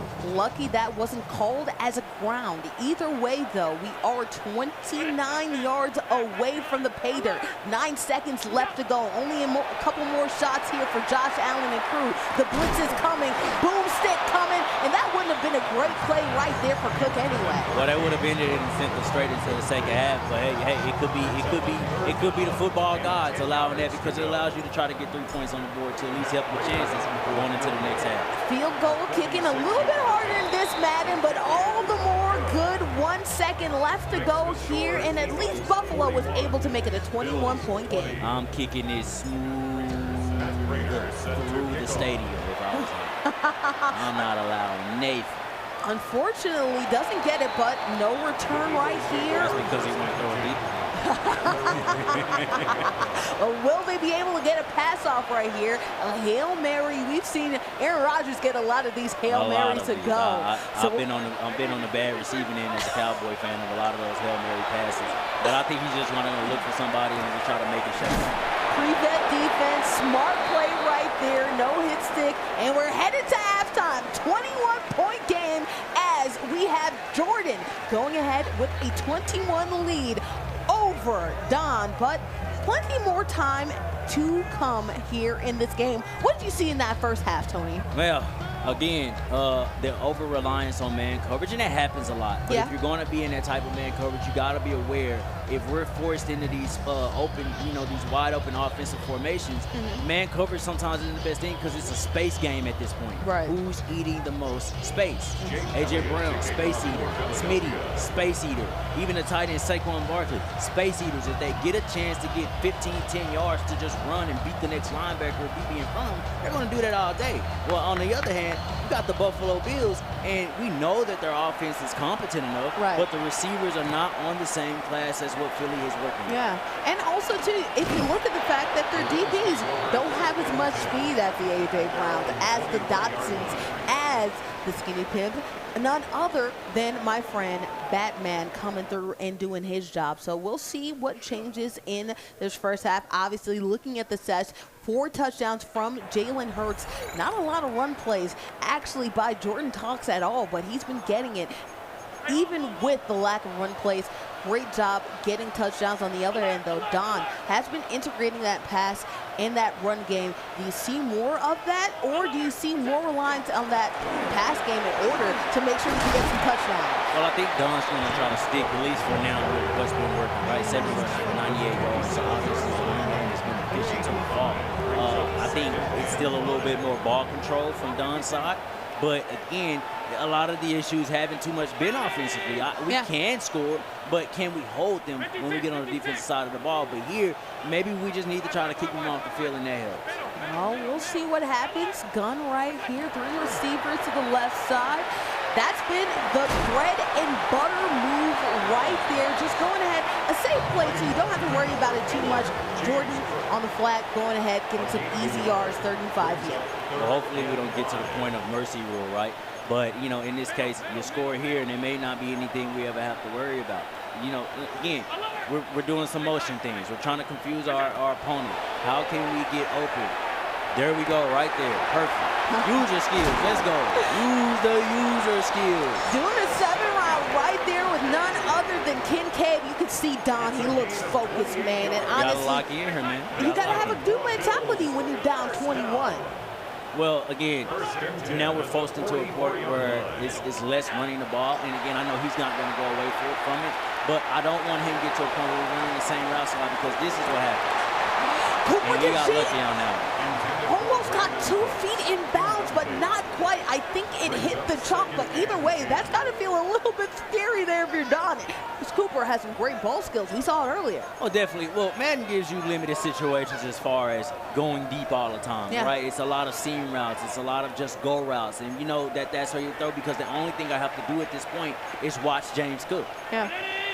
We'll see if James Cook will be utilized here. 2nd and 10 as And you see here as Jordan is moving around his linebackers, it makes you have to get strikes, because now you're trying to fix the defense where that happens, because you want to get away from him utilizing so many guys as he has great user skills to this point. I'm surprised we're not seeing a lot more Khalil Shakir possessions here. Shakir's a shifty guy, right? And I can see a lot of underneath routes that could have happened to him, and maybe you get him into space, right? Shakir's a good space eater. Get him in the slot. I like the option there to be able to throw it, but chose to run it instead. RPO, I feel like, is a great option here for the Bills, especially as we talked about. You not only have Shakir's shiftiness, but you also have Cook's shiftiness too. Getting some yards, 9 yards on that play. Well, we're doing a lot of flipping our plays over now. A whole lot of flipping our plays over, which is the smart thing to do. Get James Cook out in the open. Let's get upfield. Out of bounds. Let's be careful with the hurdle, though, because that ball will come out. 1st and goal, 7 left to go. In order to score the touchdown, could absolutely stop the bleeding here and get a daily double when it comes It to was scoring at the very, end very and getting subtle this. from Jordan's side right now, Gordy, and I didn't even mean to cut you off No, you're because good. what he told his linebackers when to do was to drop how many yards back in his zone. Yeah. It's 5 to 10, and now we sit on that stuff and keep everything in front of us. So let's see if he's going to sit on it again, right? Obviously in the red zone, much tighter. Left to go here, 7 yards. Allen, nice pocket, out of bounds. That blitz game, we're not seeing it a lot here from Jordan, at least so far in the red zone. You expect to see it on a 3rd and goal. Well, you know, Jordan doesn't have to do a whole lot of blitzing, and that may not be his thing. That may not be any of their things for that matter. But it's hey, how well am I holding up in the second level? Again, when you're kind of one of those guys that tends to use your linebackers or your safety as your user, you're kind of taking away a lot of those deep routes automatically anyway, and that makes you have to hold the ball, and then the pass rush ran by your computer is going to be able to get home. Allen, See it there? looking. Boom. Just tosses it away, as we talked about. Didn't have to do that, but that's because Josh Allen rolled out. Got it. And again, maybe there are some plays there option-wise where you're using James Cook and Josh Allen. Again, Josh Allen is a runner. Use him. He is a really big focal point in the offense and then throwing the ball downfield. Jordan is the type of guy who's just going to sit on a lot of the routes that you're doing. That gives you a lot of chances. All right.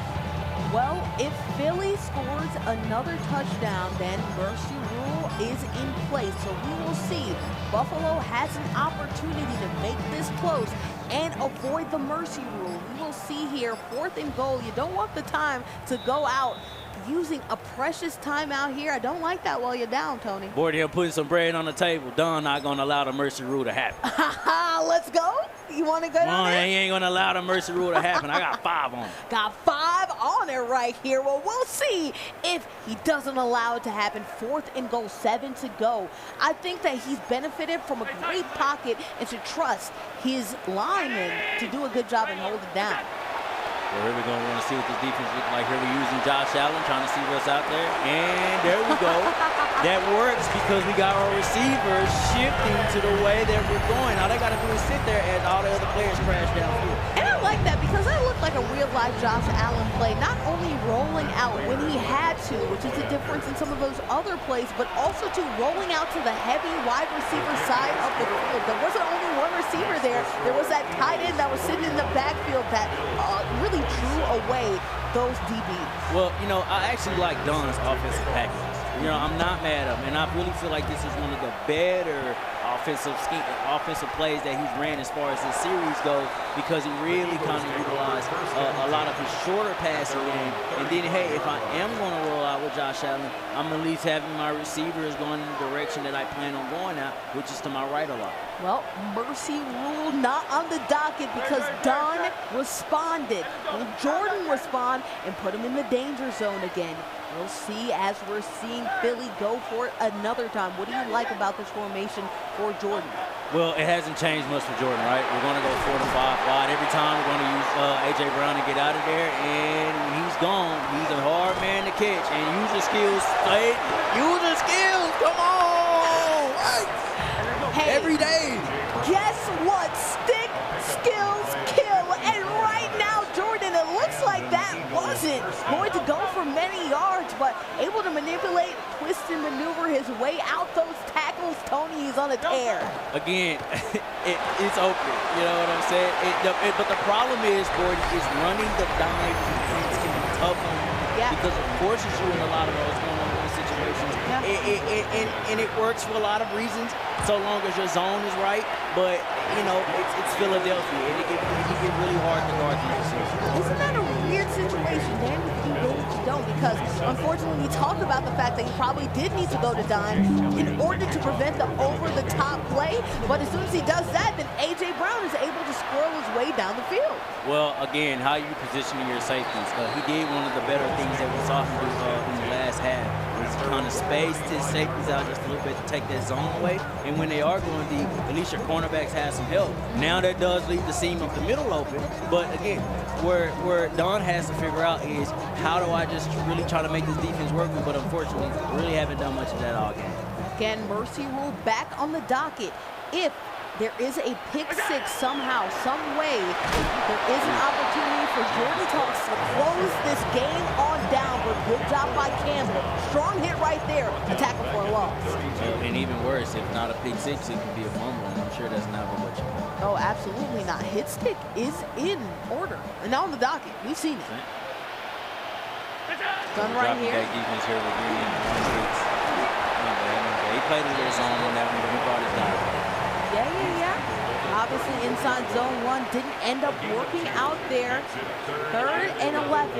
We are in 4th down range, especially with that mercy rule working over his head. But speaking of alert, I mean, honestly, Kincaid has been there, been dependable for Josh Allen all day. Well, the one thing he's realizing is my tight end routes, especially coming out that's open, and who's your challenger? Challenger's one of the best cornerbacks on the team to do that, but that's kind of been something that's been there for him all game as well. 7 routes have been a bread and butter. Also, too, these outs, as we're seeing James Cooks again. It's been those plays that I've been seeing time and time again. In fact, there were 2 linebackers understanding the fact that that play was probably going to get used. James Cook is just that good, though. Well, Jordan's a high-risk, high-reward guy on defense, and I can tell that by the way he's just kind of been using his linebackers. Hey, if I missed the tackle, sure, but if I'm there, I'm there. Well, will that risky play end up biting him, or will it end up saving him? We'll see. Either way, though, 1st down for Don.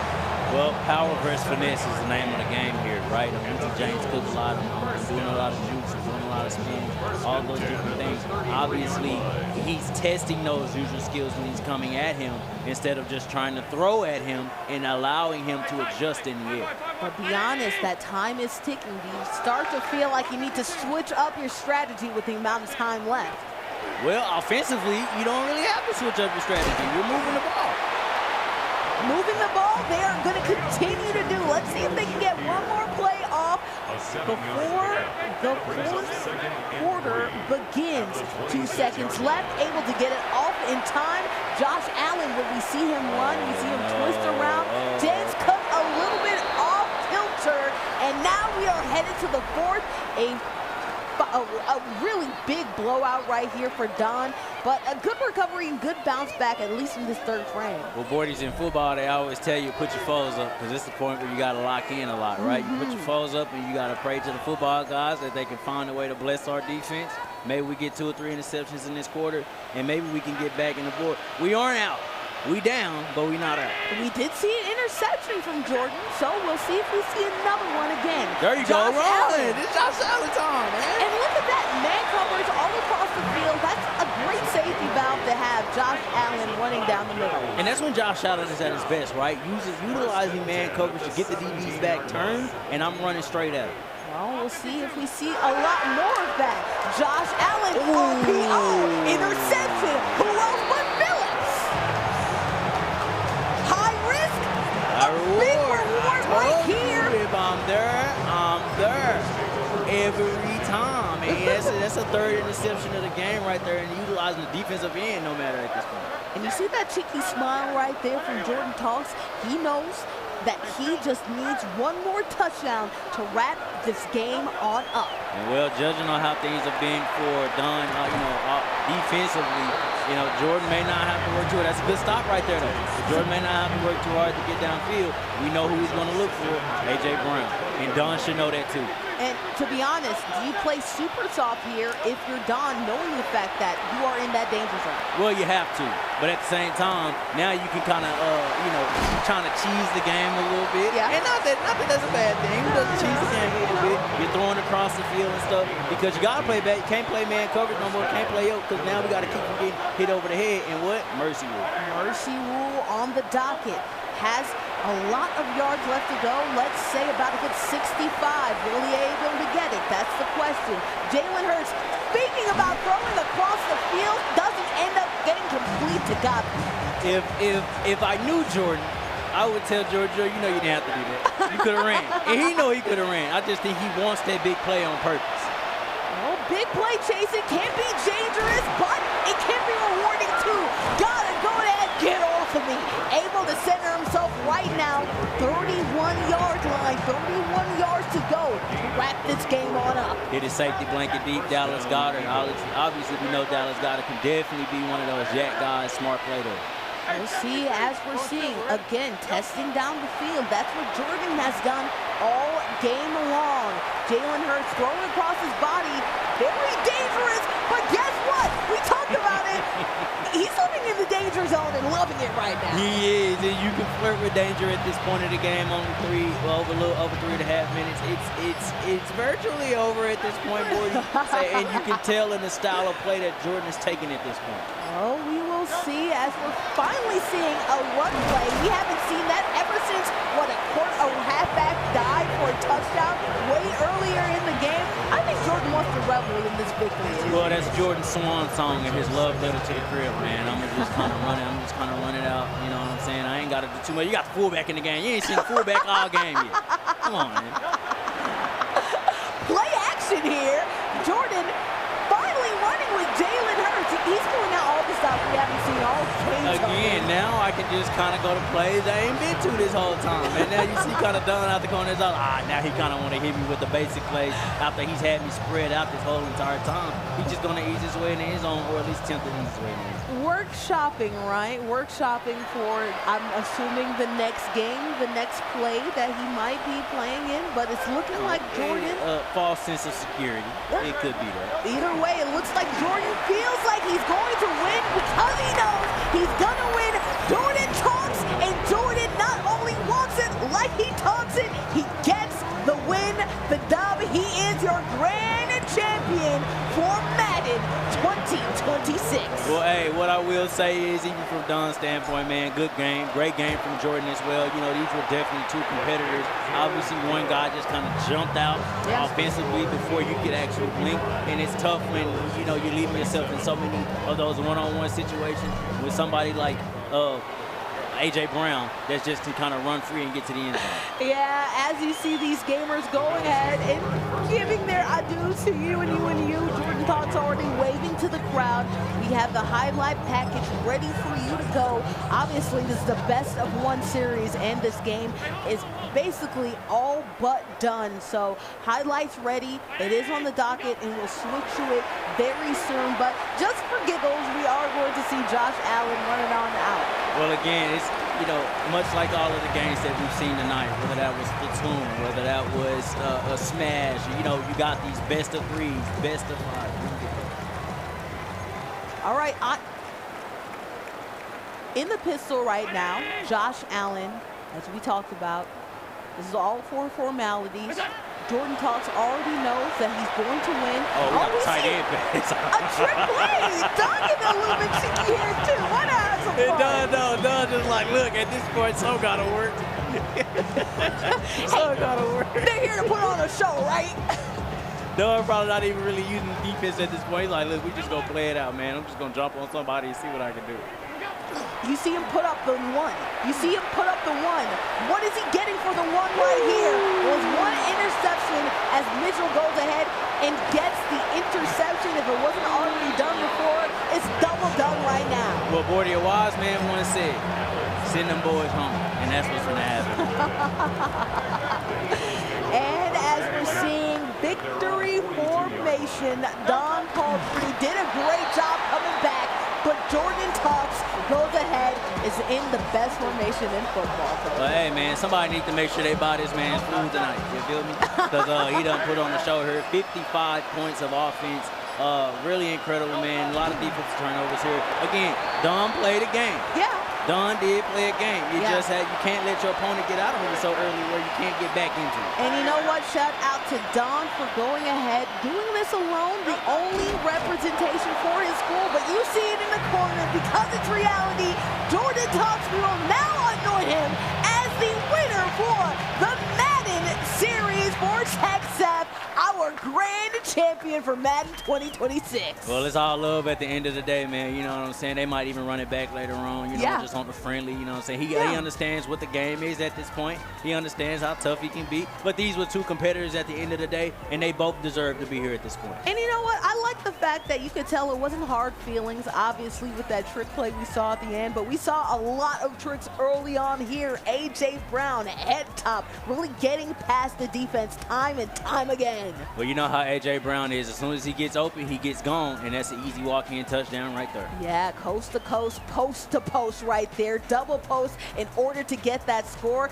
You did see some running game, something I respect from Don, and I think will carry him forward well. Is the running game was great, but it's the passing game that really shined throughout this whole entire game, honestly. Well, both guys got their running backs involved. You saw James Cook, but here goes Saquon Barkley hitting the deep end with beating a linebacker all day, every day. Hey, man, he can jump backwards over players. Of course, he can go ahead and beat a tight end on one-on-one coverage. Cook also cooking throughout the game. Lucky the hit stick never got to him, but the hit stick didn't have to come to him because A.J. Brown was hitting them time and again down low.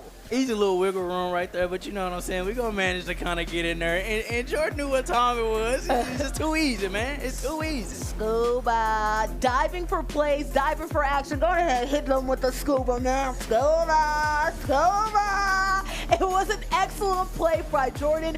We are going to go ahead and throw it to Zipmaster Flex to go ahead and see Jordan flex on them with the win. What's going on, everybody? That was Madden 26. We have our two competitors up here. They put on one heck of a show. The score spread was a little wild. I'm sorry, brother. You talked a lot of jazz. You talked a lot of jazz, man. No. Hey, with all respect, though, you got second place, man. You did your thing. Tell me how you felt going up against my man. You know, look, you started to rally back in, and no, I'm not trying to be funny. You were rallying back in, and it started to feel like a game at a certain point. You started to tick-tack every time, get your first down. You started to make your way. How'd you start to feel about halfway through the game? I'm not gonna lie. I was kind of like, when I played him play versus, he was not like this. I swear, I beat this dude in play versus. He wasn't like this. I don't know what happened, but like halfway, I just said, man, why not try this stuff? Actually, try my real offense. Why not, try to hit my tight end? So it was working. It's out doing it. It was working though. It was. I'm not gonna lie. I understand it. So you guys have played before, and he won before. Okay, right on. If I knew that he would have been like this, I think I would take him.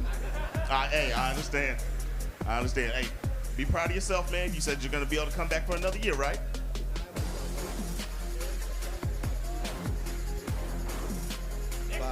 I'm telling you, hey, young OG, come on, that's me, come on.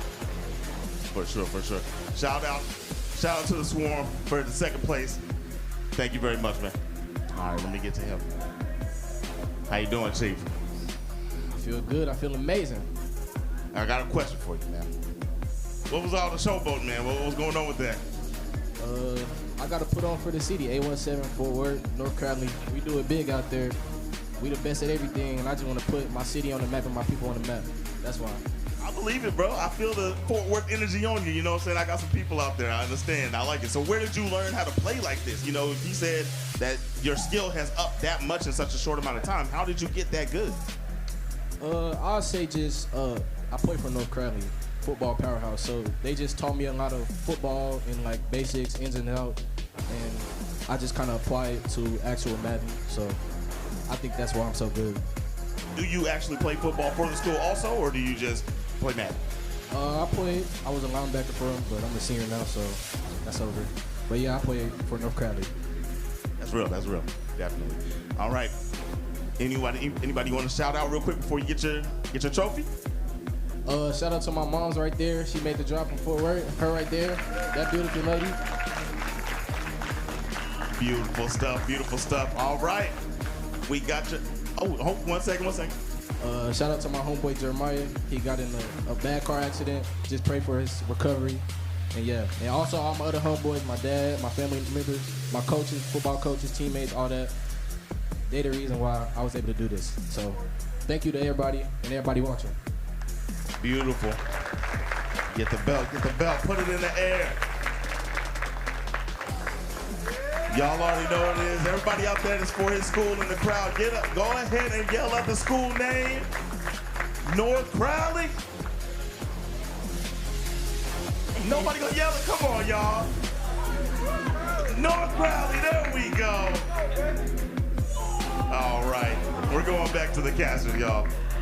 Shout out to North Crowley. Shout out, and we're praying for Jeremiah, but really shout out to not only Jordan, but also you, Tony. You talked about how good that this program is, and it makes sense that the linebacker, basically the quarterback of the defensive side of the field, does something like this, goes ahead and massively wins this Texas Esports State Championship. Yeah, North Crowley's been one of the better stories the last couple of years as a high school football program, you know, and I've had opportunities to cover those guys in traditional sports side. So, you know, everything that Jordan is kind of saying, you know, that's the truth. And it's good if all of those kind of things kind of came together to get him here. You kind of see even on the esports side, North Crowley is producing guys that know how to play football. But shout out to both of these guys, man. Again, I'm from Dallas. I'm from Oak Cliff. So we got two DFW kids here, man. It's definitely good to see them be able to represent in a space just like this. Yeah, there we go. There we go. Yeah, there we go. Yeah, representing a space just like this, man. It's really all love at the end of the day, Bordy. And I'm super happy to see that today. Hey, man, you talk about that dance, the South Dallas swag. Well, guess what? I'm getting that fourth word swag from him right here. Obviously, cool as a cucumber. Not only in the way that they went about winning, obviously doing a little bit of flexing, but then also too doing a little scuba afterwards too. Gonna go ahead and do some scuba for you too. Again, I'm Bordy with Board. That's Tony Muck. Always a good time to do a broadcast. You know what with time my it brother. is, Bordy. It's always a fun time here. And again, you know, as soon as I heard Madden and we had an opportunity to sit down, and this is our first time actually sitting down in an actual space, being able to, you know, coexist side by side and broadcast like this. So definitely an incredible opportunity. You know, usually I'm in the director's booth. Yeah. So if I ain't calling shots, I got to, you know, shout out to my guy Jalen who let me come up over here and talk some good ball with you. And we got to see some really good plays. Hey, calling shots behind the camera and in front of the camera too. A multi-talented man right here. Oh, director, my director. I love him. Shout out to you, Tony Monk. He's not just accurate. He's spot on with his takes. I promise Shout out you. Spot On Sports, new wave of sports that's sweeping the nation. We're not just accurate, but we are spot on all day, every day, baby. And we have a lot more people to put on spot because we have our award ceremony coming up. My name is Boardman Ford. Again, that's Tony Monk. We're going to throw it to break here. More TechSF action soon to come.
Just like the street lights lit this town, like a fire in a blaze, gotta burn it down. Can't be afraid to leave this out.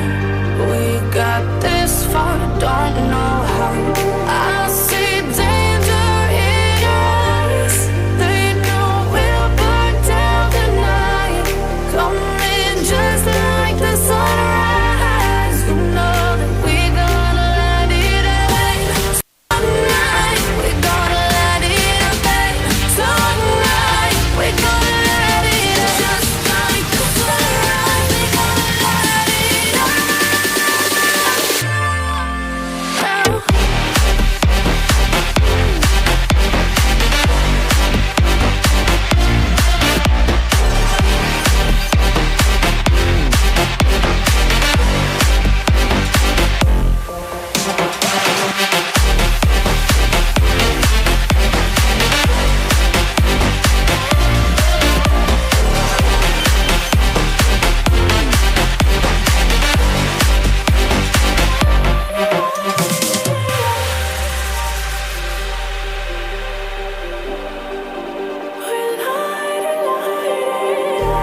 Just like a spark that's breaking out. Can't make a stop, can't turn back now. We know that there's no room for doubt. No, we can't turn back now. I see danger in your eyes. They know we'll burn down the night. Coming just like the sunrise. You know that we gonna let it away. Tonight, we gonna let it away. Tonight, we gonna let it away. Just like the sunrise, we gonna let it away.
별거 아니란 말은 그딴 게 뭐냐는 너의 말은 시간 낭비하지 말라는 말은 stop it 보여줘 너의 carry 무리를 지어 계속해 이어 전설의 기억 때가 왔지 언제까지 비워 너의 자리 채워 내 순간 잊은 적이 없지 I'm no liar 잠시 떠나왔지만 yeah we on the fire 무리를 지어 계속해 이어 전설의 기억 때가 왔지 언제까지 비워 너의 자리 채워 내 순간 잊은 적이 없지 I'm no liar 잠시 떠나왔지만 yeah 보여줘 너의 carry 준비한 이 rising bro 지금이 너의 season 새로 태어나 보여줘 너의 carry 준비한 이 rising bro 지금이 너의 season 새로 태어나 싸워봐 너만의 전설 왜 무너져 좀 하지마 걱정 time 벌어져 조금씩 점점 불태우는 것이 나만의 적성 시작해 전쟁 다시 돌아가도 선택은 똑같아 We're the dogs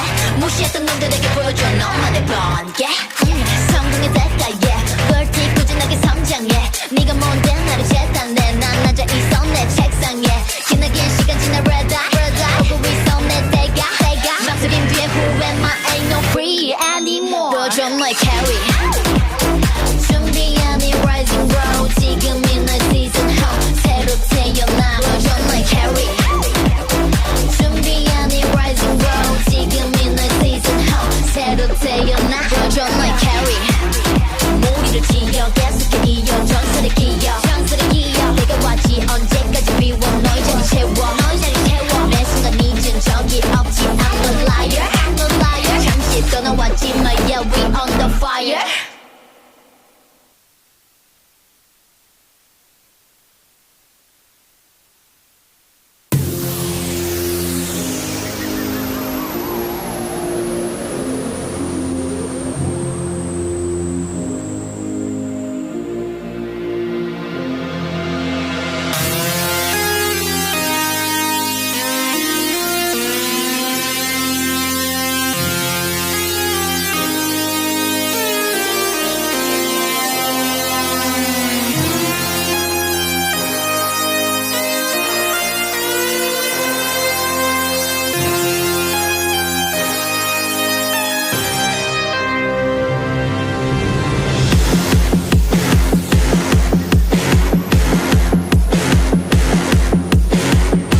ceremony for the 2026 Texas State Championship for our wonderful esports crowd. Can I hear it for everybody?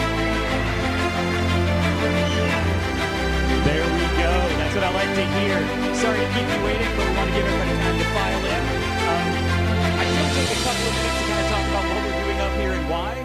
I first would be remiss if I did not thank our sponsors. So the Army National Guard cuts us a check that makes this doable, so thank you to them. I also want to thank Baylor for providing facility space and helping us run this every year. LandFest does a wonderful job of making these computers work and dealing with all of the changes that we throw at them. And finally, I want to thank Nishoni for all of our broadcast stuff. They work really hard. They've been here for like 14 hours today. So if I can hear it, there's a guy right back here named Jalen, and he's going to hate this, but if y'all could give him a round of applause, because he makes this whole thing happen. I am 100% going to pay for that tomorrow. So we are here to celebrate what brought us to this point. We could not have events like this if we did not have all of the events that lead up to it, all of the parents, teachers, coaches, administrators, and students who put in all the time and effort. And so we're really here to celebrate that tonight. And so we're going to celebrate our educators first, and then we're going to move into our All-State Awards for our students. So I'll talk about those in a minute. But to the educators in the room, what you do, often unnoticed by others, we recognize, and we love you for it. These students are here because of your effort. So students, can I hear it for all of your coaches, your principals?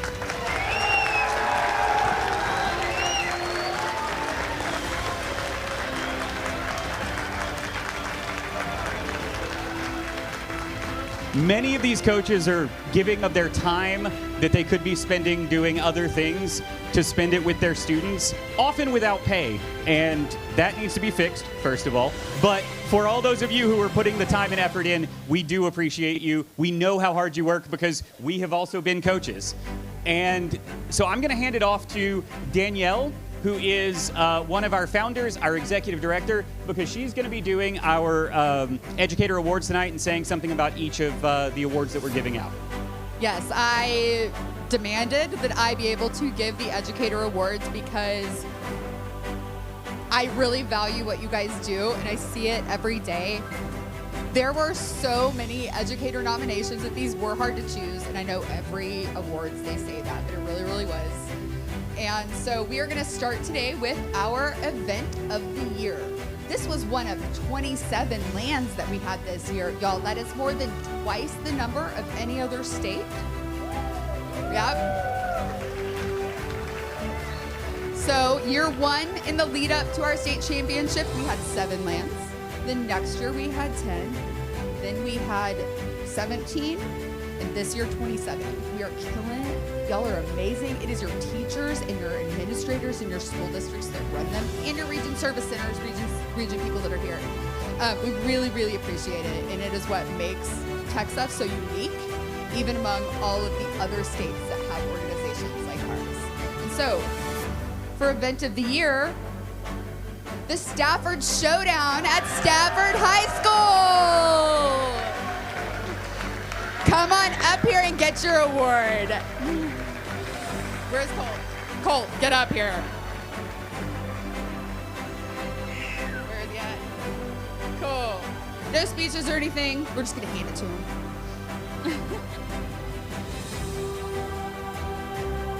So, very good, awesome.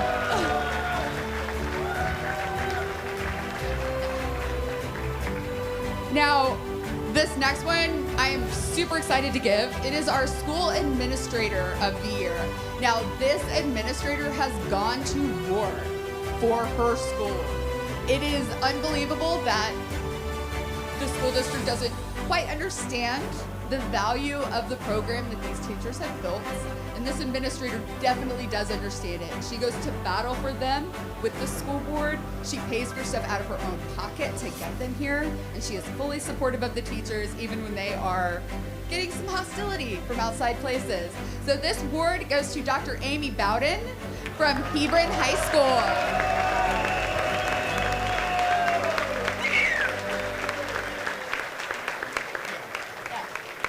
Get your picture.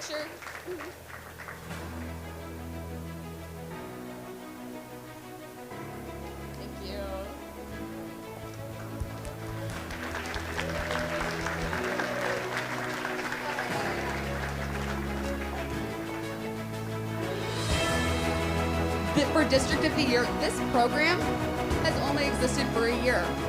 And about a year ago, a teacher came to me and said, "Can you talk to my school board?" And I said, "No, but you can." And now their school district is putting labs in all 12 of their high schools a year later. This award, interestingly enough, their leadership just left to go be at Stafford, but this award goes to Fort Bend ISD.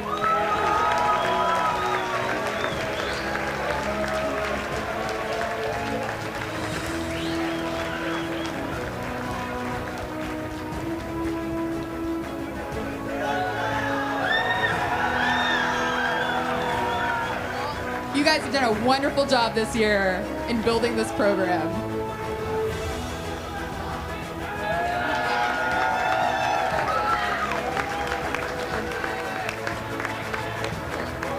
Thanks, guys.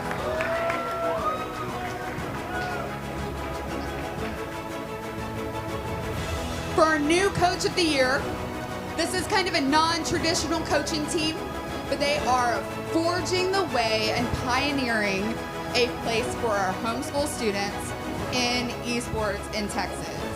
And so we are proud to present the new Coaching Team of the Year program, or new Coaching Team of the Year to Edge Esports.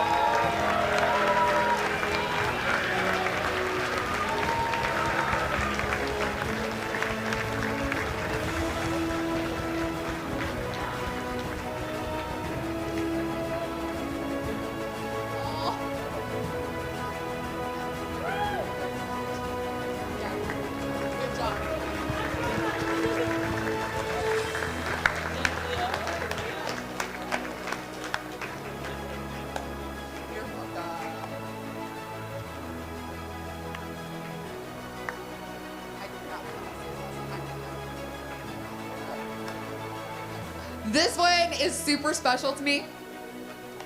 This coach for Coach of the Year has started not one, not two, but 3 esports programs in Texas. He is actually the one, if you have students that don't have a home program and that go to public school, he is the reason we have our attachment system so that every student can play. So like I said, he has gone not to 1, but to 2, 3 different districts and started their esports program. I don't know how to say your last name, but this goes to Ben from Forney.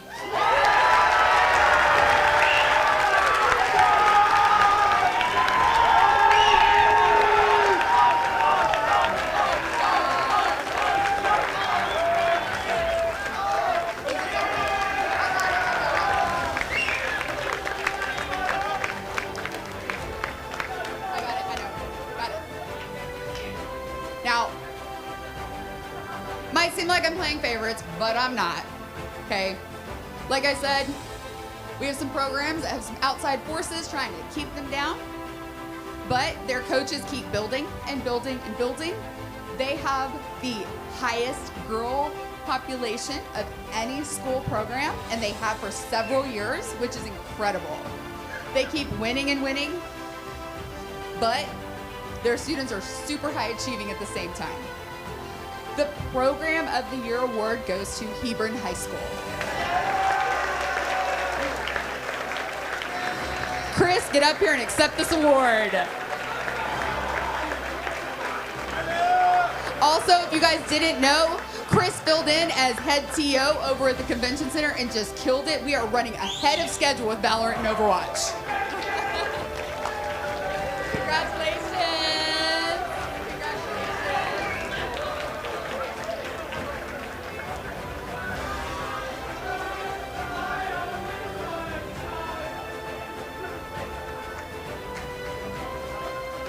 All right. That finishes our Educator Awards. Let's hear it one more time for all of our award winners.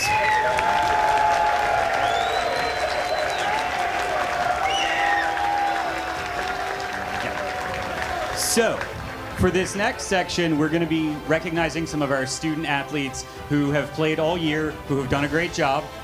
And the way I'm going to do this, I'm going to give instructions and I'm going to explain it. So for each of these games, we generally have more than one awardee, with I think one exception. And so there will be individual slides. I'm going to call all the names and then have all of them come up here and get their awards at the same time. Okay? So, like, we're starting with Apex. There are 3 of those. So wait till I've done all 3, and then all 3 come up here and get your awards. Cool? Yeah, like, you can start walking out, but, like, yeah, just so we're clear. So, something I want to highlight with this is that these are all nomination-based.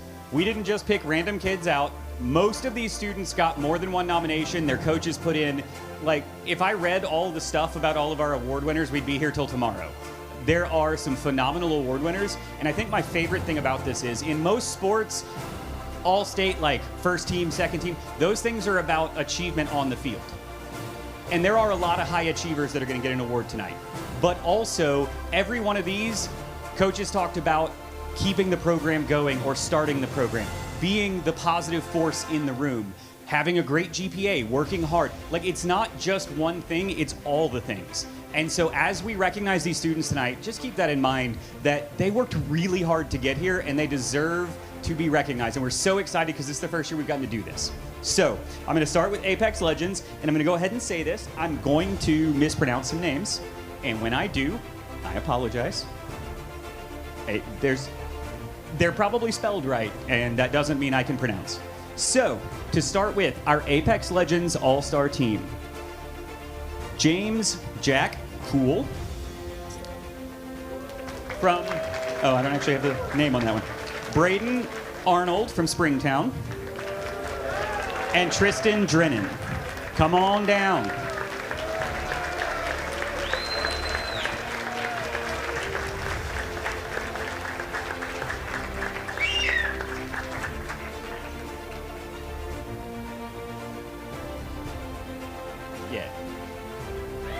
Let's hear it. Your Apex Legends All-State team. Congratulations. All right, next we're going to be recognizing our Fortnite All-State team, All-Texas team. I've been corrected. This is going to go to Jaden Smart from Clarksville High School and Tahir Wingo from Copperas Cove. Come on down. There's 2 players on a Fortnite team. We may have some that aren't here. It is kind of late, so I don't see any. Am I missing anybody? Okay. So congratulations to them, and we will move on to our next one. For iRacing, we only have 1 because it's a smaller group, but I just want to shout out Marco has worked really hard on this stuff. So Marco Vander Westhuizen, I believe. Come on down, iRacing All-Texas team. I think they're actually still trying to get pools done, so I'm pulling them away from keeping things going. He's coming.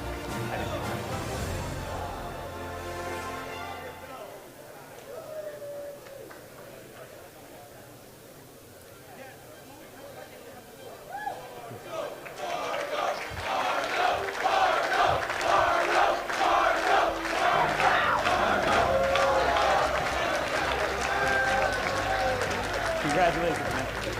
Absolutely. All right, my tablet turned off, so I don't know where I'm at. Hold on. Yes, it does kick back in. All right, our next Texas team is going to be our Madden players. We did pick 2 for this one. It is a solo game, but for a couple of solo games, we have a couple. So Jordan Connolly from North Crowley High School and Robert Largen from Mesquite High School. Come on down.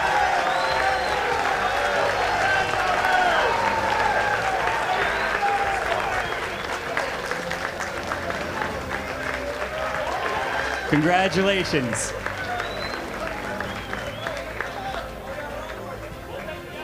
I think he may not be here.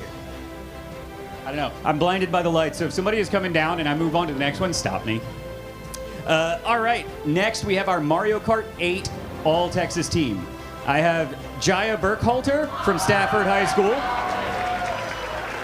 Levi Berkman from Valley Mills High School, Alicia Malenga from Allen High School, and Taman Turabiatas from Vanguard High School. Come on down.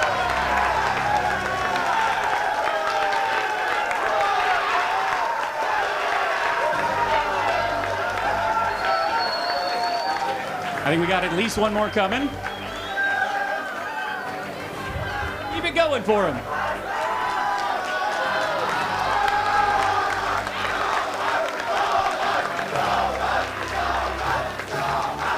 Congratulations. All right, next, our Marvel Rivals team. So Marvel Rivals All-Texas team, Aiden Smith from Pine Tree High School, Aoki Etienne from Summer Creek High School, Jaco Contreras from Galena Park, Gage Horton from Thorndale, Andy Harris from Lubbock, and Jeremy Pineda from Summer Creek High School. Come on down.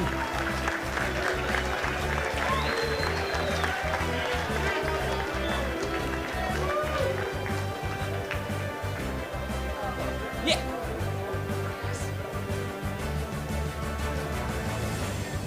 Okay, one more coming.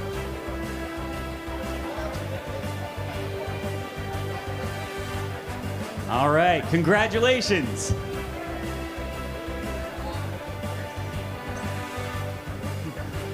To be fair, if there's any graphical mistakes, it's my fault. So I was in charge of putting things in order, and that doesn't mean I did it right. All right, next we have our Overwatch 2 All-Texas team. Carter Lenahan from Hebron High School. Solomon Collier from Vanguard High School. Kenji Woods from Newman Smith High School. John Ryan Horton from Brownsboro High School. And Isaiah Hernandez from Newman Smith High School.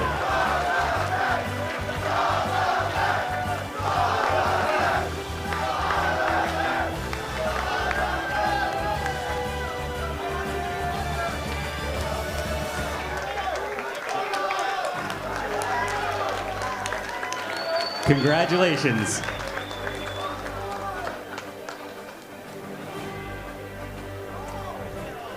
Next, our Rocket League All-Texas team. Kieran Seth from Westlake High School. Caden Rogers from Springtown High School. And Josh Falconer from Hebron High School.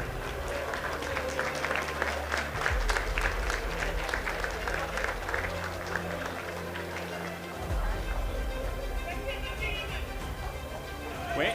Yes, I got one more coming. One more.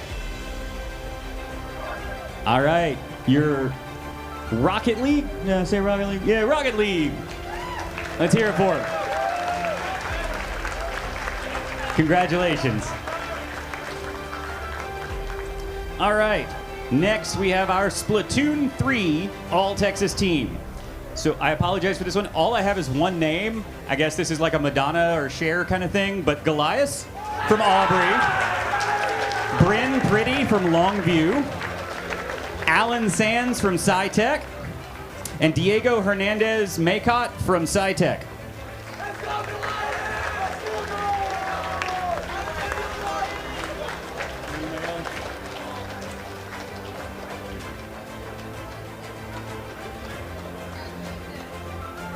Congratulations to our Splatoon All-Texas team. Next, we have our Super Smash Brothers All-Texas team. William Findley from Slidell High School. Cannon Cisneros from Edge Esports. And Tahir Wingo from Copperas Cove High School. I feel like we've heard that name already today.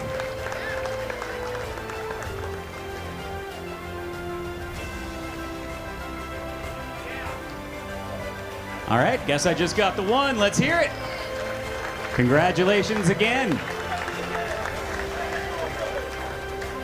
Next, we have Street Fighter 6 All-Texas team.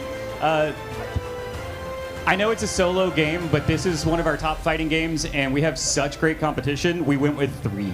So, Jose Galicia from Mesquite High School, Drake Johnson from Lubbock High School, and Julio Sanchez from SciTech, our repeat state champion.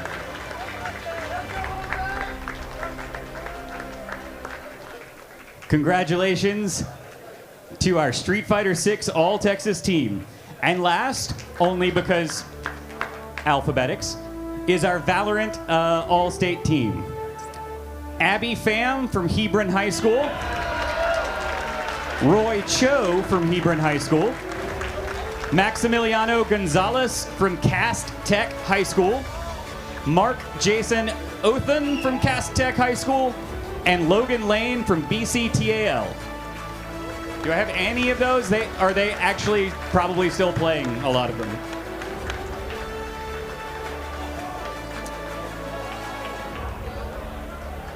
I got you. Congratulations to our Valorant All-Texas team.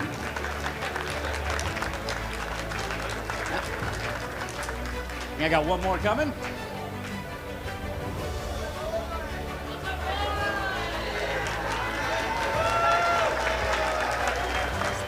All right. So that brings us to the end of our All-State Awards. I just want to, again, celebrate all of our awardees. There's so much work that goes into this, and not everybody recognizes it, but we love seeing events like this. We love seeing people coming to this. And 6 years ago, I actually had a memory on my phone pop up yesterday. 6 years ago, TechSF ran their first tournament. I was sitting in COVID lockdown in my room at my desk, running a Rocket League tournament with like 14 teams, half of which were from New Mexico. 6 years later, look around you. This is because of the educators, this is because of the administrators, and this is because of the students who fight for esports every single day. Don't give up on it. Keep chasing your dreams, and congratulations to all of our winners tonight. And please buy one of our lovely tournament shirts. Thank y'all so much. We're going to end our award ceremony there. Congratulations to all of our winners, and really excited for grand finals tomorrow. Thank you and good night. If one of the students that wasn't here is yours, or you live near their district, please come pick up their award because they are very heavy to ship.